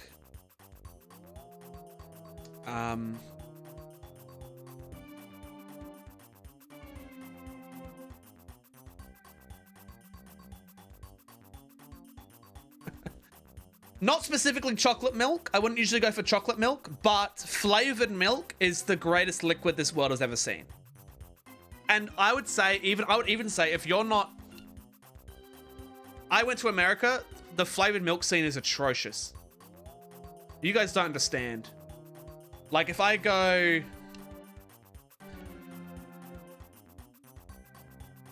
like you guys don't understand. This doesn't even have all of them. I did one earlier. This does not have all the flavors that I want to talk about, but like the flavored milk scene in Australia clears whatever you guys have. When I went to America, you guys were missing so much. Like an insane amount. Here we go. This is what I'm talking about. This is what I'm talking about. This is apple crumble, banana. This is banana caramel, blue heaven, choc hazelnut chocolate, chiquito, cinnamon donut, cola spider. This is eggnog, fantails, iced coffee, Jaffas, jambal donut, lime spider. This is peppermint. This is like lolly pineapple, Redskins, Rocky Road, s'mores, strawberry, vanilla and I don't know what that is. Vanilla malt, choc honeycomb chocolate, cookies and cream, Jaffa, Rocky Road, vanilla malt, spearmint chill, mocha chill, eggnog, coffee chill, choc mint chill, like this is. I'm gonna do this real quick. This is the one. This is the one I want to do. So we're gonna take a short detour. So this is in the S+ tier, God Amongst Men tier. This is within that tier. Barista Bros iced chocolate is okay. Barista Bros, I think, went out of business. They don't sell them anymore. But when they did exist, they were. I actually really liked them. They tasted kind of fake. They tasted weirdly fake in a way I kind of loved. But the double espresso was pretty solid. Banana chill is obviously God tier. We love banana chill. Strawberry chill is fine. I'm not a big strawberry flavored guy. I'm gonna do this real quick. Choc mint chill. There's better choc mint. No, this one was good. This one was good. I liked that one. Choc chill's too boring for me. Coffee chill's good. Coffee chill is good. And for A tier. It's like an unsweetened coffee chill. Oh, no, that's a different one. That's a different one that they released later. Eggnog chill. I prefer the oak eggnog. So I'm just going to put this one. It's probably good. It's probably good. Mocha chill is fine as well. No, actually, mocha chill's solid. I don't think I ever had this one, unfortunately. Spearmint chill I love. I love a good spearmint chill. Yogurt chill I never had. The caramel latte was bad. No, this one's D tier. The vanilla latte was terrible. Caramel latte was okay.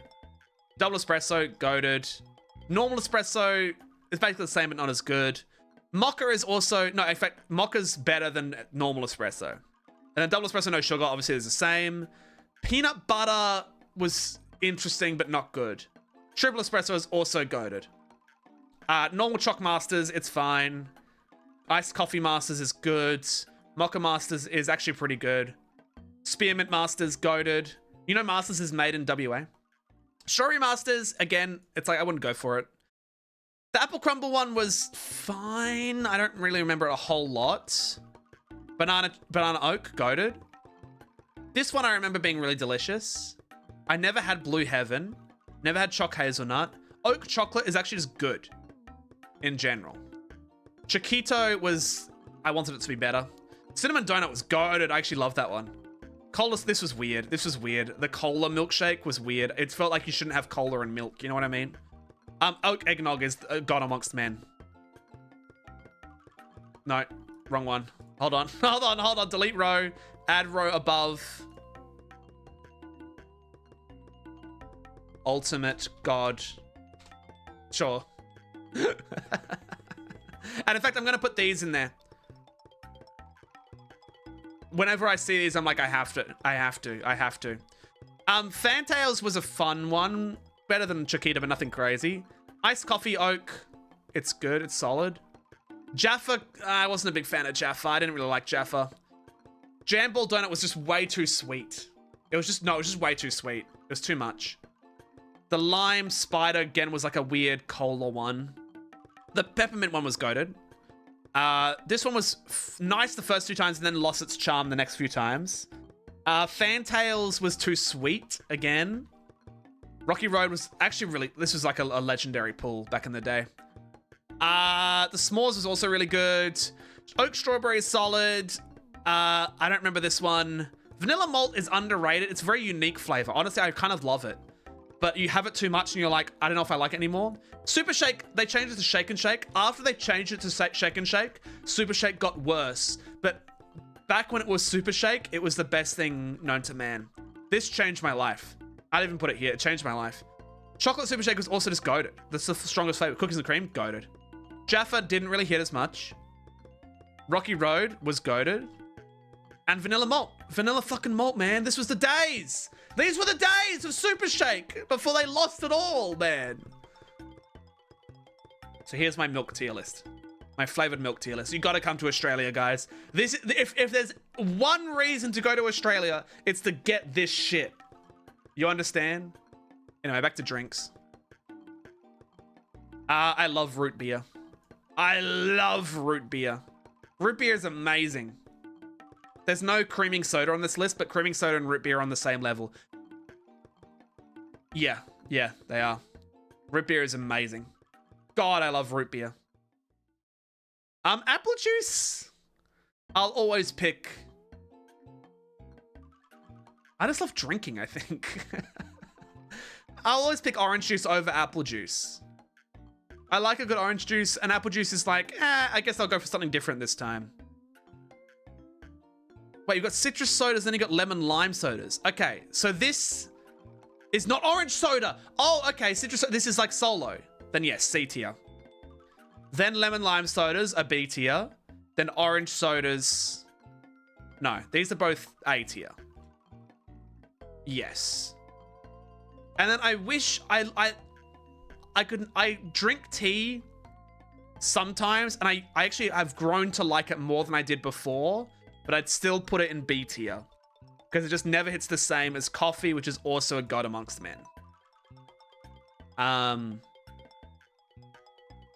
This is the definitive tier list for sure. Let's even put this there. And that's there together. This is the definitive drink tier list. Tea just never hits like I want it to. When I was working as a flight attendant, we drank breakfast tea all the time because we made a big pot of it, and I found a way to really like it.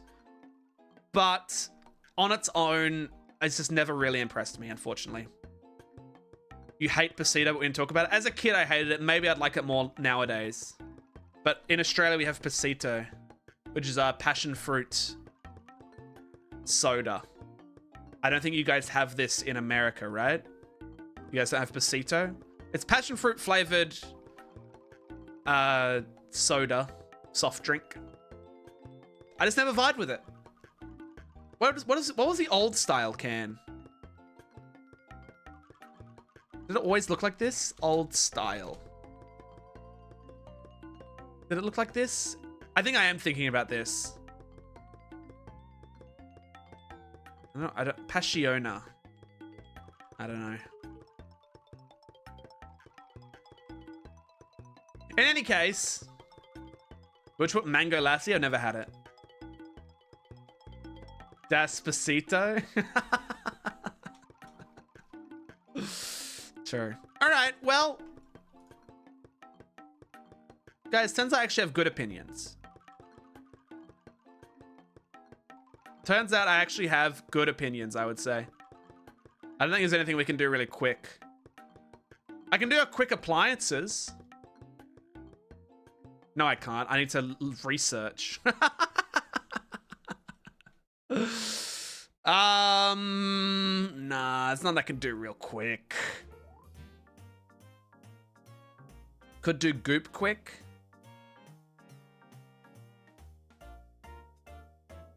It's just stupid though. It's not a thing. It's just like some random pictures that Milo drew.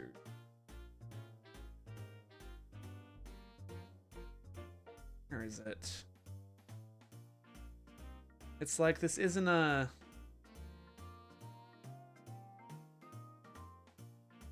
thing. It's like just random fucking pictures. I'll do it quick. Because also, I hate to say it. I hate to say it and ruin it for you all. This is somebody's fetish. And I hope you know you're just playing into it. I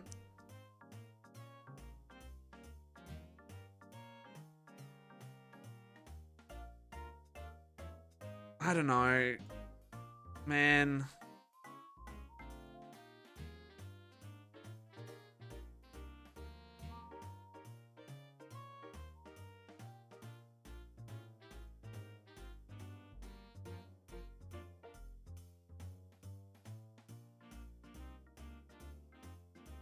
I don't know what you want from me. I don't know what you want from me, man. I don't know what you want from me.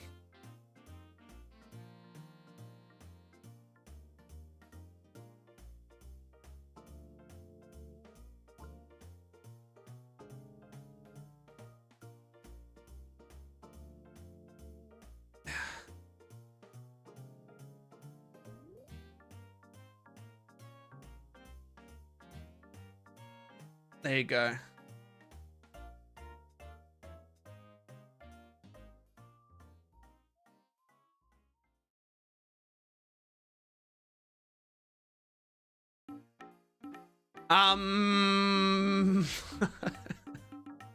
Yeah, that's kind of all I got prepared.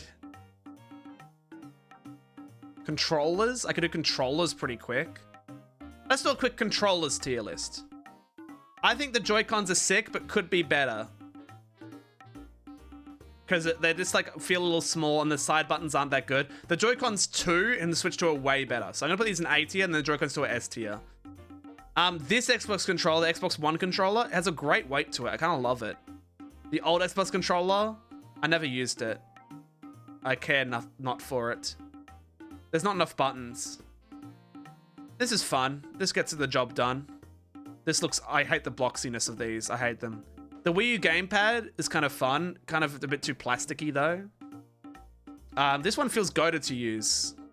Switch-Player controller is solid. This one also feels goated to use. The same one. Just, yeah, those old PlayStation controllers, you knew every button you were pressing. It feels good. This is too silly. I never had a GameCube, and so I feel only hatred. This is a great design, but just no buttons, man. This is a Nintendo 64 controller. What are you doing? What are you fucking doing with this shit? Oh, ew. Genesis or Dreamcast. Wii's goated. We love the Wii. These controllers are just good. Xbox One controller good. Xbox One controller good. There you go.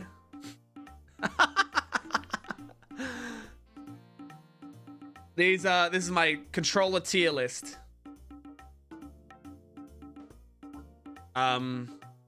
There's no PS5 controller, right? PS5 controller is also S tier. Rainworld regions. I mean, I'll save them for when I do like pre-streams and I feel like doing it. Otherwise, because I'm hungry. I'm hungry. Okay, I'm hungry. I gotta end stream. I gotta get out of here, man. At least there isn't as much hatred today as usual, so that's nice. I feel like most people have agreed with my opinions these days.